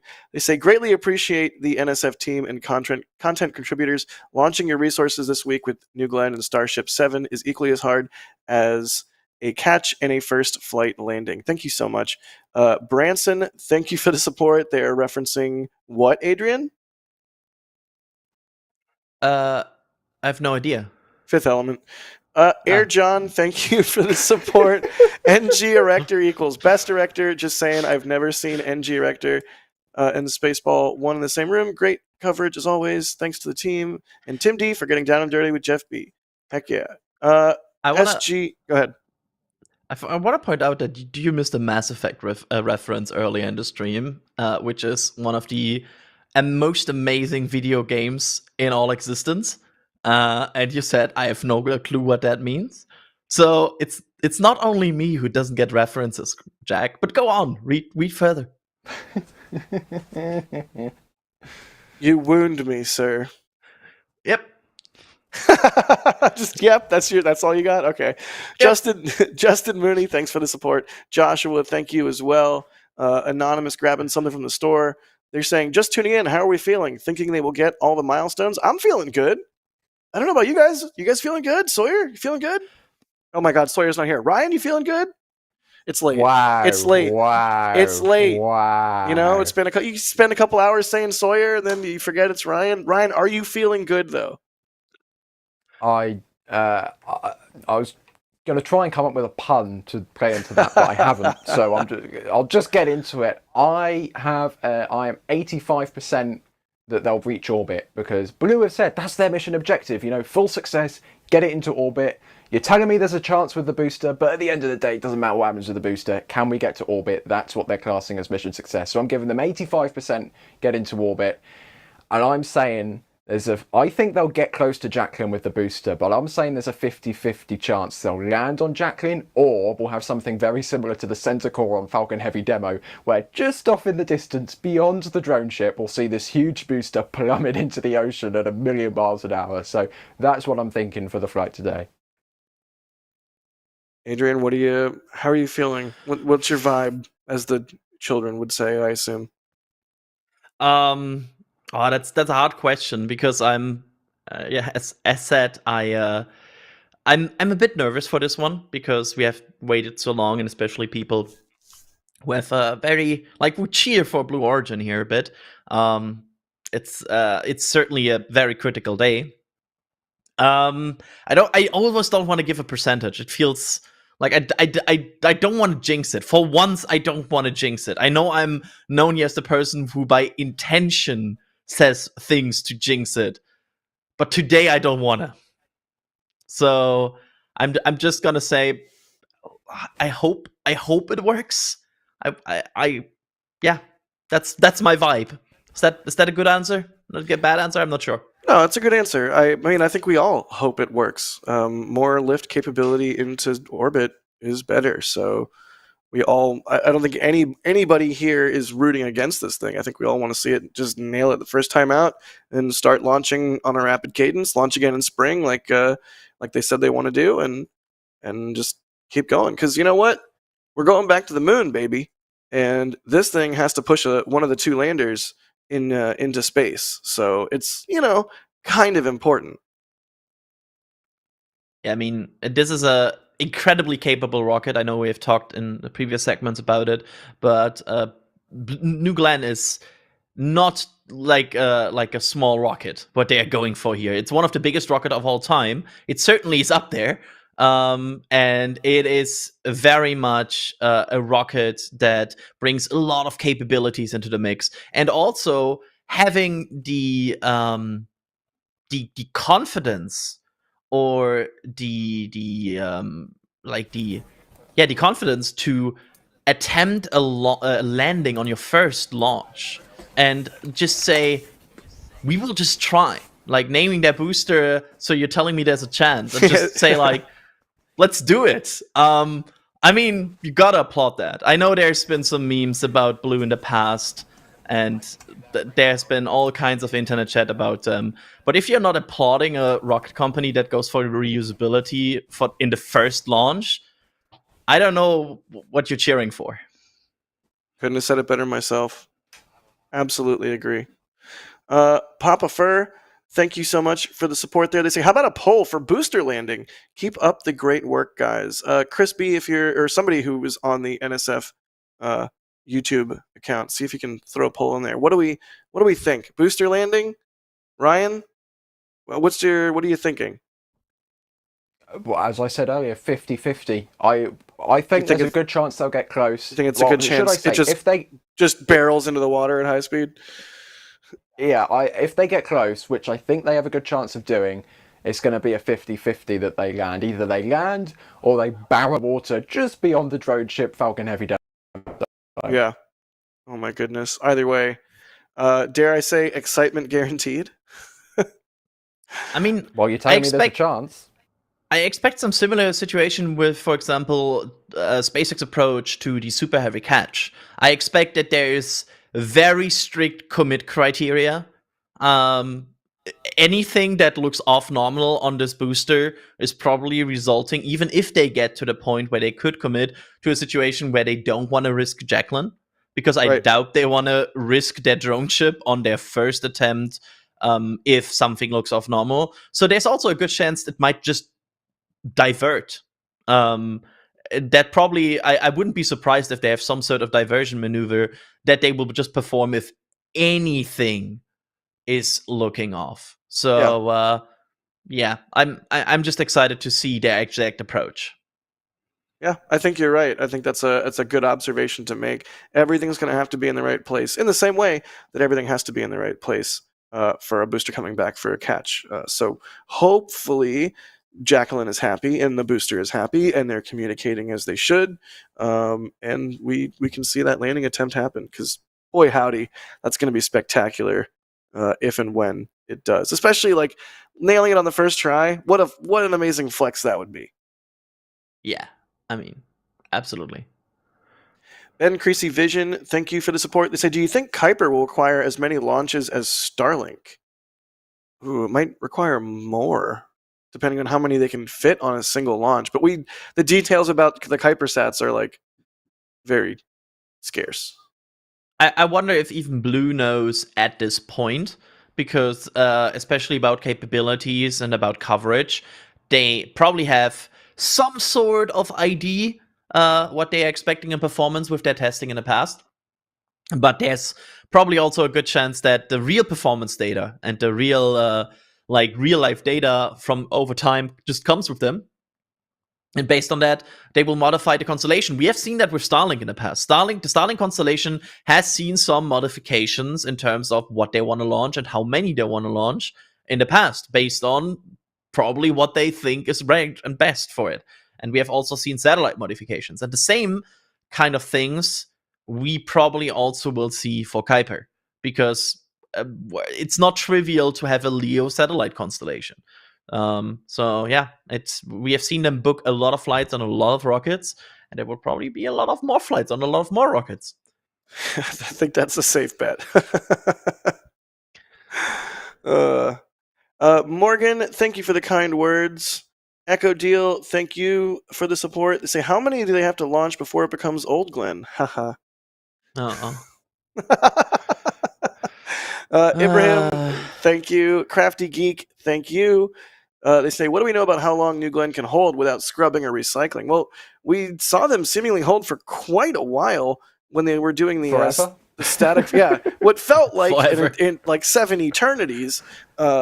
Yeah, for when they were trying to do the static fire attempts, right? So presumably they have significant capability to hold. Right? I mean, am I wrong there? Am I way off base, Ryan? Well, they don't, as we were just discussing earlier, they don't super chill, they don't have this load and go, we've got to go at the time we tell you that SpaceX has a Falcon 9, right? They have, don't get me wrong, liquid oxygen, liquid methane, and liquid hydrogen, still very, very cold, but they're not in that super chilled conditions, right? So they can keep on replenishing as long as they've got some propellant left in the tank farm. Theoretically, they can pretty much keep replenishing as much as they like. However, you know, eventually they are going to run out of liquid oxygen, liquid methane, liquid hydrogen. So I would guess, based on what we've seen with the static fire attempts, maybe 3-4-ish hours, because the last couple of static fire attempts, they went for 3-4-ish hours, and today's launch attempt is 3 hours long. So my assumption, this is not confirmed at all, but my assumption would be that's kind of driven by their tank farm capacity, because this is a big rocket, and if you need to constantly keep topping it up, you're gonna drain your fuel quite quickly. Right. Yeah, makes sense. Mr. G, thank you for the support. Mooing Cat FOE, becoming a Capcom member. That's awesome. The membership program, if you guys don't know, is so important to what we do. And at Capcom level above, you get Discord access, and you get to get the pre-show and post-show to the Flame Trench, and you get all the member photos and everything. There's other levels of the member program. You can come in at wherever you want. There's also the member multi-view, which is awesome. For some streams, we'll put up a multi-view. You can see all the cameras at once. And if you don't want to listen to us talk, you can also not do that. Or you can just have, like, you know, both up on 2 screens, whatever you want. But either way, we can't do what we do without you all support, including the members out there. Mooing Cat, pop into the Discord and say, hey, if you're into Kerbal, run into the gaming channel. If you're into food, run into the food chat. If you're into whatever, there's a sports ball. There's a whole bunch of different, of course, channels about rockets. But either way, thanks for doing that. Kristen, thanks for the support. Trevor, thank you. Drew Nar, thank you. Roland Hines, thank you. And Josh, thank you. Finally, Space Pope, the Space Pope. They say, blessed are interested in spaceflight, for they are the future and hope of a better path upward. Bless this test and space be with you. In the name of the Flame Trench, the SPMT, and the Holy Space Coast. $50 super chat. Thank you, Space Coast. You're super kind. All right, well, oh my goodness. 17 minutes to go, as far as we know. Certainly, no other word that the things are slipping or anything so far, right, Adrian? Yeah, it's gonna be interesting. To my knowledge, they have said that they have a polling at T-minus 10 minutes. You will see exactly if that happens, what happens. I'm not sure if the countdown clock is still at the KCs, probably also still ticking down to that C0. But of course, they have a 3-hour window, so there's always a possibility for them to wiggle here. And I totally agree. There's the clock is very much still ticking to the top of the hour. So we just I assume it's top of the hour until maybe something changes, and we will see what exactly they will do in the next few minutes. And again, we don't have the full knowledge about all of their holding and capabilities, but I very much agree with Ryan. It's probably quite significant until the propellant tank farm is empty. If you don't have propellant anymore, you cannot launch. That's it's a very hardcore technical fact about rockets. Yeah. If you don't have propellant, you can't launch. That's a general rule of thumb. Yeah, it's very, very inside. It's nothing everybody knows. Oh, good stuff. Let's see. More questions. Holy cow. Sorry, wait a second. $100 super chat from Russell Snodgrass, another of our regulars. Thank you so much, Russell. That's so generous. Like, I don't even know what you say to that. But you know what we do here at NSF is try to bring you the best space coverage we can. And so with your support, we'll keep doing it. They're asking, can the gigantic New Glenn fairing carry as many bananas, oh God, as Starship can? Someone chat GPT it up and answer. What can carry more bananas? I assume Starship, but if we're not talking mass constrained, just volume. Yeah, mass. I think that goes to Starship. At least the how should I disclaim this? The advertised potential future capabilities of Starship and New Glenn. Starship definitely beats that. But in terms of payload space, I mean, look at that. That is Blue Ring right now, live inside of the payload fairing, and it is comically small. That payload fairing space is huge. You could fit, I don't know how many school buses you could fit in there. You know, the school bus, the American school bus was for so long the determining factor of how much stuff you could lift into space inside of the payload bay of the space shuttle. Look how much space is inside of that fairing. I mean, it's huge. I don't know how else to say it. This is a huge payload fairing. It's truly massive. 7-meter diameter, just absolutely huge, biggest in the industry at this point. So it's nothing to shake a stick at, that's for sure. Russell, thank you again. Oh my goodness. Julia, I guess, should we probably say goodbye to you so you can do camera things? I think Max and Dee are probably in the thick of it right now as well. Yeah, I guess right now would be a good time to say goodbye for now. But then I'll see you on the other side. You will indeed. I'm so excited to see everything that the Cape team creates from this launch. So good luck, Godspeed, and we'll see you on the other side, Julia. Telling our photographers and videographers to see them on the other side for a New Glenn launch. Just saying. Feels like serious and intense, heartfelt feelings are happening right now. The happening status is on maybe. Might be happening. Y'all, I'm still. How many? Go ahead. I'm still being careful. I don't want to get too excited because we saw what happened with those various static fire and wet dress attempts that we streamed throughout the last few weeks. But I have trust issues. We could be 13 minutes away from the inaugural launch of this rocket if everything goes to plan. Now that would be, don't get me wrong, a monumental ask for a rocket of this scale to launch on its first attempt in its first window ever. That would just be insanity. But we could potentially be under 13 minutes now from launch. That's just crazy to think about. In the best possible way, and it is. We should, set the table, set expectations. It is a 3-hour window. It is a brand new rocket. So who knows? It could go in 12 and a half minutes. It could go sometime in the next 3 hours. It could not. But the fact of the matter is we are closer than we have ever been to seeing this brand new monolithic vehicle. Gorgeous. Off the pad. Adrian, I don't know if we've talked about this on stream. Really quickly, how do you feel about the Comet TPS not being painted? I know there was some discussion about this on the space socials in the last couple days. I think it looks better without. I think it looks better if it wouldn't have that, like the original concept of it.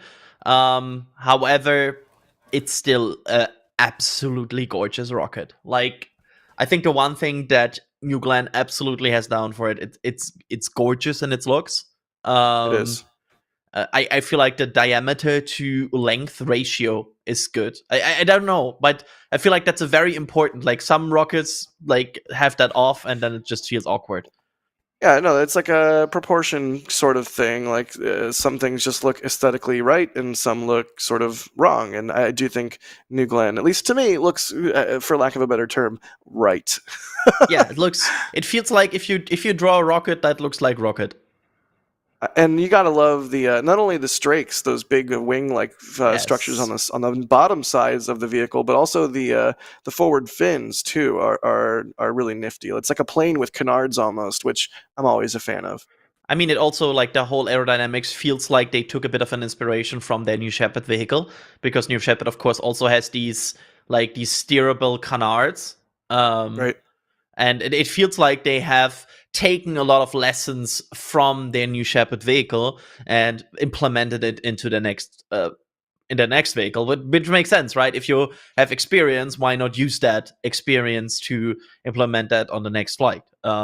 We see the same right now, for example, with SpaceX. SpaceX uses this kind of same aerodynamic mechanics on Falcon 9 and Starship with grid fins, because probably they understand grid fins. So they choose that aerodynamic tool of their choice. Oh my goodness. There it is. It's a live shot of the deck of landing platform vehicle, LPV, right? Vessel. Landing platform vessel. Thank you. Jacklyn, all lit up. I'm so glad they have lights on it. Oh boy, that's wonderful. Oh, that's under wonderful. 10 minutes. We're under 10 minutes. We're under 10 minutes, and we can see where GS1 is headed. Ryan, where exactly is that?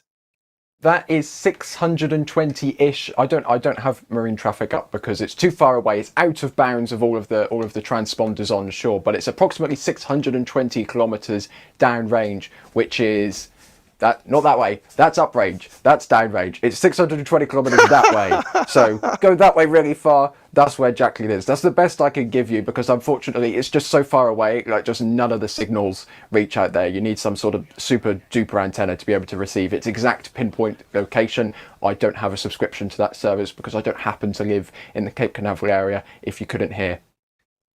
No worries. 9 minutes. I'm no longer. Say what? Look at the screen. About 30. that. Yep. 40 minutes. Okay. We have a new T0. All right. Yeah, the T0 apparently is 1:30 a.m. Eastern time, so that's a 30-minute push into the window. Which I feel like we all have tippy-toed around the fact that it might happen, but it felt like it might happen here a bit. If it got a bit awkward the last 30 minutes where we were like, I'm not sure if it goes, it sometimes it feels like that. Again, brand new rocket, brand new pad. This is the first time this thing is ever going to launch. This sort of thing is par for the course. There's a 3-hour window, and you can't expect this thing to go at the top of the window. Hey, remember a little rocket called Falcon Heavy? Remember when it launched? Hey, it launched on the first attempt. Sorry, I have to interrupt. Like Look at these close-ups. These close-ups are gorgeous. Look at that frosty rocket. Oh, it's a beautiful machine. I had to interrupt you while they were there. Like, that's just stunning. Oh, you're good. Yeah, Falcon Heavy demo launched with like 5 minutes to spare in the window or something like that. Like some ridiculously small amount of time left in a several hour long window.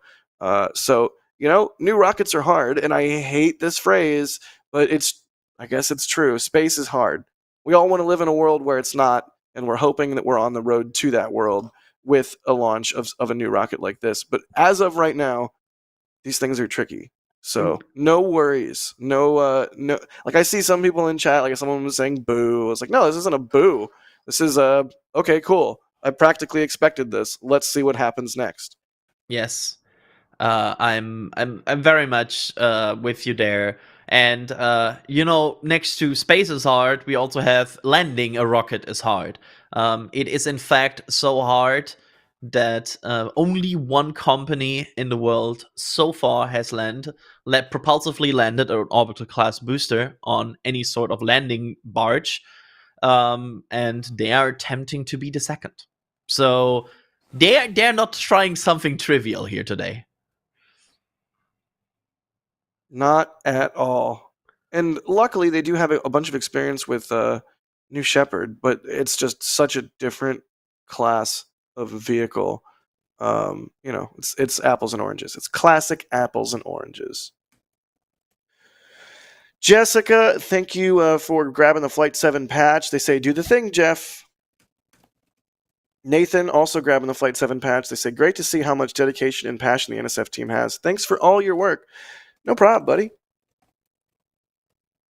William grabbing some stickers. They say, need Velcro variants of the patch. Need to rock one on my 511 bag. Keep up the great work. I think that's what Das does. Das puts Velcro on him and then like sticks them to his jackets and stuff because he's a cool guy. I need to get a jacket with Velcro. Then I can be a cool guy. Jack Fetter, thank you for the support. They say, thanks for so many hours of launch coverage. Looking forward to a total geek out week. Yeah, I think all of us are. It's going to be a good one. Jack, no, I did that one. Beep, beep, beep. Shadow Gunner 66. They say, launch, yes. Orbit, yes. Landing on drone ship, I'm with Ryan. Landing on the ground is one thing. A ship on the ocean, first time. Fingers crossed. 50-50. Mark Jones with a $5 super. They say, love what you do here. You are the Walter Cronkite of the new space age. Thanks. That is too sweet. Thank you. We are so not, but we do our very best to be as informative as we can. IndyCar, thank you for the support. They say, time from launch to barge landing for New Glenn and Falcon 9. For Falcon 9, it's what, like 8.5 minutes? For New Glenn, it's like, what, 9 and something? Like, it's a little bit longer, right? They expect GS1 booster touchdown at 9 minutes and 28 seconds. The landing burn will start at 8 minutes 52 seconds. So the overall duration of the landing burn will somewhere in the round of like 36 seconds. There you go. So that's your expectation on the duration of that. They also, there's also different names for that re-entry burn. They are now calling it re-entry burn on their press, on their like timeline. Nice. It has different names in the past, but they also call it now re-entry burn. And just to update you all a bit on timelines here. Apparently, the new target is 1:30 and 1 a.m. Eastern time. So, in 1 minute after half of the hour. Is that a saying? That's not a saying. Yeah. 1:31 a.m. Eastern. That's 0631 UTC. All right. Well, not a big push. Still plenty of time left in the window. And we got New Glenn sitting on the pad fueled. So hopefully in about 35 minutes. It's always a roller coaster, right, Adrian? Like your heart rate starts to spike, especially as you get under 10 minutes, and then things push again, and you're like, and you like take a couple breaths, and then you start to get, it starts to get closer to 10 again, and your heart rate starts to go up again. As a rocket commentator, which we are, you really have to pace yourself a bit. You do. Like sometimes you have to you have to hold yourself back a bit to not go too early, too excited, because you will burn yourself. Like you burn that adrenaline a bit too early. The name of the game is crescendo. Yeah. We're trying to crescendo here. Yes. It's really an interesting challenge. Starship has been, I think Starship is the master of that, because Starship had these like late holds sometimes, and then you go again, and then you hold again, and it's a thing that we do. So I fully agree with you, and I'm fully on board with that. Pacing is the thing. Absolutely. Thanks again, Mark. IndyCar, thank you for... Oh, we did IndyCar. Stuart King, thank you. They say, any reason for the 1 a.m. launch window? Have to work tomorrow. Thanks for the great coverage. See you all again at 5 p.m. Ryan was talking about that a little bit earlier. It's about not cluttering up the airspace. We don't want to do that, right, Ryan? Yeah, so if you are unaware, Miami, Fort Lauderdale, West Palm Beach, Orlando, Tampa, what's the other one? Fort Myers. These are all very popular holiday destinations in the United States of America, right? And where do some people go from to these holiday destinations? Let's say New York, Washington, D.C., Boston, pretty much anywhere in the Northeast. We also have some friends from overseas coming in, transatlantic flights, and all of that air traffic goes through this bit of airspace right here. And when it's, say, the middle of rush hour and you suddenly decide, I'm going to block off all of this airspace, you have to fly all the way around that. That can cause quite a lot of chaos. So the FAA very politely asks, hey, would you mind not causing a bunch of chaos and maybe launching when nobody wants to fly through our very congested airspace, say 1 till 4 o'clock in the morning? And Blue's like, all right, it's our first flight. We're not bound by any interplanetary windows here. Let's just go when the airspace is clear enough so that they don't, get in the way of loads of planes here. So that's why we're all awake at what's now 6 o'clock in the morning for me. I've been up all night. This is, wonderful time of day to see an inaugural rocket launch. I wouldn't have it any other way. This is, a rocket launch is serious when it's dark outside, you've been up for forever, and we're just waiting now, and it's getting pushed on. These are real rocket vibes I'm getting now, is what I'm trying to say. Real rocket vibes indeed, but hey Ryan, at least Starship isn't going to launch 17 hours from now. Yeah, that is one bonus. Yes. And I'm very glad. I'm also, I think, I'm quite, like, I'm a bit more to the east than you, Ryan, and I can tell you there's a faint hint of orange already on when I look out of the window. So it's certainly one of these nights that weasel off. Like, I'm not even joking. We love this. Like, we love this every single moment. We live for this. I mean, we Yes. really do. We mold our lives around doing this because we care about it so much. Pro tip: I don't know how it took me so many years to do this, but in the last couple of months, I bought like a $10 eye mask. So when I have one of these late night streams and then have to sleep when the sun's already up, I don't have to like live in a cave or block off windows or anything like that. I just eye mask. Pro tip: helps sleep. Who knew? We are now at T-minus 30 minutes. There's actually not a big milestone happening at T-minus 30 minutes, but I quickly want to mention that in 10 minutes from now, T-minus 20 minutes, this is where they conduct their weather check. That is very standard for all kinds of rocket launches, that you have like some sort of point in your countdown where a weather officer basically looks at the final data they have available and then make a determination of if proceed with terminal count or not. And that's also what they are probably approaching with T-minus 20 minutes. And then at T-minus 10 minutes, they will conduct a form and no-go poll. These tend to be sometimes also a bit of a formality because everybody kind of knows. Like, if a go-no-go poll will most likely be no, they will not just learn that at T-minus 10 minutes. Usually they talk about why something was red before that. But it is basically a checkpoint where they poll all stations and check if they are go or no go. The question we, of course, here have is, will it be an electrical poll or like some digital poll, or will it be like a manual poll? I think I speak for every single rocket nerd out of there. Please be a manual poll. I hope so. I hope we get to hear it. Yeah. Like, they have the mission control for it, so like, come on. Right, and Jeff, he's recovered the some F1 engines from the bottom of the ocean. He has an appreciation for spaceflight and aerospace history. So I gotta feel like Jeff is no different than any of us in being a fan of Go No Go Poll. So hopefully we get to hear one from Blue at some point. But maybe not. We'll see. Oh, I believe Wade, Dr. WD-40, is joining us from the field.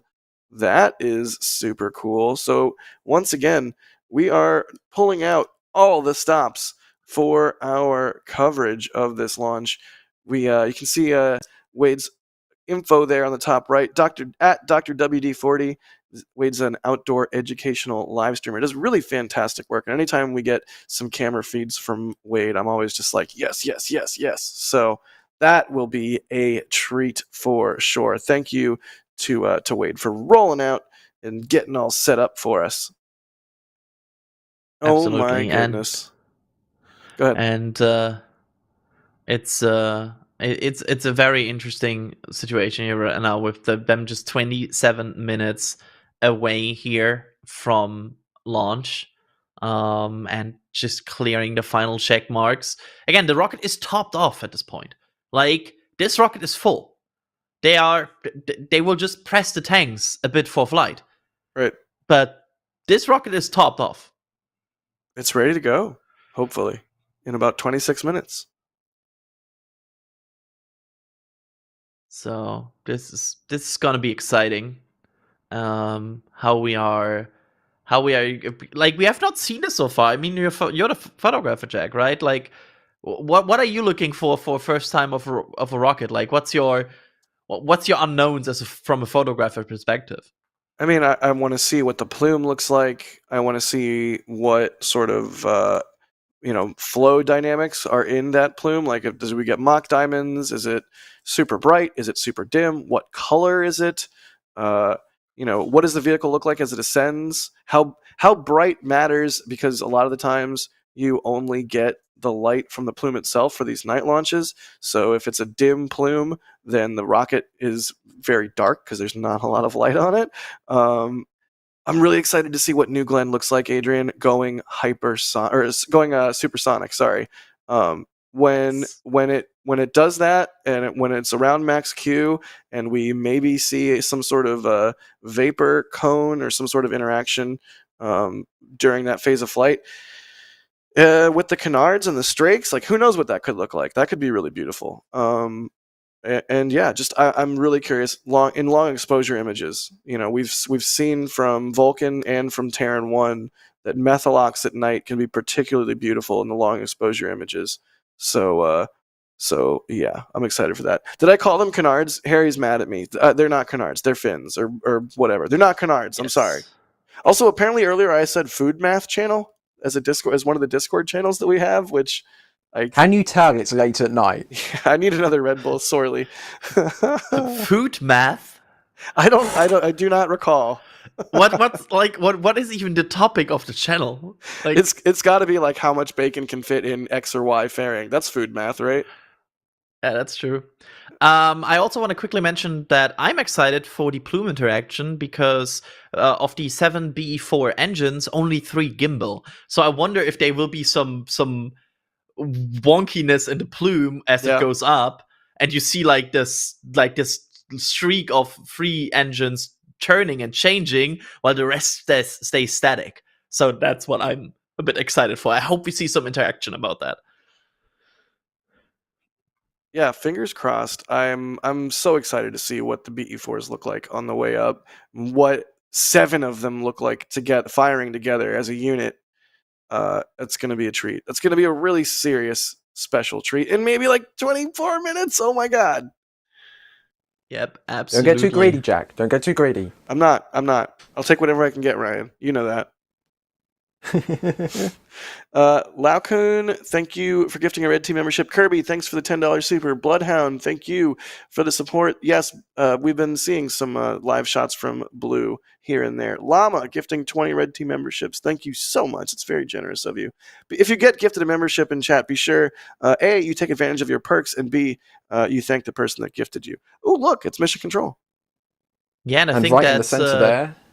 That's Jeff Bezos there in the first row, right? With the headset on, yeah. We have. Yeah. There's Jeff and Dave Limp, I believe, to yes. Jeff Bezos' immediate left. Nice. Yeah, that's Dave Limp, the CEO of Blue Origin, and of course Jeff Bezos, the founder of Blue Origin. All right, really quickly, I would describe Dave's body language as fairly relaxed. I would say he's attentive and alert, but I would say he appears to be fairly relaxed. Yeah. Jeff looked a little like he was interested in what was going on that screen in front of him. Yeah, he looks a bit like a person that invested a lot of money in this and is curious what will happen with that money. he looks like he's counting in his head, like, oh, that's how many. Yeah, fair. And that's fair. That's fair. No, that's completely fair. I love you, buddy. That's why I love you. Yeah. I want to quickly read out a statement that Blue Origin has issued on X because I think it's a very important one because they want to once again underline what's their goal for this. And I think that's a super important statement.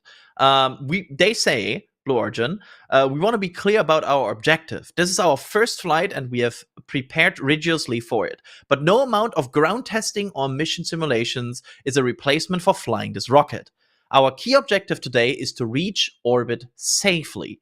Anything beyond that is icing on the cake. We know landing the booster is on our first try offshore is ambitious, but we are going for it. No matter what happens, we will learn, refine, and apply that knowledge to our next launch. And that is very, very much what we all expect. Get to orbit, everything is bonus. Yep, that's the name of the game. Orbit, baby. Would you have ever guessed that we'd be here at the beginning of 2025 and the very realistic possibility of New Glenn reaching orbit before Starship comes to pass? Would you have predicted that, Adrian, like 2-3 years ago? Not really, but to be fair, because I know people will say it, SpaceX has chosen not to go orbital so far. Of course. With Starship. They could have burned like 2 seconds longer and they would be in orbit. However, I think Blue Origin has performed, I would call a great recovery in the last 3 years. Or like 2 to 3 years. I think pivot, turnaround, whatever you want to call it. It's been dramatic. Yeah, like before that, their comm strategy was questioned. Like we all remember that good old high risk PDF that they issued. That very much was. I don't want to see that. But since then, they have been a company that has communicated their milestones. They have been a company that has shown us to build a rocket and is now on the launch pad. And I like that. I like this new Blue Origin because that's what I want to see. And I feel like they are less talk, more launch now.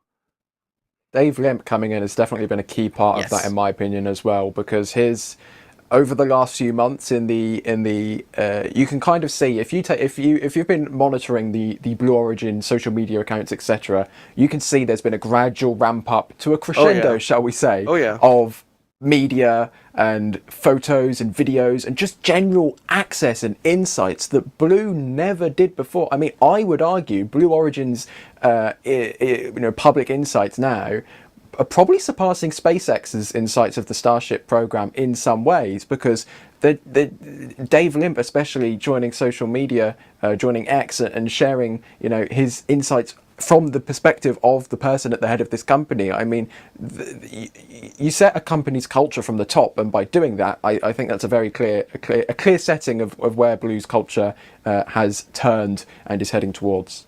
Yeah, that's a good observation, Sawyer. Oh my God, I did it again. It's a good observation, Ryan. That's a good observation, and I think that there's been two inflection points, really. One, Dave Limp, like you said, and the other when Jeff sort of stepped back from Amazon to basically dedicate all of his time to Blue. That was kind of another one of those, I think, moments where it's like, okay, you can sort of look back now with the hindsight and sort of say, yeah, that definitely made a difference, and we've seen the dividends that change has paid. So. And you can totally see the signature of Jeff Bezos. I'm not sure if you're like, I know you, Jack, you like to also read and listen to biographies. Right. And if you like, Jeff Bezos always has been a person about establishing production lines and establishing standards so you can do things over and over again. We have seen that with Amazon. I mean, Amazon is basically one of the most efficient companies in the world. In basically streamlining processes. And we see that right now with Blue Origin. We see how many boosters they have in production already, while their first one is on the pad. We see how many second stages. They have just talked about in an interview with Ars Technica that they have 7 second stages in production. Right. So they built basically a production line right behind this. And I think, while I also give a lot of credit to Dave Limp here, cannot be underestimated. Flare stack shot. Flare stack. That's smelling Jeff Bezos to me in the way they're doing it right now. Also, I know English is your second language, but if you could think of literally any other way to phrase that than smelling Jeff Bezos, I would appreciate it for the future. Thank you. That's a better way of saying. Yeah, that's that. I think I translated from German. I get what you mean. I'm joking. Let's see more questions. Here's a fun one from 2 hours ago that had been put in the queue. Does Jacklyn have floodlights, or will the landing burn only be the source of light for landing? Evan is asking. Well, we saw those shots of the deck of Jacklyn, and it does have floodlights, so yay.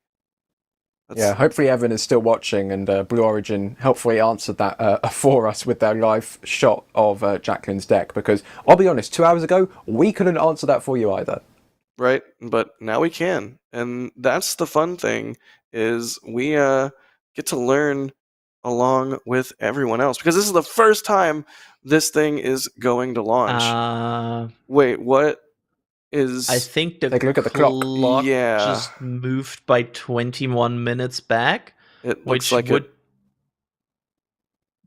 Wait, that's 21 minutes back. That's... Oh god, math. Mental arithmetic. 52, right? 152. 51, 52. Let's Somewhere there. We'll await a new T0 from Blue and see what they say. But there you go. There's another small push. Again, long window. Plenty of time. Do not fret. Yes. We all knew what we were getting into with this one, and we tried to set expectations appropriately throughout the stream so far. This is a brand new rocket. Absolutely no shade on Blue for taking the time they need to get everything right ahead of this thing's first launch. Like, no worries. That's why it's a 3-hour window. Yeah, and we might. This is. Remember when we earlier talked about the rocket commentator roller coaster? Yes. This is what we mean. Like, we were like starting to hype up. We were like getting ready, getting excited, and we are back to 36. Yep. Well, you know, it's part of the fun, right? Like, if it was easy, the adrenaline dump when this thing finally does launch wouldn't be quite as tremendous.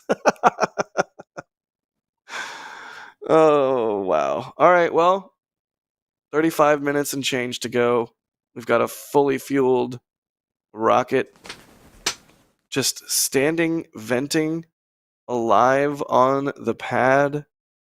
Absolutely beautiful. Yeah, absolutely. And I'm not sure if they have confirmed yet why they are moving back the timeline, but we can only speculate yet. It could be as minor things as they just think moving 20 minutes improves their chances for good weather, or like improves their odds, and that's why they're taking it. And there's also some clouds. We are getting we know there has been some present clouds in the area, so it might just come down to the fact that they want to have these clouds cleared. Could be. Yep, and Blue has now tweeted new T0 1:52 a.m. Yep, there it goes. Julia So it's a reporting on the back 21 channel that the clouds have improved a lot, so that's good. I like that. I like the sound of that. Yep, absolutely. Ryan, where are we on clouds? Speaking of clouds, you remember this big thing over here that I was complaining about earlier? It appears to be dissipating. You know, it's really big here, then it kind of gets smaller. Now it's just this teeny tiny little, much smaller cloud, which is probably welcomed by our photographers outside in the what they call cold in Florida. It's like 8 degrees Celsius or something. I don't call that cold. I'll let them off. They've been out there. They're doing hard work. I'll let them call it cold. But yeah, so the clouds appear to be thinning, which is definitely something which we will want to see in order to get spectacular views of this thing launching into the sky. I mean, the only thing I can think that is close to this in terms of a night launch Methalox rocket, which we've actually seen, would be Terran 1, which is tiny. That was tiny compared to Nuclear. Vulcan, yes, we've seen a night launch of Vulcan, but it had the SRBs, so that kind of, I don't want to say spoilt the plume, but it mixed some yellows into what could have potentially been a very blue, very purple, maybe green plume. So this could be, I think this is going to be the largest night launch Methalox rocket without SRBs that we've ever seen. So this is something which I'm certainly looking forward to. There's one hell of a technicality in there, but you know what I mean, right? I just want to see a streak shot of it like going blue and then green, and then you know what I mean. You know what I mean, right? I know exactly what you mean. Yeah, and it's going to be a treat. They're like, we're going to see imagery from this launch, hopefully, that no one has ever seen before. I love the technicalities though that you just added, because I have a fable for that since the Relativity Zuki 2 incident, because Zuki 2 launching before Relativity's Terran 1 resulted in Relativity adding to every single tweet that it's the first methane rocket, the disclaimer in the West, which in the West. Back then, yeah, it was the in the West qualifier, which I found back then very hilarious. That's how I have fun. Yeah, control, find, replace. I'm pretty sure you made me say in the West in at least one script. Probably Ryan too, for that matter, and Alicia. Yes. Making hosts say interesting things on commentary is one of my great pleasures. I suppose some of us at least deserve it. Yeah, you. For various unspecified transgressions against you. Yes, absolutely. So where we are, 30 minutes again. 30 minutes again. 31. I'm getting deja vu. I feel like we've been here twice before. Do you think? Do you think this is real this time? What do you think? That's the thing, is they're gonna like fake us out so many times. We're like Charlie Brown with the football. We're just not gonna believe it when it's actually comes time to see this thing launch.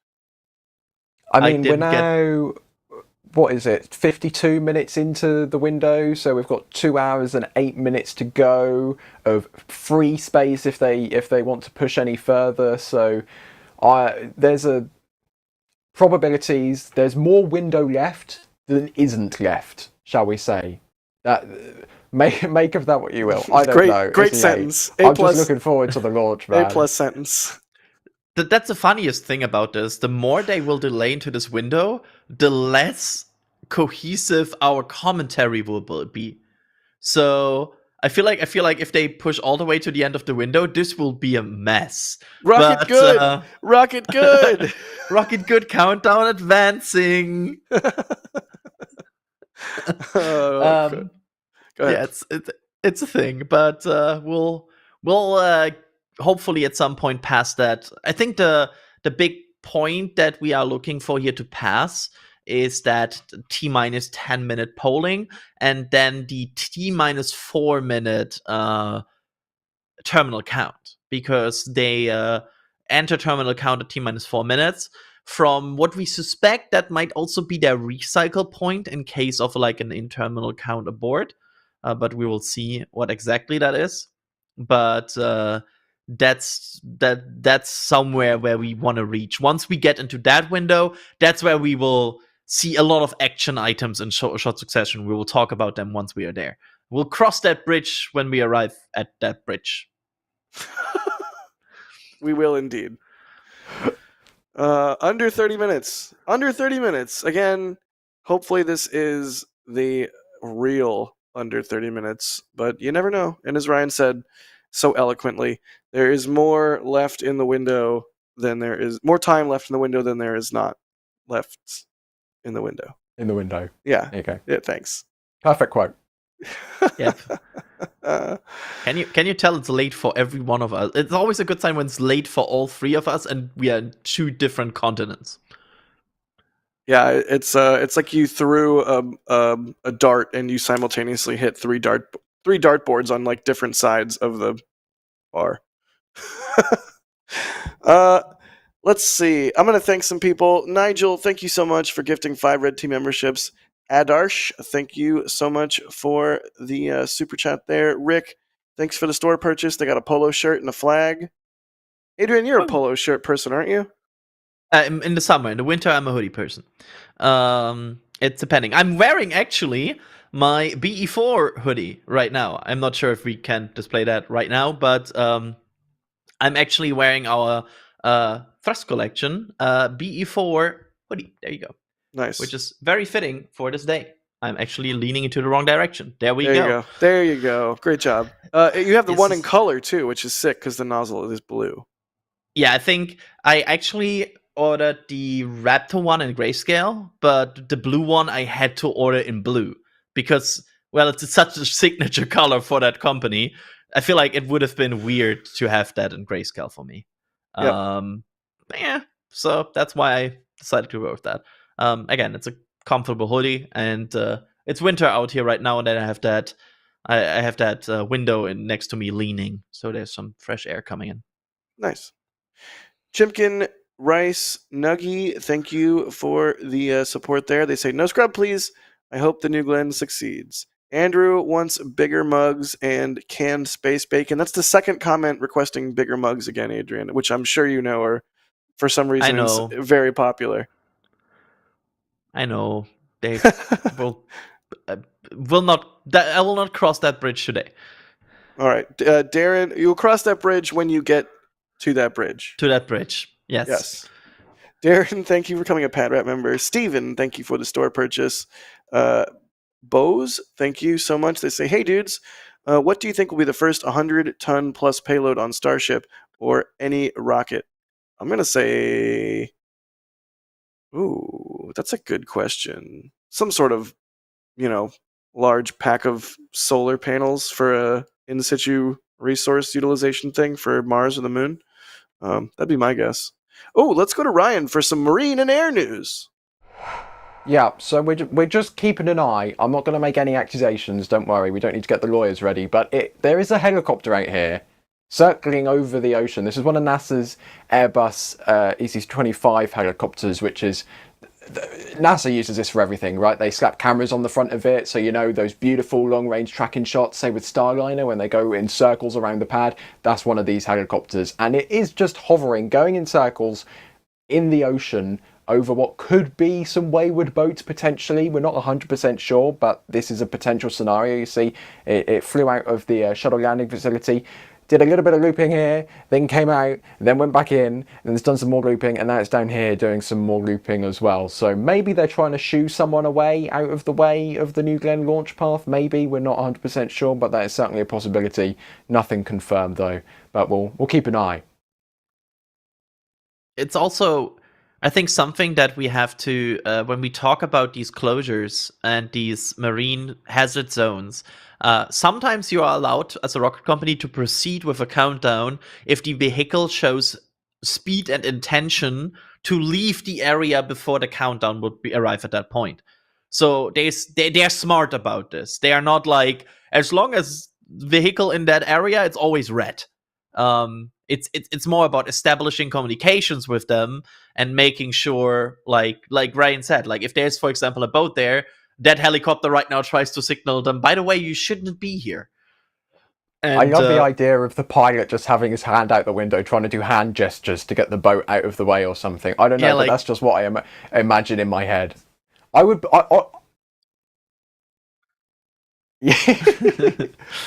no boats driver, but I would imagine that the arrival of a helicopter very close to your vessel could signal that perhaps you don't want to be in that location anymore. Oh yeah, we said boats driver. I'm not destined for the Royal Navy, Jack.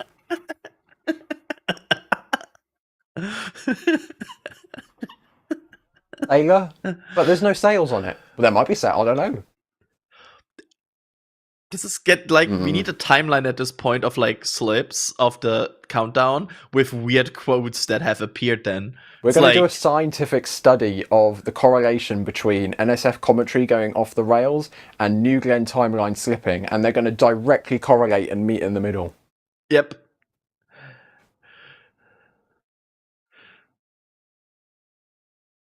Yeah, probably. You're fine as long as Kevin didn't put like a counter in the top right yet that flashes when you call him Sawyer.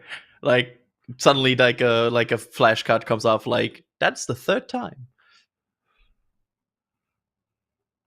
So yeah, that's a thing.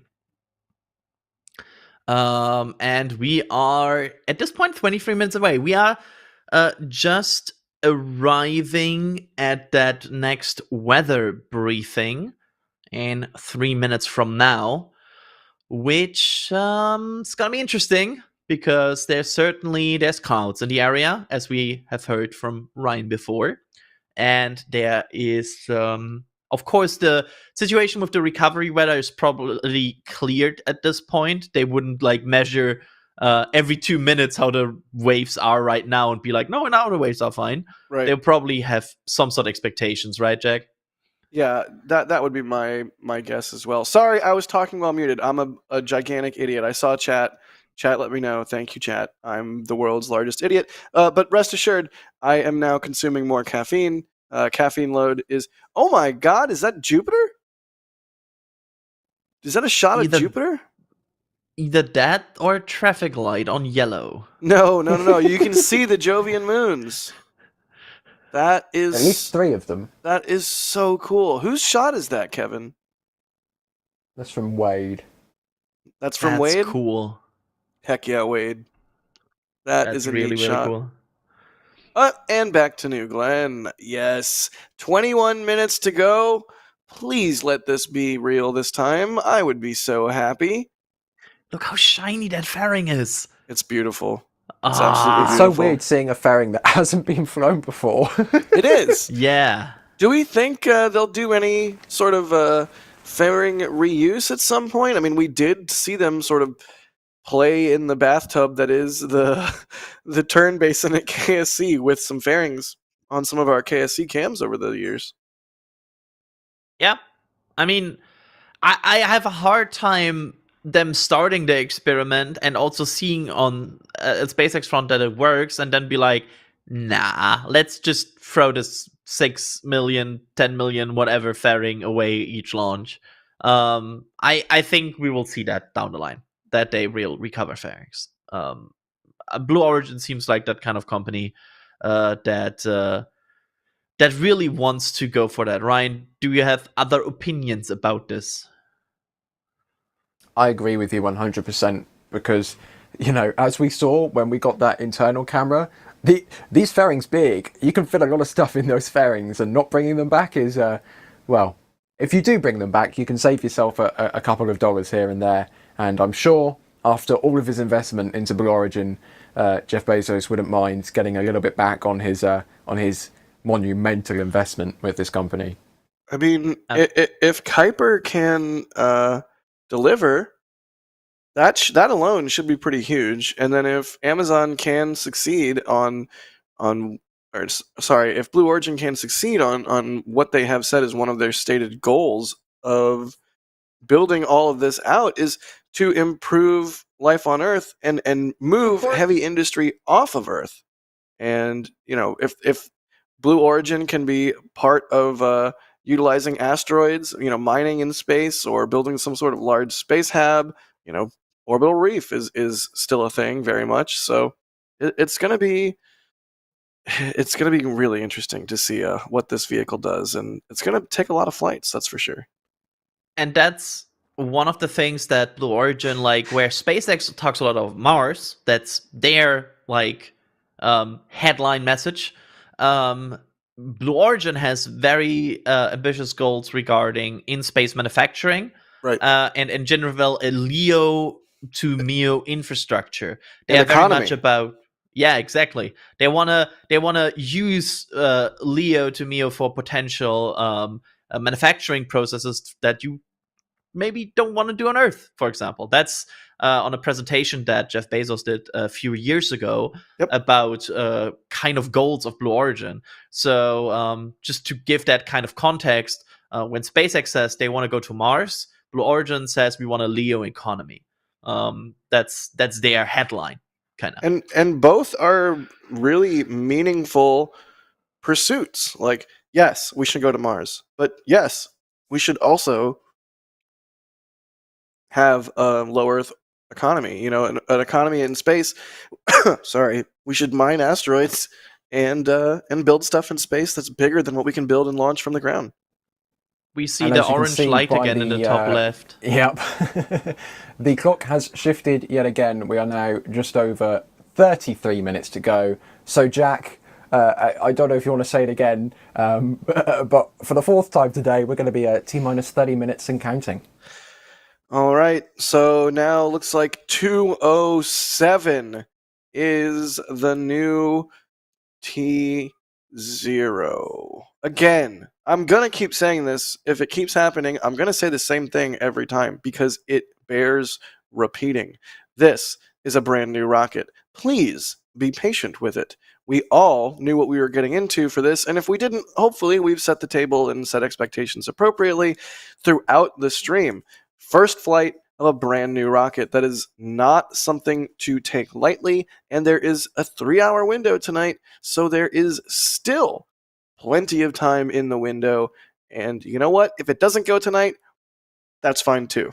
Hopefully it does. Hopefully we see those BE4s light up like you can see in that footage right there from the hot fire test. And hopefully we see New Glenn lift off the ground in just about 32 minutes. For real this time, for realsies, no take-backsies. But we'll see. We'll see what happens. A modern life poet once said, "There's still more window left than there isn't." Yeah, I know some. I'm a really fortunate guy, Adrian. I know and work with some really smart, really eloquent people who I'm just like, they say things and I'm just like, I will never say anything that well put together. And one of those people is Ryan, and that's why we love him.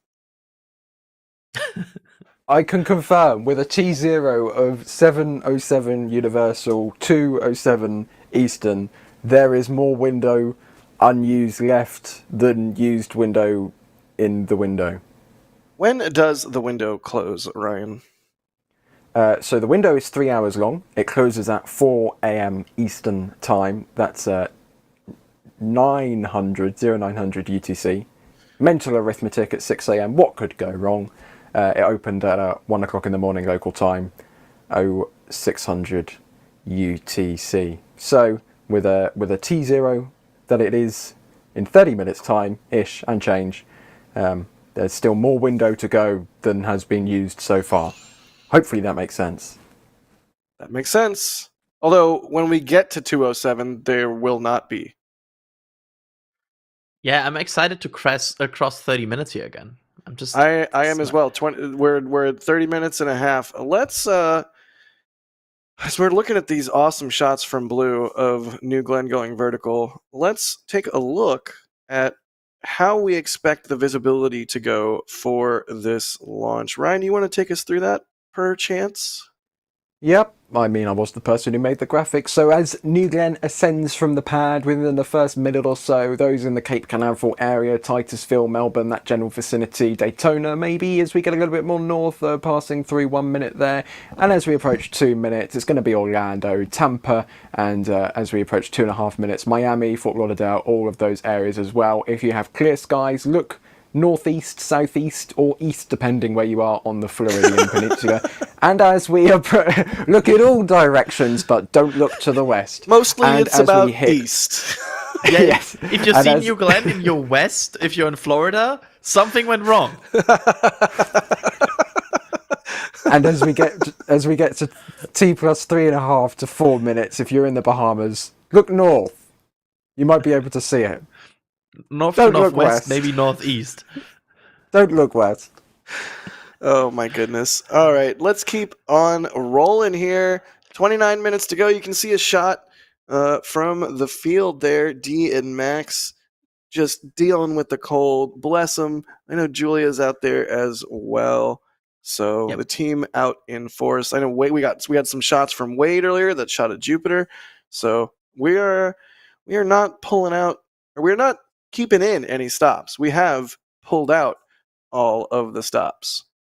So I love how we very graciously sent Julia off at T-minus 13 minutes, which was about 40 zeros ago. Yeah. Get your cameras ready, and well, they're still sitting out there, but fingers crossed this is the for realsies this time. New rocket things, guys, new rocket things, but we wouldn't have it any other way. It's the way it goes. I'm going to thank some people. How about that? Yes. Scaly Fluffiness noticed, or they super chatted. Thank you. They say notice that the manufacturing quality of the mission patches is declining quite dramatically with each new one of the last 3 patches. I don't agree with that. I mean, maybe send an email to the store team with a picture, but I think they're getting better with each release. I'm not just saying that. I really think they are. We take those seriously. Yep. Ben, thank you for grabbing a Flight 7 patch. They say, love your work. Been watching since SN8 was moved to the pad. That's awesome. Wickedish, thank you for the support. They say, the more the merrier when it's all about all of us, when it's about all of us getting ready towards colonization. Heck yeah.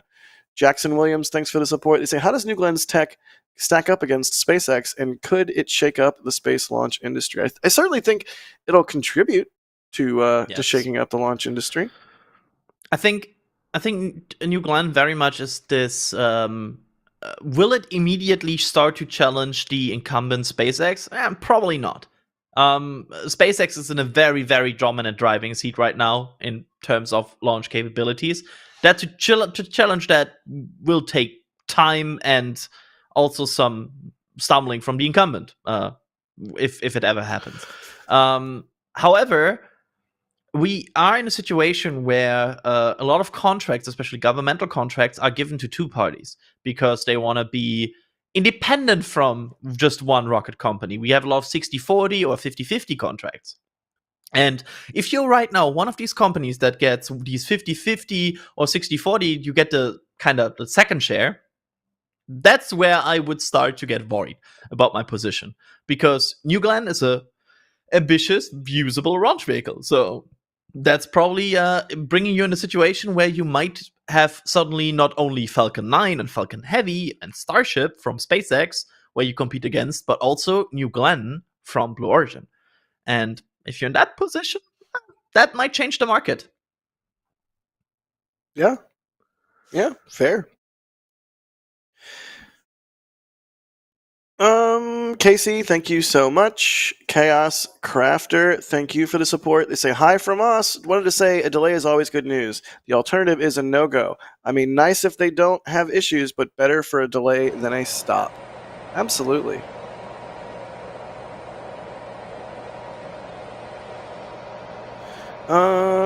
Mikey LCR, thanks for gifting 10 Red Team memberships.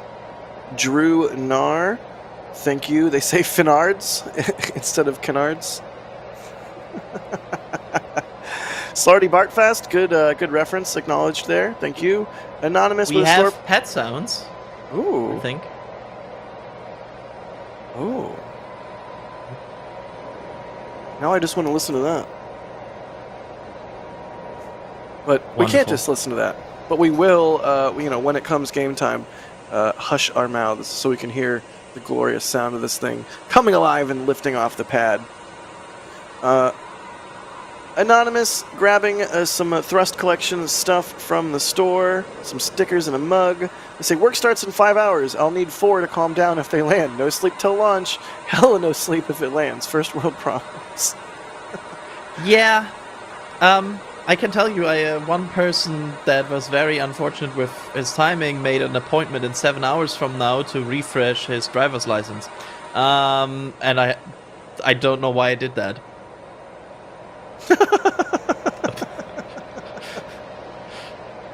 Yeah, I also have no idea why.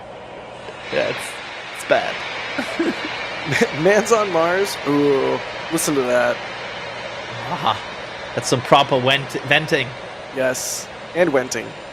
And venting. Say nuclear vessels. Nuclear vessels. That's the best thing you've ever said on stream. Thank you. Man's on Mars, thank you for the support. They say, who are you trusting to grab the joystick and take control of your New Glenn for landing on the drone ship for the first time? Gary Sinise or Kevin Bacon? I'm going to go with Gary Sinise for sure. Ryan, do you have any thoughts? Do you even know who these people are? Are you even here? I know who one of them is, and I know one of them stirred the oxygen tank, so maybe the other guy? All right, fair. Adrian, thoughts, if any? Also, sick drone shot, I think.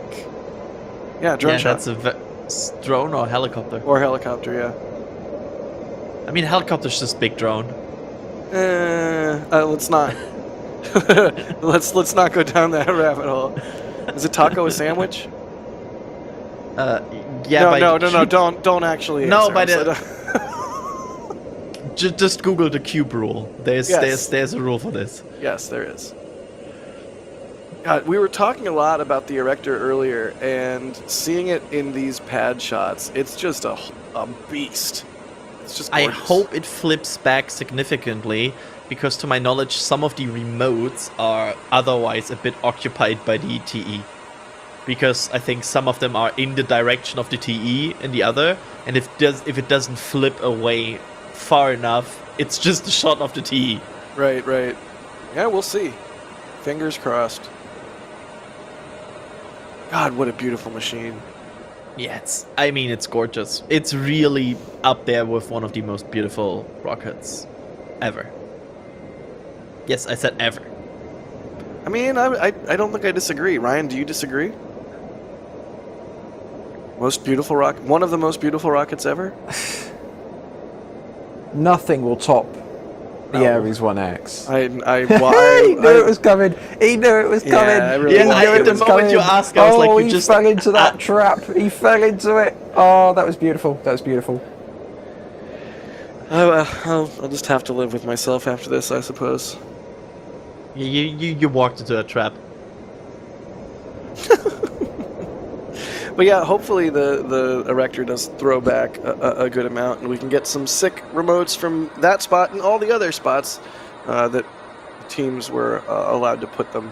And the best place to keep track of the remotes when they come in and see them is on the NSF socials. So follow us on all the socials.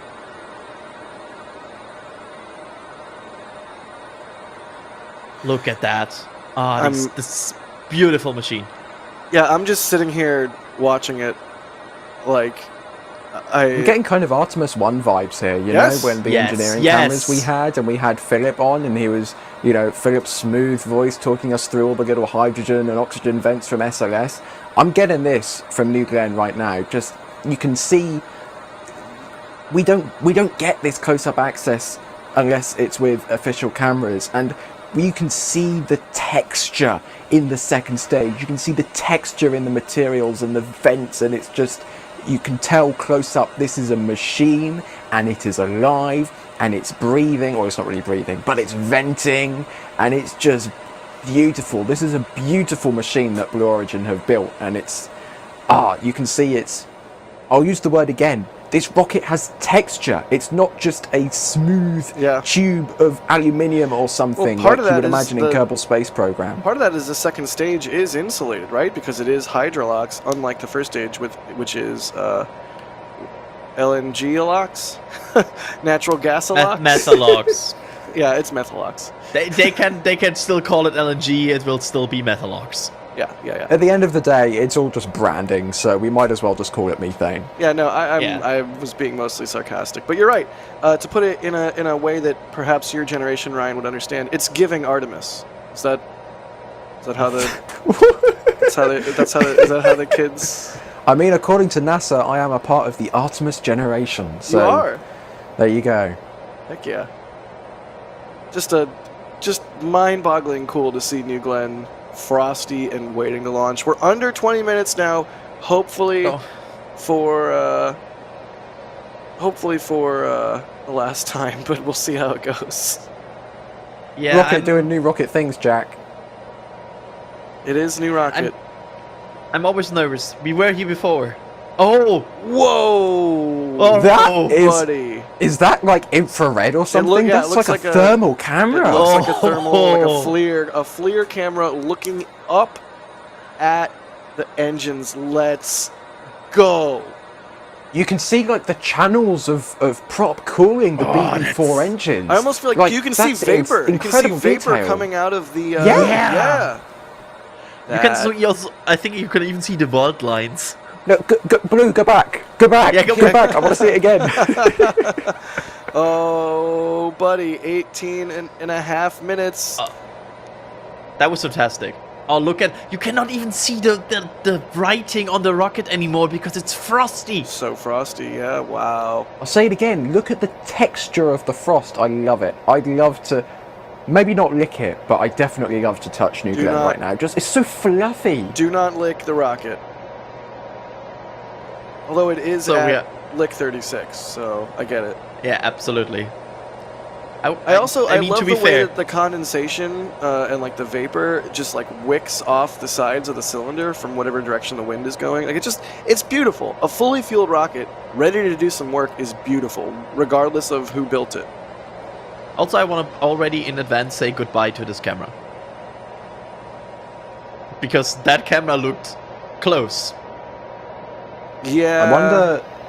I wonder if they were waiting for the static fire to install that camera, because that might be part of the expendables for this mission. They're expending the second stage, they're expending the fairings, and they're also expending that flame trench camera.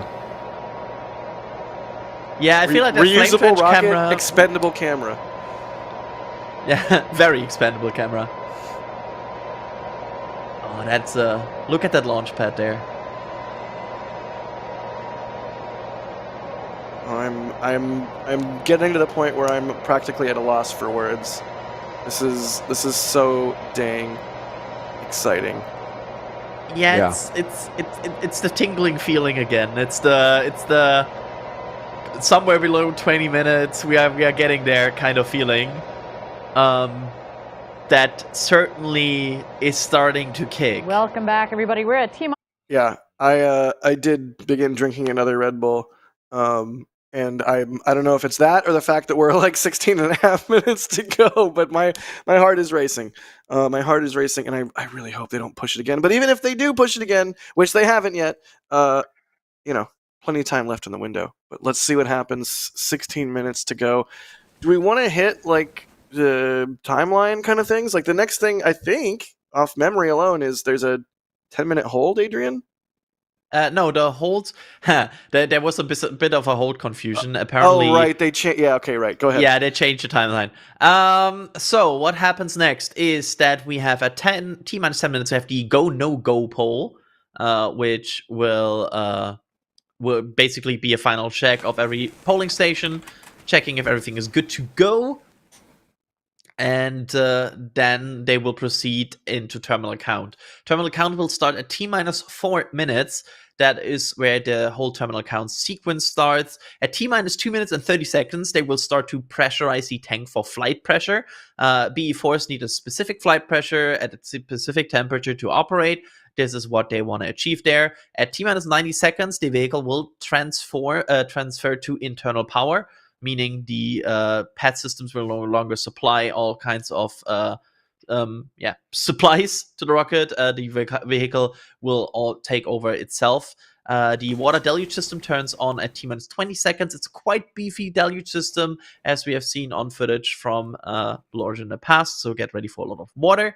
And then the autopilot, or kind of like an auto steering system, will also enable at T-minus 20 seconds. And at T-minus 5.6 seconds, that is the moment where the engine ignition happens. And once these 7 BE-4 engines are confirmed healthy, good looking, and everything is looking good, they will release the hold down clamps and send New Glenn off. I can't wait. 14 and a half minutes. Yep. We are certainly here. All right, so we are arriving. One thing I do want to point out is if you are in Florida and if you are watching our stream and you are planning on trying to see this in person, keep in mind that visibility map that we've shown several times in terms of timing. Remember, look east, and also use the most accurate clock that you have. If you have a smartwatch, often those are like digitally updated on a regular basis, so that you're going to have essentially an atomic clock on your wrist, so you know that it's accurate. Same deal with your phone clock. Should be basically 100% accurate. So there could be a delay in the stream here. We try and make that delay as little as possible, but fact of the matter is, use a real clock.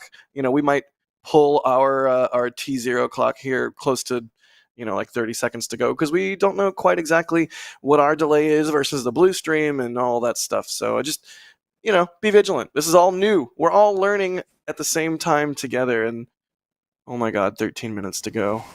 Adrian, If there's one thing you learn from today's stream, if you're in Florida, look please east. don't look west. Unless it's a Starship launch. It's on the light of the 5th day. You have to look there. Wow.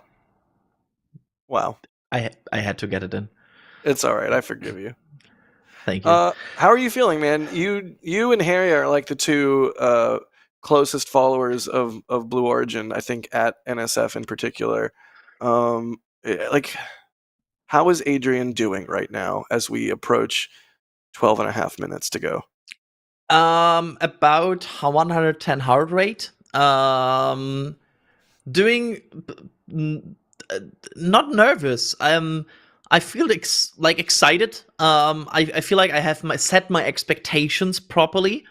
I'm kind of in a very situation where I'm like I feel like I'm expecting a launch, and everything after that is for me bonus. And I feel like I did a good job in getting to that situation where I'm not overly hyped. I'm in a good state. But of course, that will drastically change, I think, once I see these engines ignite. It's gonna be a treat. We are 100 seconds away from what should be the T-minus 10-minute polling, which we hopefully get from Blue Origin. Yeah, hopefully we'll be able to hear it, and we'll do our best to not talk over it. Hopefully Blue shows it, and we can hear it and see it, because the iconic polling in spaceflight is always a treat. And it really, once the poll happens and everything polls go, it's like that's when you get the feels at that point. Yeah. Ask me how I feel again after that poll is go. Okay, no, that's a good comparison. We'll do that. Yeah. Oh my god, 11 minutes to go, you guys. Oh, I hear sound. Yep, I hear pad sound again. I like that. Please show the poll. In 1 minute, that number will be a single digit. Oh, buddy. Oh. We're closer than we've ever been. It's going to be a bright future. 2025 is going to be nuts when it comes to spaceflight, and this is just the start. What a treat. I know I'm right now still contained, but if this thing ignites, I will just jump through my room. Maybe put a pillow on your head or something. Yeah, wear a helmet. Cover the floor. Yeah. All right, let's listen for that poll. Hopefully we get to hear it. As soon as I hear a voice, I will be silent. Right. We don't know that we are going to hear it, but we're hoping that we will. Yeah. Come on, show it. In the meantime, I'm quite happy with beautiful rocket views. That fairing is so shiny. So crispy new. I think Adrian's excited. I think he's a little excited. I am. Another drone shot. Love it. You can see the flare stacks, 2 of them right there. There's also 2 more. Really beautiful. In the background. Yo, this is going to be... That's the pad. In the background is the pad flare stacks, and in the front is the launch pad flare stacks. This is going to be a sick shot at liftoff if the drone is still in this area. Yep. I'm also worried about that flare stack because I've seen flare stacks that close before that have been damaged by a rocket. Yeah, somewhere, maybe in South Texas, perhaps. Yeah. Rip that flare stack.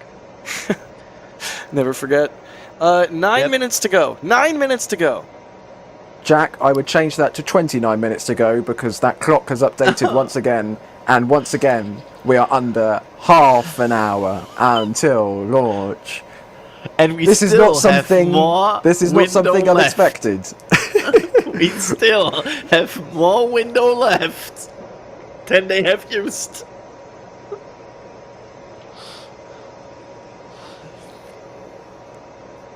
All right. Well, again, not not unexpected. Once again, awaiting a new T0. Looks to be 227. We'll get confirmation on that, so another 20-minute delay. I'd really love some color on what exactly is going on. Is it a vehicle issue? Is it a range issue? Is it a weather issue? Is it a recovery issue? Like, what's going on? But hey, it's a brand new rocket, and that's how it goes. We just have to accept it and appreciate the fact that they're trying to do something that is unprecedented, they've never done before, with a brand new, I mean, not quite brand new engines, but relatively new engines, and entirely new vehicle. So that's just how these things go with a new rocket. We'll keep hanging out and answering your questions and slowly losing our minds. You know how we do here at NSF. I made a mistake. I think it should be... Go on, Adrian. I made a mistake. I got too hyped there. Do you know, like, when the crash is too hard? Like, I trusted too much. Yeah, you allowed yourself to get too excited too early. Yeah. Go ahead, Ryan. I think it should also be said, this single flight of New Glenn will nearly triple the number of BE-4s flown into space. Because we've had 4 BE-4s flown on Vulcan so far, we're going to be flying another 7 tonight, hopefully, which would take that up to 11. Thank you. Mental everybody, arithmetic for at 6 a.m. And yeah, and 2 of them did that heroic job of compensating that nozzle. Yeah, for real. That was wild. I'd really love to know how close to their limit they were. That looked very, very close to limit. Yeah, and Harry in the back channel also pointing out, and the first BE-3 use. 2 of them. Yeah. Yeah, originally they were going to go with a BE-4U on the upper stage, right? And they pivoted and changed from Methalox upper stage to a Hydrolox upper stage, which meant they used a BE-3, which is what they use on New Shepard, but it's the upper stage variant, so it's a BE-3U for upper stage. Yep. Update, by the way, in Germany, there's definitely now a lot of orange on the sky. It's orange. Yeah, it's very much orange. Well. So, are you excited for the T-minus 20-minute weather update that we can talk about again? I thought you were about to say T-minus 20-minute vent, and I was like, Adrian, wrong. I know it's late, but wrong rocket, my guy. No, I'm not getting this wrong. Yes, I'm excited for the T-minus 20-minute weather update. Anytime we got Ryan in front of a map, I'm here for it. Yeah. I will call out the fact that I wish we got a bit more information of why are the delays. Like, I fully agree with you, Jack. Like, I get that's a new rocket, but I would wish you would tell us why are you pushing back the clock. Blue needs their own Daryl. That's the solution here. We need...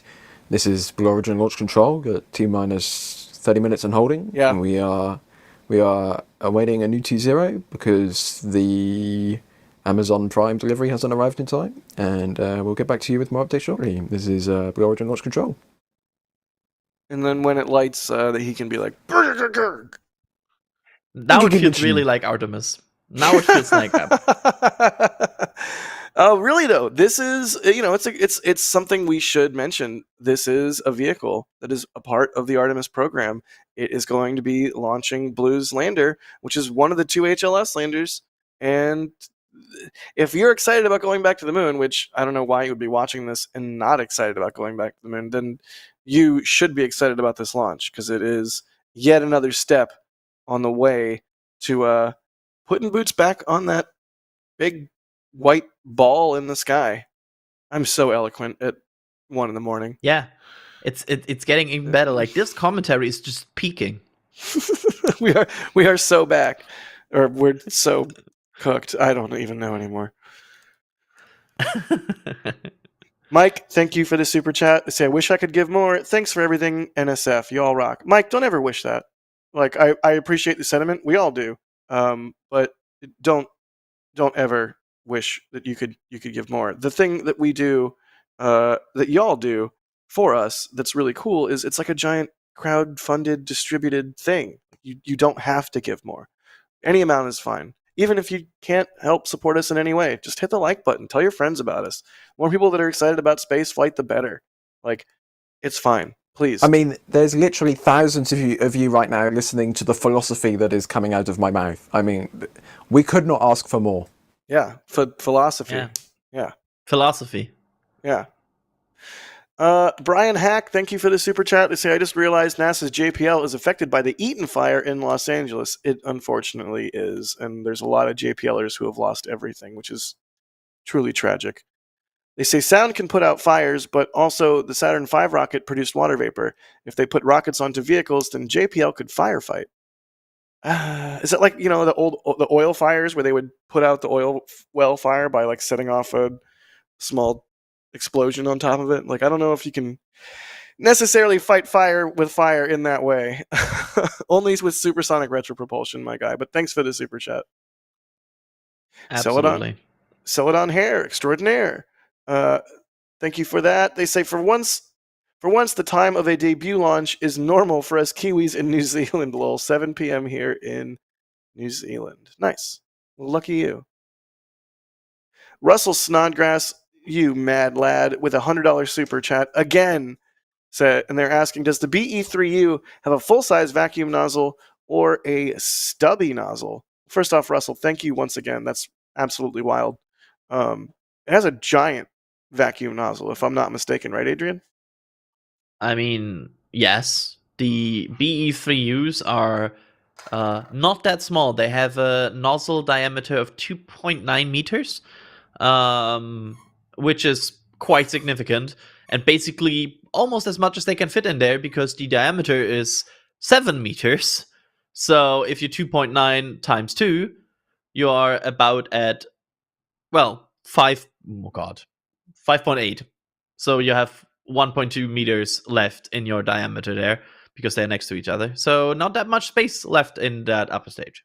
And you've got to remember, those two engines are sharing that interstage with actuators, with control fin hardware. It's not like, oh, we've got 1.2 meters, we can stretch out, we can relax on a big sunbed. No, those are packed in there, and these are huge engine bells. Yep, absolutely. And they are producing quite some ISP. They have a ISP for 445 seconds, and each of them produce 770 kilonewtons of thrust. That's not too shabby for a hydrogen upper stage. So yeah, that's one of the advantages of a hydrogen upper stage. It tends to be quite efficient. Hydrolox, baby. It's annoying to work with, but dang is it efficient. Yep. It's a little melty, but dang they're delicious. Neither of you get that reference. Nope. Let's see if chat gets it. No, let's see. More questions. Keep them coming, y'all. Jay Rhett is asking, could New Glenn launch a New Shepard to Mars as a ferry from surface to Martian orbit with the gravity distance? As in, like, put a New Shepard in a fairing on a New Glenn and launch that to Mars? No, because New Shepard fully fueled is 75 tons. So there you go. No. Thank you again, everybody, for joining us. We're at T-minus. John Cook asking a question I don't think we know the answer to yet, but hopefully we find out the answer to this in a little bit here. John Cook asking, does Blue's recovery ship use water deluge? We've seen that on SpaceX drone ships, pouring some water onto the deck to help mitigate the acoustic and thermal energy of the engine as the rocket's coming in. Do we know anything in regards to that? Speaking of thermal, look at those BE4s. Yes. Blue, you can just keep it on this shot. We don't need to see anybody's face. Yeah. We don't need to hear about anything. Just leave it on this shot. Give us pad sounds, and I think we'll all be very, very, very, very, very happy. Yeah, like, don't change anything. Just be here. Be here now. I think to answer that question, we will probably find out when you find out.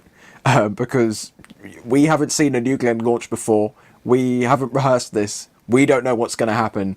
We will see what will happen at the exact same time that you see it happen. So we're going to find out with you in maybe 27-ish minutes time, perhaps. Yeah, I looked at some screenshots of Jacklyn and of like videos of, and I at least don't see openings for a deluge. So there's that. More questions. I demand more questions. Echo deal with a super chat asking, but when will then be now? Andrew Berg, thanks for the support. They say New Glenn is mass limited. 200,000. Hang on, 239,361.7 Cavendish bananas. Angry American, thanks for the support. They say 33K watching. Oh my god, are there 33,000 people watching? 35,000 people watching right now. And only 8.4 likes. Come on, man, smash the like and kick the algorithm monster. For real though, I know it's like a cliche YouTubeism, but like hitting the like button really does help us. So if you want to help us and you're like, oh geez, I don't have $5 or I don't have I can't super chat, don't even sweat it. Just hit the like button. We appreciate it. What were you gonna say, Adrian? I want to make a joke that you said 8.4 likes and not 8.4 thousand, but the moment is gone. So it goes. I'm sorry, man. I didn't give you an opening. Yeah, sorry. Robert, you had your defense. Robert, thanks for becoming a Pad Rat member. Michael, thank you for grabbing the patch for Flight 7. Alex Vaughn, thank you for the super chat. They say, do you think they will refly the booster if they catch it? That's a great question. Ryan, do you think they'll refly the booster if they catch it? Or land it, I guess. Land it. Landed is the right answer. Is the right way to say that. I would assume Blue is the type of company that would put it on display somewhere. But I'm not sure where they could put it on display. Because I'm pretty sure if they put it up at Exploration Park, it might be in the way of the approach to the shuttle landing facility. And you don't really want... I'm not, don't quote me on that though, but that could be a confliction. If it will fit at Exploration Park, you know, that would be pretty cool, especially considering Exploration Park is directly adjacent to the visitor center. Right. That would be pretty sweet. That would be I sweet. think it would be a stretch to get it up to Kent, Washington, which is Blue Origin's HQ. That would be quite a trip. I think we can all agree that putting it at Van Horn, unfortunately, also makes no sense. Yeah. They can slam it into a bridge in Van Horn. I mean, hey, they would be the second company to get to do that. Second rocket company. Imagine if that bridge gets hit by a second rocket booster. Like, that would be quite hilarious. Adrian, we'll cross that bridge when we get to that bridge. We'll cross that bridge when the time comes for us to get to that bridge and cross that bridge. Yes, the bridge. But I also, I actually think with their, I mean, the second booster comes up in spring, I think they said.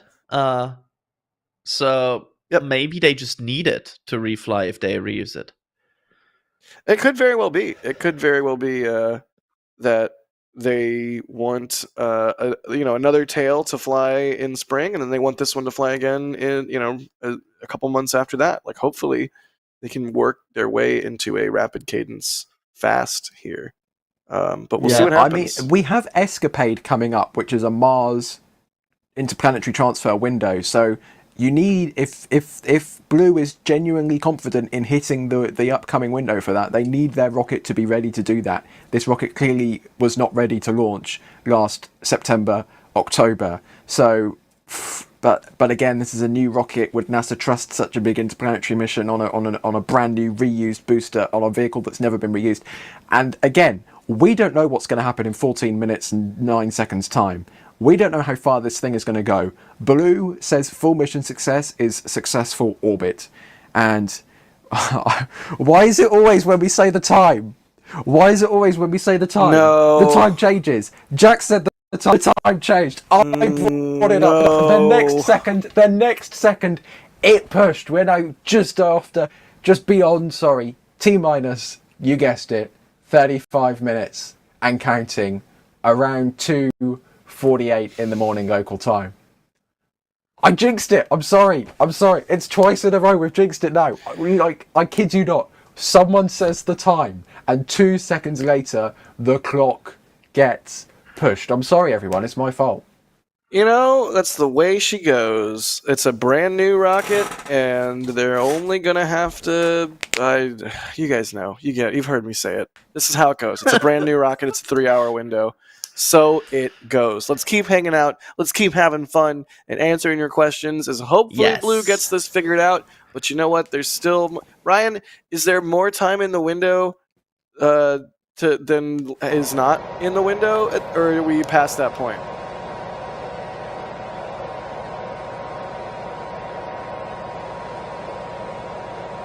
Ryan. All right, maybe we lost Ryan for a second. Did I press? Sorry, I pressed the. It's late. I pressed the wrong button. I'm sorry, everyone. Oh no, you did it, Jack. It's whoa, whoa. What? He did a what? Why is What I was saying before you informed me of my non-talking status was that breaking news, everyone. We are now beyond the halfway point in the window. There is now less time in the window than has been used in the window for this launch window. I joked earlier when I said you will hear the commentary go down over the course of the window if this delays. No, we're cooking, dude. I don't know what you're talking about. We're cooking. Yeah, we are absolutely cooking. Or we're cooked. Yeah, we are somewhere between cooking and cooked. John with a really interesting question. How long can the WB-57 loiter? I don't think we know, but it is a bomber, and it almost looks like a U-2. It's got really long, thin, boxy, glider-like wings. So I suspect it's got a fair amount of loiter in it. Yeah, I mean, they once they reach their destination, they're also like they're not using that much anymore, right? They're just gliding. I don't agree with how you frame that, but yeah, in general, the more I'm not a plane guy. The more fuel-intensive phase of flight is takeoff and whatnot. When you're at cruise, yes, it's like yeah. Every single plane. They're not just got mad at me. But they're not just. Yeah, gliding. I know. Turns out you're one of those conspiracy theorists that think airplanes run on compressed air or something. No, I'm not. But it looks like the field team is taking this news wonderfully. They've all got smiles on. They're persevering. They've got the hoodies on. They're keeping warm. Hopefully. That's why we love them. I see some light dancing. I see some light dancing in the field team. So there's good spirits. It's good spirits. There you go. There you go. Spirits. Definitely not manufactured happiness.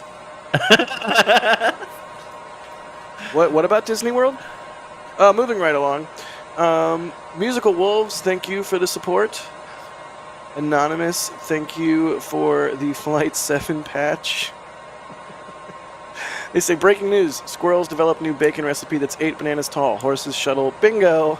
I think they might have just won some sort of space. They've gone more off the rails than we have at this point. Yeah, right. Yes. Scaly Flu, can I get the name to show up, please? Scaly Fluffiness. Oh, it's them again. They became a Capcom member. Thank you for that. Again, at Capcom and above, you can pop into Discord. And the members' Discord rules. Plus, you get a whole bunch of other perks. So be sure you check out the community page on your old YouTube there and take advantage of all the cool stuff you just unlocked. KC, thanks for the super chat. Blablick, thank you for becoming a Padrat member. Compacted, asking when hop. Thank you for that. It's me, the Ghost. Interesting name. Say any patches for the new Glen launches. I would be really nice. It's kind of hard though. Like we didn't know how much interest there would be if you would even want a patch. I mean, I would want a new Glen patch. That's for sure. Up until a few months ago, it would have been an Escapade patch that we would have done. Right. Yeah. Which would not have been great if we'd had a whole pile of Escapade patches that we were like, Whoops. Like like Escapade and like on top it's like Blue Origin New Glenn Flight 1. Like, That would be bad. The Mimi 4 thanks for the super chat. They say, as always, love your coverage. Oh, thank you. It means a lot. Thank you. I think the panel might be going unresponsive, so forgive me for the delay here. Dane William, you're saying, how many customers have payloads scheduled on New Glenn, if any? Adrian? Well, I think the biggest customer we have to name here is Amazon Skyper, because technically, like, that's not Blue Origin. That's Kuiper from Amazon, so that's a customer. We have Escapade, of course, from NASA. We have the Artemis program and HLS with the landing on future Artemis missions. We have. I need to think. I mean, this mission is going to be the first of 2 national security certification missions. So Blue is also signing up for big defense contracts in the future. So the Department of Defense, the United States Space Force, the National Reconnaissance Office, all of that jazz. Blue is definitely going to be interested in some big dollar contracts from them. Yeah, I mean, I can't wait. I can't wait to see this thing launching customer payloads left and right. I'm here for it. Gerard asking, how many Kuiper satellites can New Glenn launch in a single launch? I don't think we know yet. Do we know yet? We don't know yet. Sadly, we don't know. Yeah, hopefully we find out more here soon. That is one of those things we'll just have to wait and learn. RN1371, thanks for the support. They say, let's get the show on the road. Blackhawk New Zealand, gifting 5 Red Team memberships. Thanks for that. Gerber, GRBR, with a super chat. They say, it looks like Blue Origin ship Mary Bennett is being circled by the NASA 425. That's the WB-57. Hopefully it isn't having trouble downrange. Hopefully. The Average Gamer, they say, hello from Cali. Hope the T- doesn't get pushed. That was 34 minutes ago.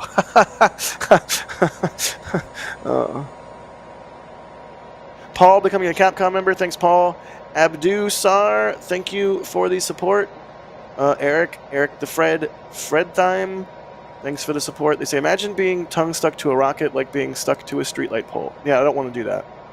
No thanks. I mean, this is very cold. Like this is not like -5 degrees cold. This is liquid oxygen. Liquid oxygen is quite cold.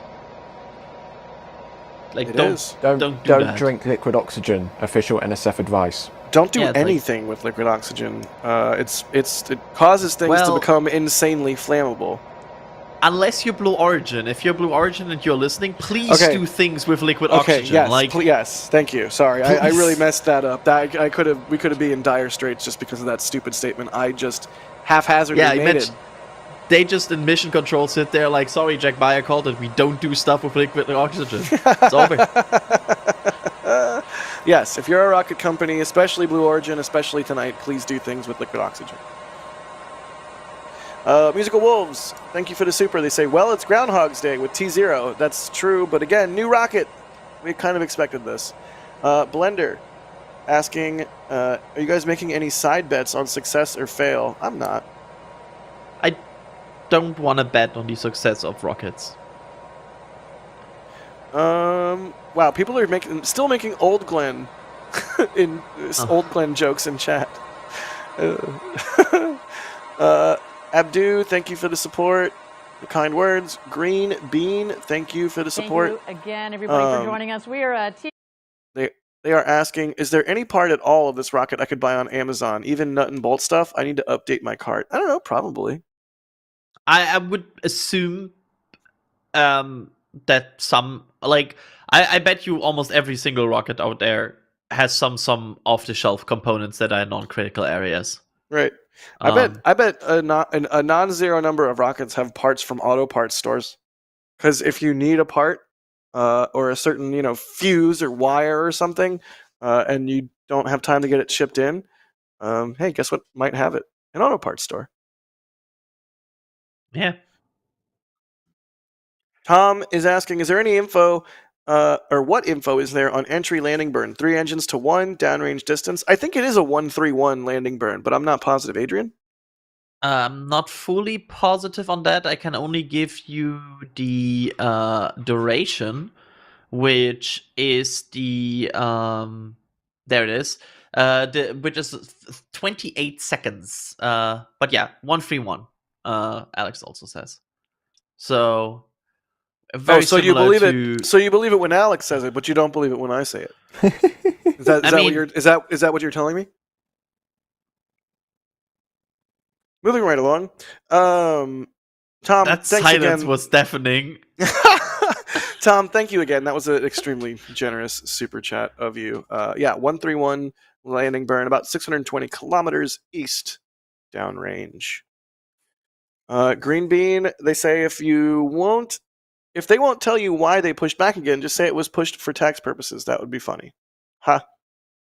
Tyler, thanks for coming a PadRat member. Jim Laz, thanks for the support. They say this is actually good training for the Sum 41 concert I'm going to tomorrow. I'm here for it. Drew, thanks for the support. They say Red Bull Fund. Tim, thank you for the very generous super chat. They say Go NSF, thanks for the amazing coverage. Excited to be here for another first with you guys. We get to bring you guys these first, big major events in spaceflight, and first launches of new rockets, first flights of payloads, oh man, imagine when we start getting into moon stuff in earnest. That's going to be a treat. Crude moon stuff. It's the one thing where you as a person like working in this, I feel like it's always like I'm not daring to think about it yet, but it's such a different beast. And I'm talking about, are we staying alive until landing? I mean, yes, I think so. I think so. I think so. This is turning into a production meeting now. Yeah, right. Well, I mean, it is Monday. It is a Monday, Adrian. It's Monday. You beat me to it. It is Monday. Yep. Ryan, are you good for SBU this week? Yeah, well, it depends if Starship launches or not. I guess we'll find out. Oh, God. I was joking, but no, that's like actually a real thing. Oh no. All right. Everything's fine. Everything's great. Everything's fine. Alan, thank you for gifting 10 Red Team memberships. Pinchy. That's a Simpsons reference if I ever read one. Pinchy becoming a flight engineer. Thank you, Pinchy. We will never boil you alive and eat you. I said that and paused just so I could see Adrian's face. Y'all can't see Adrian's face, but I could. And it was, let me just say, it was good. Because he does not get the reference. Adrian, we will never boil alive accidentally and then eat Pinchy. We'll never do that. The funny thing is I have seen Simpsons, but yes. I just cannot recall right now. It's the one where Homer gets a lobster. He names it Pinchy. Oh, yeah. I don't know. Maybe in German that didn't translate to Pinchy. Yeah, they didn't. Well, now I want to know what it translated to. Zwicky. Zwicky. Aw, that's equally cute. Chris, becoming a Capcom member. Anonymous, grabbing a Flight 7 patch. Green Bean, with another super chat. They say, we've been trying to reach you about your car's extended warranty. And I don't even know how to pronounce that. Someone mashed their keyboard. And with a $50 super chat, thank you for that. Brr, where are we at? 20 minutes? Do we think it's time for the weather, Jack. Do we think it's actually going to keep counting? Well, at 20 minutes, there's a weather briefing. Thanks. Okay, we'll do weather. Fine.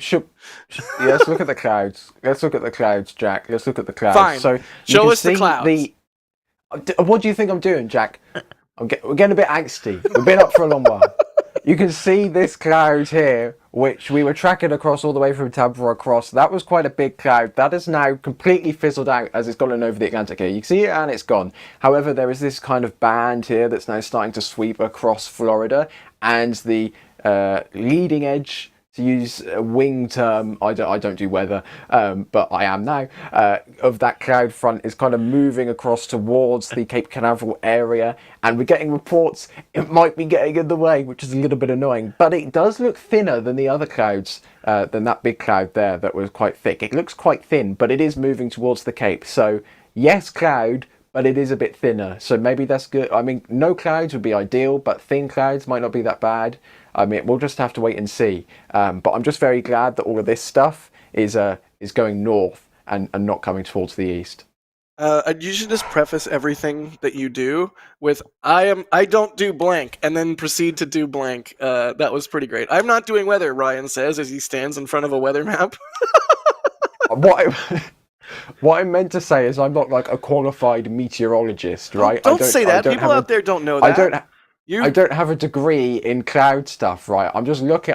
This is. You have a. Ladies and gentlemen, this is what I'm doing. PhD I'm looking in cloud at this map. stuff. You have a. No, I don't. I don't, Jack. I'm looking at this map and I'm going. That cloud is moving that way, and we don't want clouds over that location right there. So any clouds there, bad. Yep. Back to you, Jack. Thanks, Ryan, for being our certified NSF weatheronometer, weatherologist. There we go. And just as Ryan has conducted his weather briefing, don't tell me. Blue Origin should have also conducted their weather briefing that should have happened at T-minus 20 minutes, which is so perfectly lined up. Yay. Well, we're under 20. We're 18 and a half minutes to go. Hopefully we get there this time. Fingers crossed. But if we don't, there's still plenty of time left in the window. Don't fret. Y'all out there watching in Viewerland are troopers. There's still 35,000 people watching. That's remarkable. I'm so glad everyone is as hyped for this as we are, because more heavy lift rockets means we'll be able to send more payload into space, which means more cool stuff, more science, and more. So, yay! Hopefully, under 18 minutes or go. Fingers crossed. Let's check in with the field. Who do we got? We have some. I'm not sure. I think they need a moment. Okay, yeah, let's take a moment for the field to get ready. I do want to see the field camera. I like the BTS camera that we have. In the meantime, really quickly, Nurse 9Ball, thanks for the super. They say, proud Titusville resident watching with you. Nice. Josh Schulten asking, why flare stacks and not recondensers? Pros/cons? I mean, one is simpler than the other. I'm not sure I'm qualified to answer this. Yeah, I wish I had an answer. I think it's a very good question. It is. I wish I had an answer right now. Like, Yeah. All right, let's check in. Maybe one is simpler than the other, like maybe flare stack. Okay, certainly. I also don't have a PhD in GSE, but like flare stack is like big tube with fire on top, burn stuff off. Recondenser seems like really complicated, lots of pipes. Like if I understand it correctly, a recondenser is essentially like a big fridge with pipes in it. Yes, it would use liquid nitrogen to cool gaseous, or just I assume gaseous, boil off from propellants, and you cool that back down into a liquid. I mean, recondenser. That's what it does. What it says on the tin. It recondenses. Speaking of doing what it says on the tin, the field team does a great job of covering the stuff for us and enduring the elements. Do we have D back? Do we have you back? Yes, I am in fact back, and the excitement is still building here. I have to say. What is the vibe? You guys are out there in the cold, I know, and it's pushing continually, but this ain't your first rodeo, right? Like, new rocket, 3-hour window. I mean, I imagine you all came prepared. Oh, absolutely. I mean, we saw the static fire, took some time, and we've had plenty of other inaugural rockets take their time. And so whether it goes today or not even saying it, we're all out here to see this historic launch. Every change of the T0, there's been a wave of like groans over the whole pier out here. It's a really crowded pier. This is like one of the few areas of the pier that there is standing space. It is shoulder to shoulder. Like you can't get off of this area right now. But the excitement is incredibly.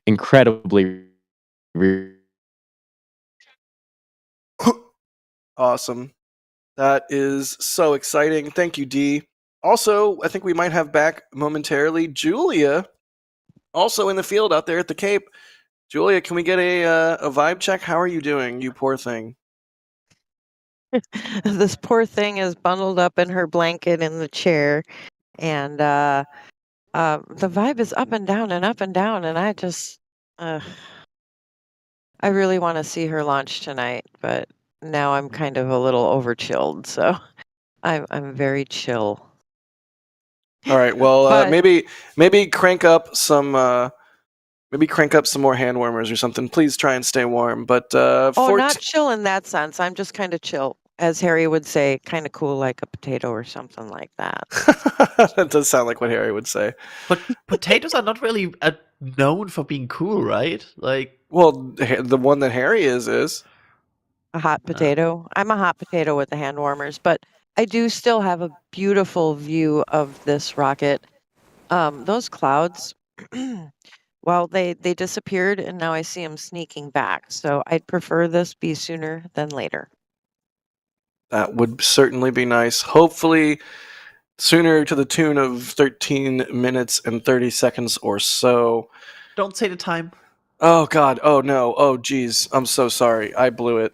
Hopefully I didn't actually blow it, but I might have just blown it.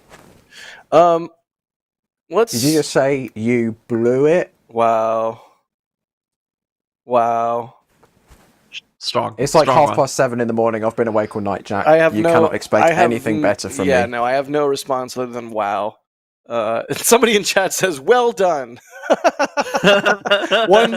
A bunch of other people were like, "Boo!" but one person was really happy. Oh, look, big boat.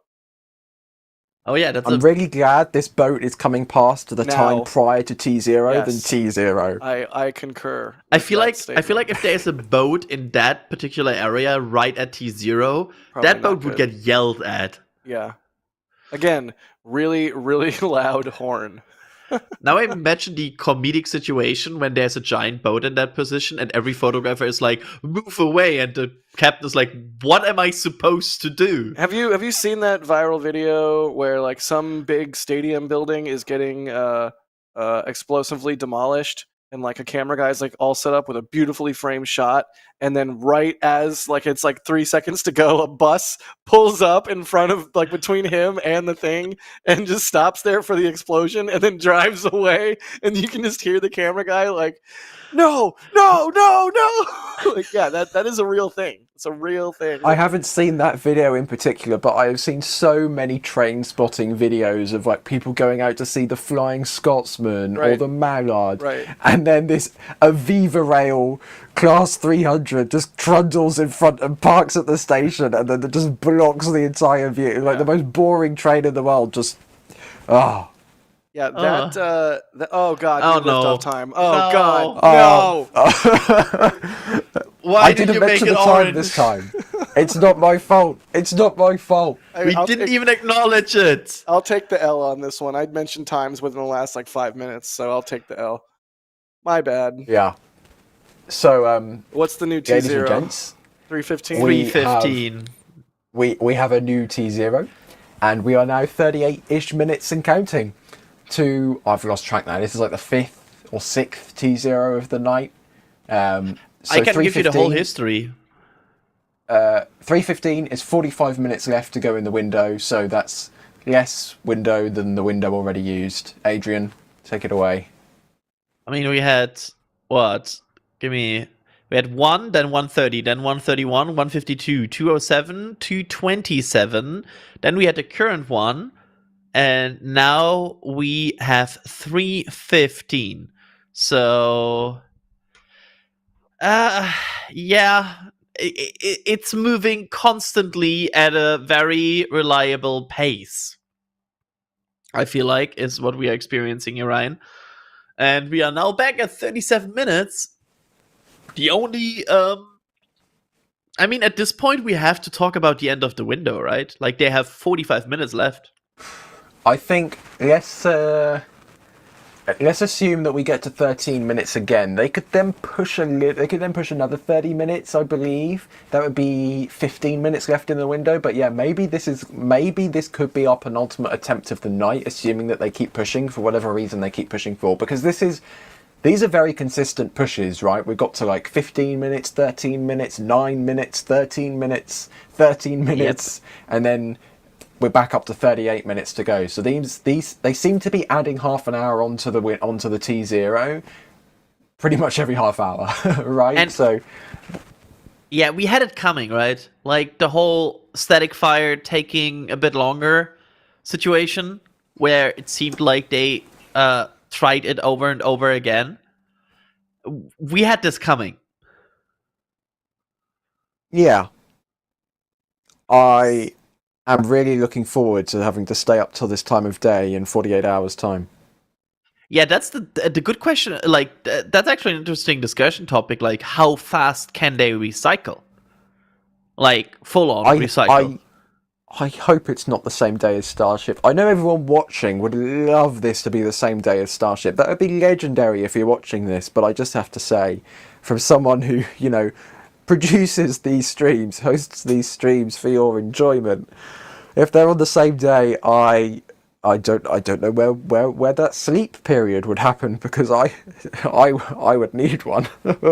And I want to quote here Mr. Eric Berger, who is known to be quite good with rockets, saying if the New Glenn launch attempt is aborted this morning, it would likely necessitate a 48-hour delay at least.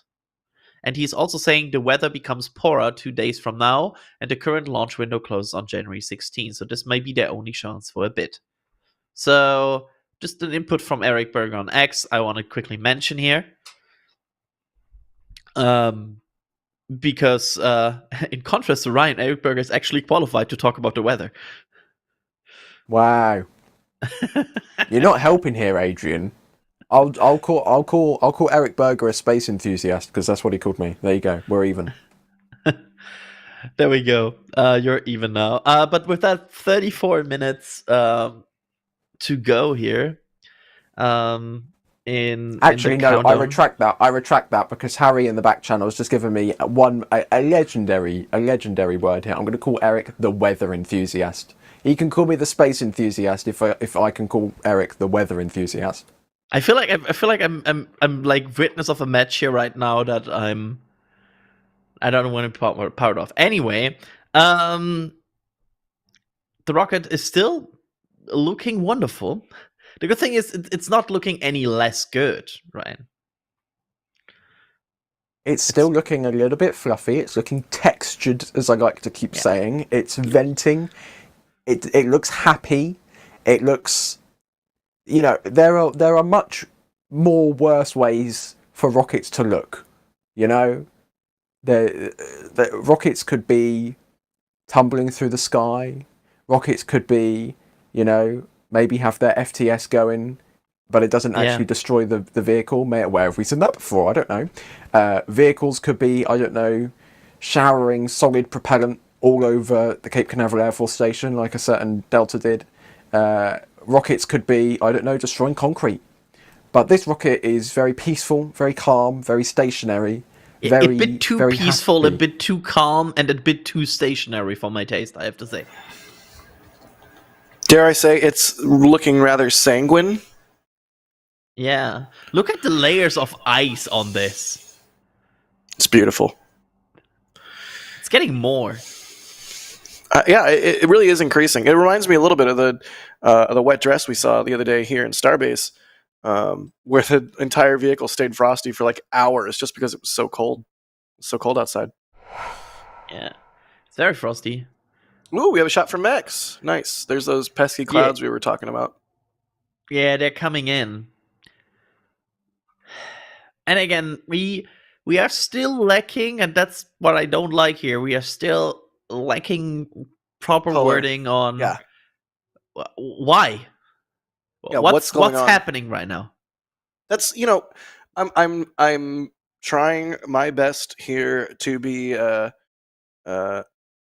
very explicit in how we approach this, and very excited and very supportive of Blue's mission and their efforts with New Glenn tonight. And I can't say enough for everybody that's been working their butts off to get this rocket off the ground. My heart goes out to them. I'm sure a launch campaign like this, first time around, has got to be taxing for the workforce. So all that said, I would really love some better comms on what's going on. It's a little bit frustrating, if I'm being perfectly honest. Yeah, I would love to have like an understanding what is happening. Yep. This is Blue Origin Launch Control. T minus 31 a bit minutes. Vehicle Frosty. This is Blue Origin Launch Control. Correct. Thanks, Daryl was Caton. 2 hours ago. Daryl Cake. Or Ryan Nail. I think Daryl Caton has a better. Yeah, it has a better ring to it. Yeah, thank you. I'm glad you agree. You know know what what has a also ring has to a ring it? on Blue it? ring. Oh, yes. I love you, buddy. Go ahead. Go. You do it. You go ahead. Do it. The payload fairing of New Glenn, because there's a ring in it, a blue ring.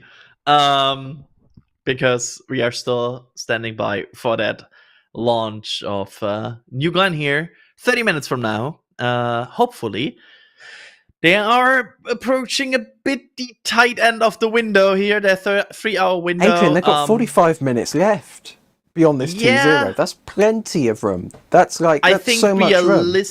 I think realistically we are getting 2 more maximum pushes. I think there will be one more to like, I don't know, 40, 45 somewhere in there, and then like one last shot end of the window. Let's do some more questions in the meantime while we continue to wait for either another update or hopefully some fire under this thing in a good way. Skull Kid Ray is asking, what is the Blue Ring Pathfinder? Is it a mass simulator or a satellite? Also, I love the way that they spelled satellite. Go ahead. It's a Pathfinder that consists of a communications array, a power system, and a flight computer that is affixed to their secondary payload adapter. And basically, it's a Pathfinder of their. I think they call it an end-to-end satellite platform, which basically means here's a computer equipped with kind of everything you need to operate in space. Just upload what you need to it, and we will launch it. There you go. Just a Viking asking, how far away from the launch site will the barge be? How far is it for Falcon 9? It varies for Falcon 9. Sometimes there's been ones, up to like 1,200 kilometers. If I'm not wrong, Ryan, you can correct me if I'm wrong, please. I think Jacklyn will be about 620 kilometers offshore. So Jacklyn will be 620 kilometers. You're correct. 1,200 is the kind of the maximum range that we've seen so far with Falcon Heavy, I believe. But I think it should also be noted we've never actually had a successful Falcon Heavy recovery. I believe they've landed successfully once, the center core, but it did not make it back to port, and I'll leave it at that. So this range for New Glenn is the kind of standard Falcon 9 range that we see on Starlink missions. They're the de facto bog standard space launch missions these days. The Starlink missions, they happen every other day. So this range is something we've seen before, just not with a vehicle of this, not with a booster of this size. Yeah, and might I add, please.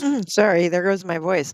Might I add too, though, it'll be interesting to see how long it takes them in the process with Jacklyn to secure and then start coming back, and how long that takes for them, because I don't know how many people they maybe have on their crew that came from a reusability background, but as far as this crew goes, they're very green, so they may be kind of cautious coming back. Yeah, that makes sense. And I think it's fair to say that however long it takes this first time, should they actually successfully land, they'll go faster over time. You know, they'll optimize, they'll get more comfortable, they'll make it safer to approach the ship sooner, things like that. So they'll figure it out. I have faith. Some cool shots of the landing vessel headed out to sea there, and now some cool shots of mission control. Neat. Absolutely. It looks neat. I love the blue ambi lights. Yeah, they're sick. Do you think they do that thing where they're like,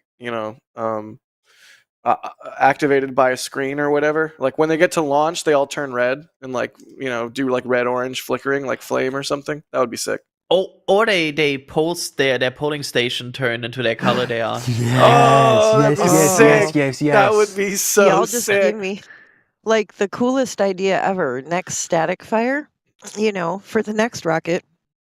Maybe I will post outside of Blue Manufacturing and watch that happen because, fun fact, you can see mission control and launch control probably in some of our pictures of flyover. So That's it cool. is something I could watch for.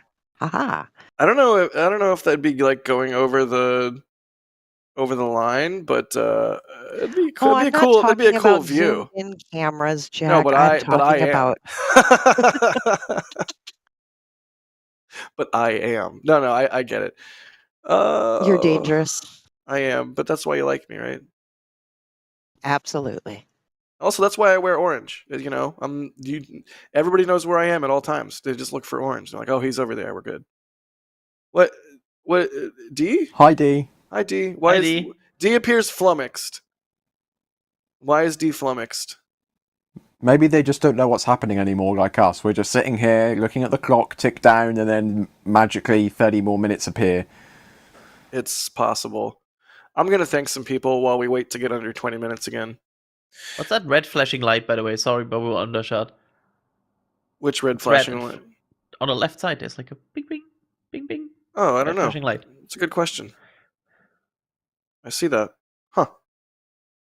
I'm going to thank some people. Josh Zero, thank you for the super chat. Chris, thanks for the store purchase. Anonymous, thank you for the store purchase. Amol Topo, thank you for the super chat. Gerald, thanks for becoming a Padrat member. Mr. G, thank you.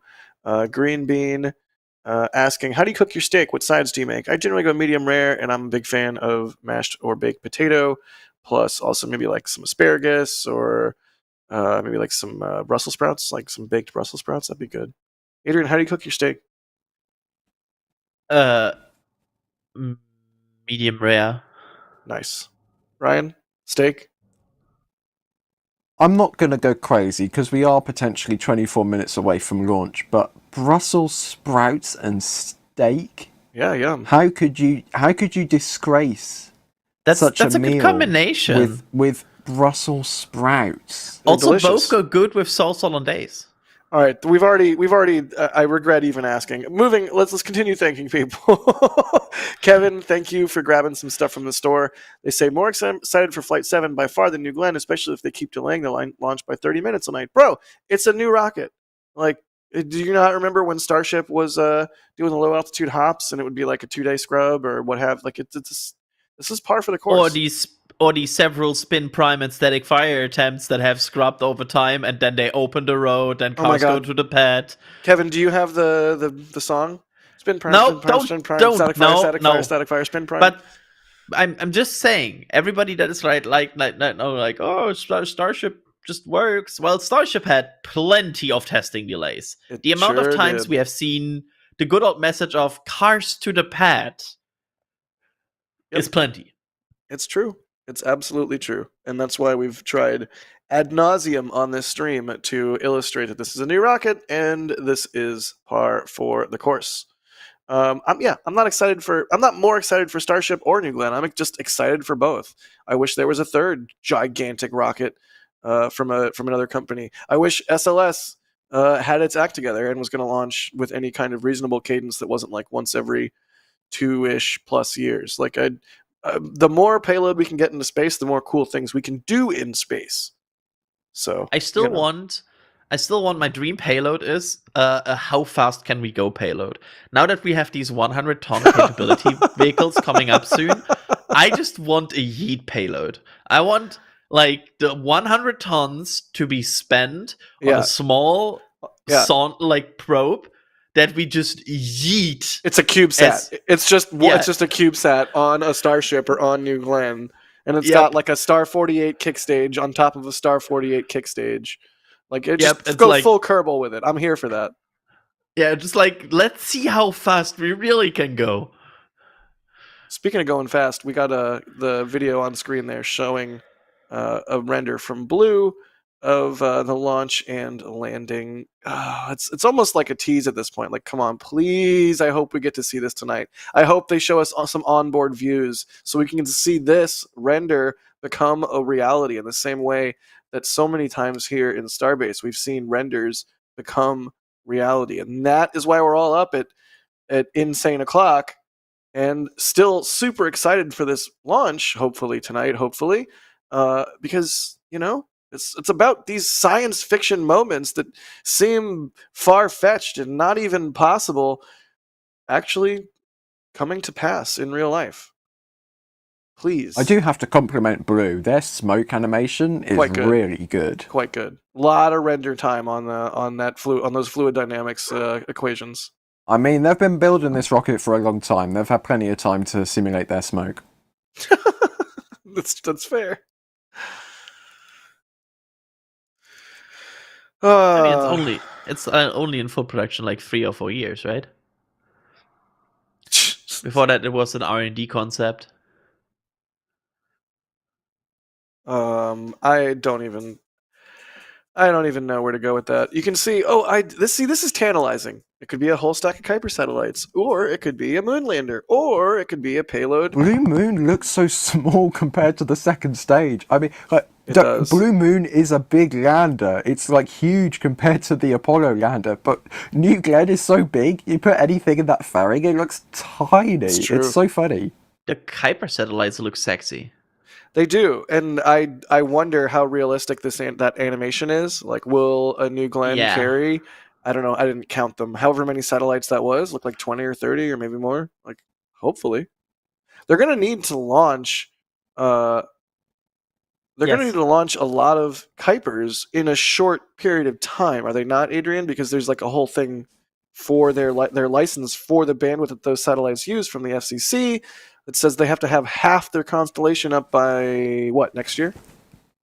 Yeah, and to be fair, there's another rocket in the playing field here that also has problems getting to cadence, and here comes the European, is Ariane 6, which is also contracted to launch a lot of Kuiper satellites.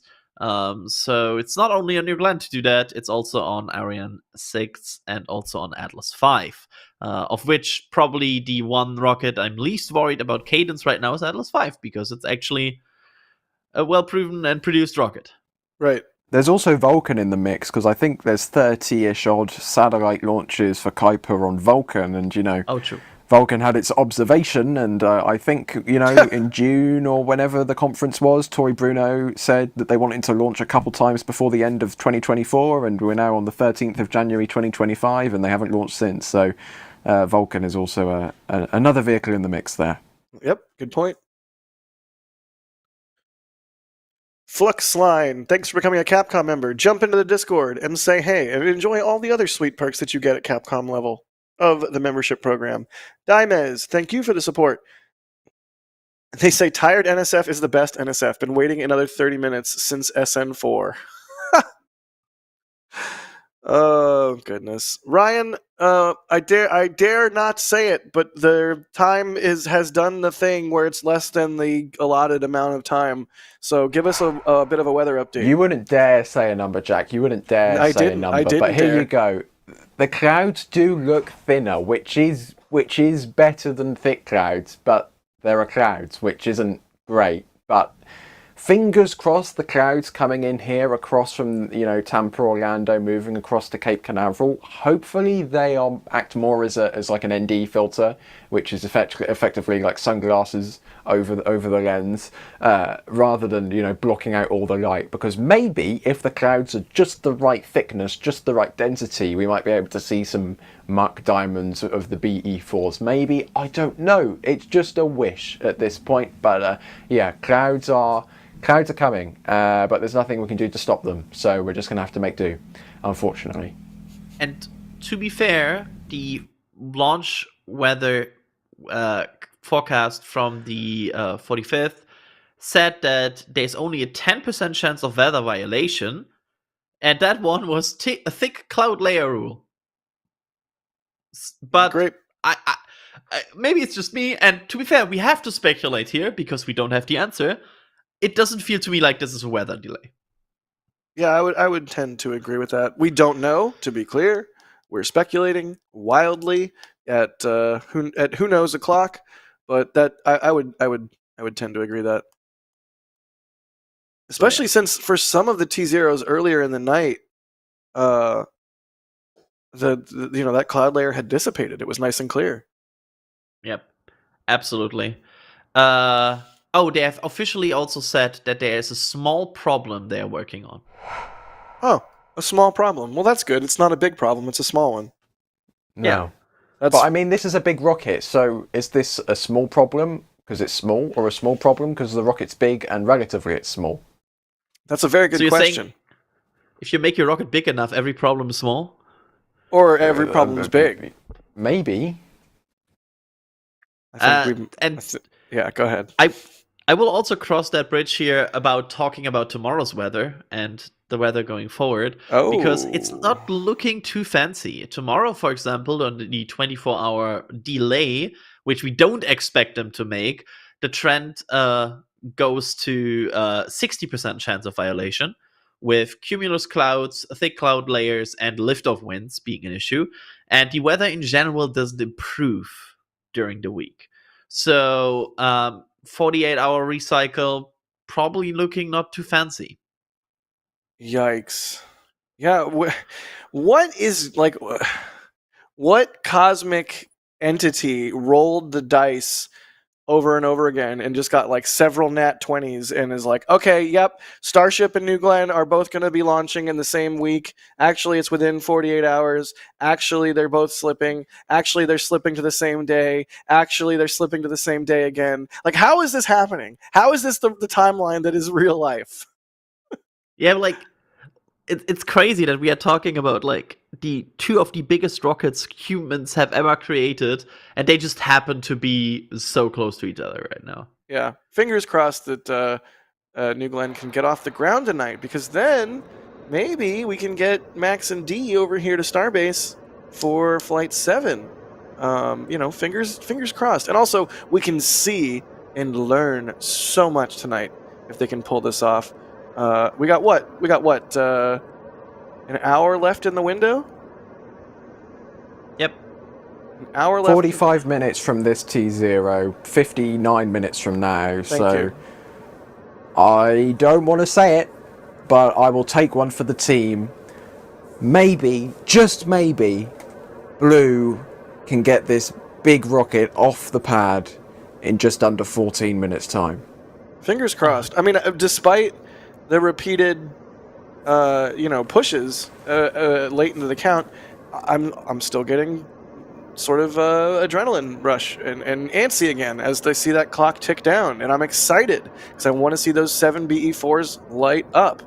Let's do this, please, pretty please. Absolutely. And, just once again, it's a brand new rocket. So it'll go when it goes, and we're all here hanging out and answering your questions, having a good time in the meantime. So do not fret. Absolutely. KC with a super...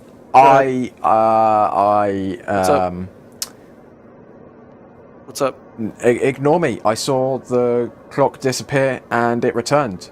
Oh, so good. Maybe nothing actually happened. But for a moment there, I thought we were going to have to show up that little awaiting a new T0, but it returned. So I apologize for doing an Alex butt-in, but there's nothing to butt in about anymore. Good. All right. T-minus 12 and counting. Please, let's do this. I know we all want to see this thing launch so dang bad. Oh, that's bad. That's. Are we launching now? I hope. What's the clock in the press center say? I'm just curious. So the clock disappeared, reappeared at the same time, then teleported in time to T0, and then disappeared again. So We're not going to report anything until we have official word from Blue. We're just reporting on right now what we're seeing happen in front of us per what they are giving us. I'm slowly rolling the first letter of the word in here, like just an S here into the room.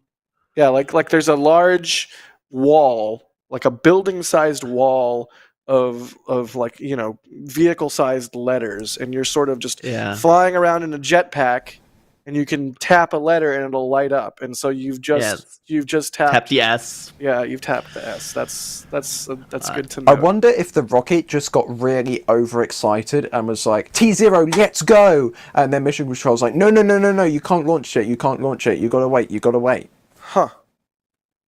I was like, it's a sentient AI. And we've got some I won't say the name because I don't want to set off everyone's smart home assistants, but the smart home assistant produced by Amazon, maybe she is in charge of New Glenn's flight computer and was like, let's go! Everything in me right now needs to resist the urge to say the name of the home assistant. Thank you for that. Please don't.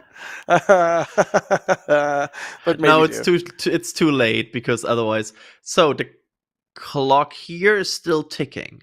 Okay. The clock. No, this is a different time. So the clock at the Kennedy Space Center. This is the KSC clock. This is the big clock, the big famous clock everyone stands in front of at the press site, right? This is now added. What is that? 14, 15 minutes onto the time. So the clock on the official clock from Blue Origin disappeared at T-minus 12-ish minutes, right? And it's now reappeared at the Kennedy Space Center at 24 minutes to go. So perhaps they're going for another window? I'm not sure, because they only had 45-ish minutes left. I'm seeing some reports on social media that lead me to ask Adrian to hit the U light on the giant wall. No, actually, we are still at the C, I think.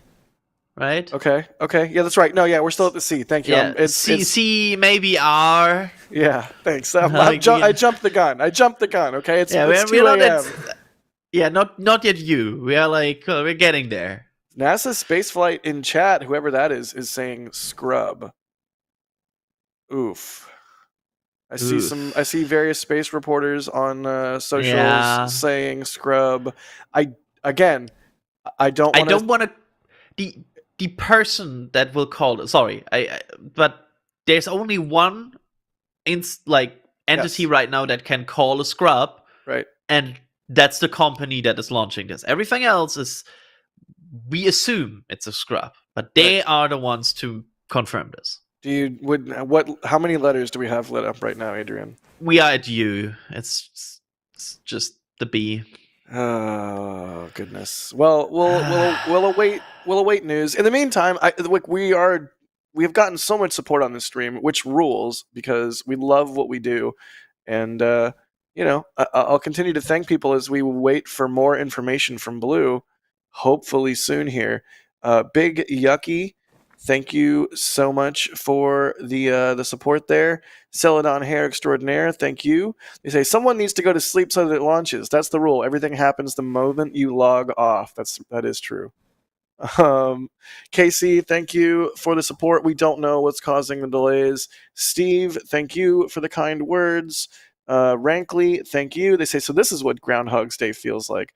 Buddy, I made a bunch of Groundhog's Day GIFs that didn't exist on the various GIF apps way back when SpaceX was trying to do the 150-meter hop with Starhopper, because being in Boca, staying in Boca, and living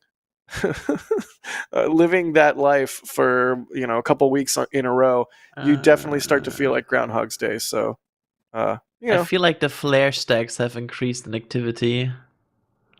That's noteworthy. Noteworthy as in, it's a change of instance or like a change of situation, and there's only one path right now where a situation could change, because we know it's not like that's not the pattern when shows doing launching. It also feels like there's more vents now picking up from the rocket. Yep. I think again, it's Blue's call to make, but I almost like I have the hand at the B. Yeah, you have jetpacked over to the B, and you're sort of just hovering there, waiting. It's like I'm angrily looking at them.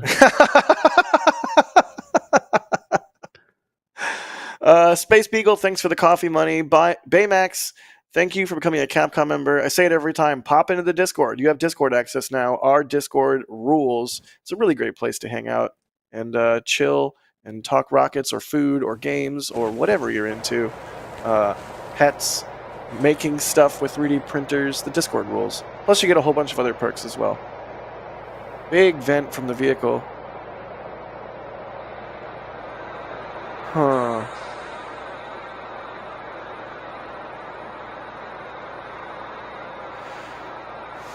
Well, now's the part where we wait and see what's going on. What is going on?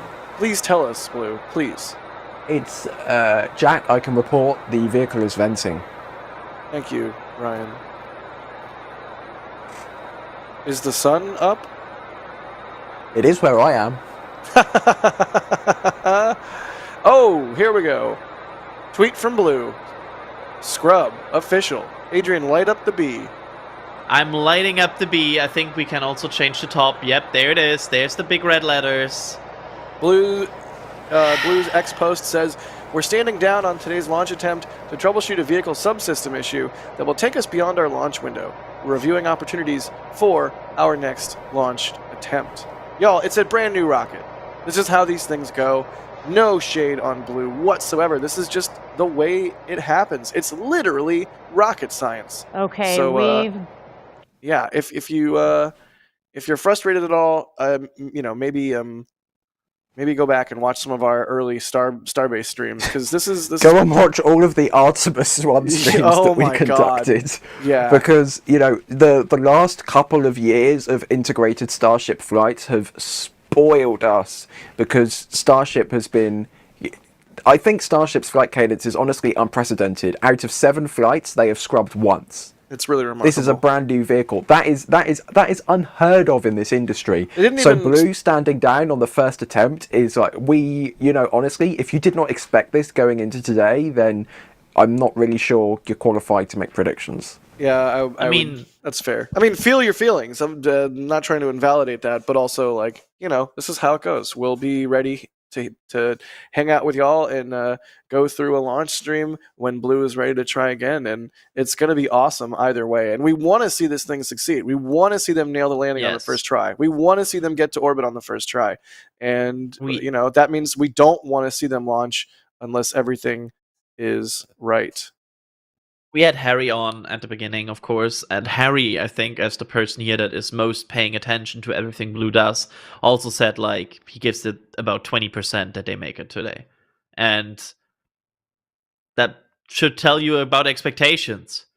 This is a complicated thing. And, yeah. We expect probably... So I feel like very safe that we can say this. There's a very, very high chance there won't be a launch tomorrow. Yeah, because they're going to need to replenish tank farms and everything, right? Yep. Yeah, they don't have infinite commodities. They need to refill those tanks at the tank farm. This is a big rocket, and they've been replenishing this thing for the past 3-4 hours, so they're definitely going to need some new commodities in there. And, 48 hours from today is going to be Wednesday morning, and Starship is scheduled for Wednesday afternoon. And that's really, as a viewer, I'm sure you will be elated. As an organization which tries our best to bring you these events live, we're going to do our best. But boy, our job would be so much more easy if these things were more separated. But, sometimes this is how they come. And there is absolutely no way we will not cover any of these things. So whenever New Glenn New Glen's issues are resolved, we'll be back live with the next launch attempt, whenever that may be. And whenever Starship decides to launch, we of course will be live with that as well. So don't think we're not going anywhere. We are going to be here. We're 24/7 on Space Coast and Starbase Live. You know, we're here all the time. We Is are. my appointment again to refresh my ID? Okay. Adrian still needs to sort out his driver's license. Yep. Thomas, thank you for the support. Nick, thank you for the support. I want to make sure everyone gets thanked for helping us do what we do. Mr. Dr. Batman, interesting. Drew, thank you for the support. Tony, Tony as well. Thank you. Pilot Powie, thank you for becoming a Capcom member. Man's on Mars, thank you. Megan, thank you. Cam, thank you. Revhead, gifting 5 Red Team memberships. You're a big sweetie. That is awesome. Shazbot, thank you. Supine, thank you. Big Yucky, thank you. Abdu Sar, thank you. Caleb, thank you. R, thank you. Dove Autoglass. You guys have the most interesting names. Daniel, Standard M, Green Bean, Obamium, Neil Jackman, Michael Steven, Big Yucky again, Anonymous with a store purchase, David Sari, N Spot Media, thank you. Dorby, Man's on Mars. I don't know how to say that one, but I'll show it there on screen if the panel isn't broken completely. There it goes. David Sterry, Stephen Henson, Parker Emery, Green Bean again, Kieran, Standard M, Jessica, Celadon Hair Extraordinaire, Tyler Bell, William Andring, Mirel, Cork, Ali, Nobby, and Andrew. Thank you all so much for the support, because it takes a whole entire team. It's not just the people whose voices you hear on stream. It's not just the people we're talking about out in the field. It's also everyone in the back channel, Jay, Kevin, everyone producing. It's all the chat mods. It's all of the socials team. It's all of everybody. It takes a village to do what we do. I mean, we have 3 24/7 live streams, and we publish multiple videos a week, and we do God knows how many live streams a week. So it's a lot of work, and it takes a lot of support. So y'all show up with it, and we're appreciative of it. Earlier on the stream, we had Chris Bergen, NASA Spaceflight founder, on. We also had Sawyer, and who else do we have on? Harry. We had a debut of Harry as well. Adrian, thank you so much for being on. Thanks for having me. This was still a great fun, even though it resulted in also a bit of chaos in the end. It was a treat. But I mean, honestly, what can you do when you have 2 hours to fill here? I think having fun is the best way how you can fill 2 hours. Absolutely. I mean, what more can you want than having some fun with your friends while you wait for a rocket launch? Ryan, thanks for being on so much. You're very welcome, Jack. Wonderful, as always, even if my eyes... I don't know if this will make reference to anyone, but that scene from Mr. Bean's Holiday where he's driving down the French motorway and he's got the toothpicks keeping his eyes open so he can see. So, yeah, that is me right now, but without the toothpicks, right? This is a suboptimal time of day, but Blue gave it a go, right? We can congratulate Blue. They gave it a proper go. Yep. And hopefully, at a time, kind of not at the same time as Starship, they'll give it a second go and be able to get off the pad. Fingers crossed. There you can see the NSF socials. You can see everybody's socials pop up there in the top left, top right. I don't even know what's going on anymore. But yeah, we'll keep you updated. If you're on X, if you're on Instagram, if you're on Facebook. I think we also have a TikTok. We've got all kinds of socials. There's even a Blue Sky now, if I'm not mistaken. So just follow along, and as soon as we know something, you'll know something. But that's the way it goes with brand new rockets, folks. When it launches, it'll launch, and we will all be here for it. So stay tuned and keep your eyes on the prize as well. Of course, Starbase is ramping up with Starship, hopefully launching on Wednesday. The weather ain't looking great, so who knows what the next several days to weeks hold. But rest assured, it's going to be fun. So thank you so much. We have the coolest job, and you guys enable us to do this stuff and stoke the boilers of the massive steam engine that is the space hype train. If that makes any sense at all. I don't even know what's going on. It's 2:17 a.m. I think we just need to wrap at this point, Jack. All right. Yep, the music is getting louder. Thanks all for watching. I love you. Good night. And here we go. We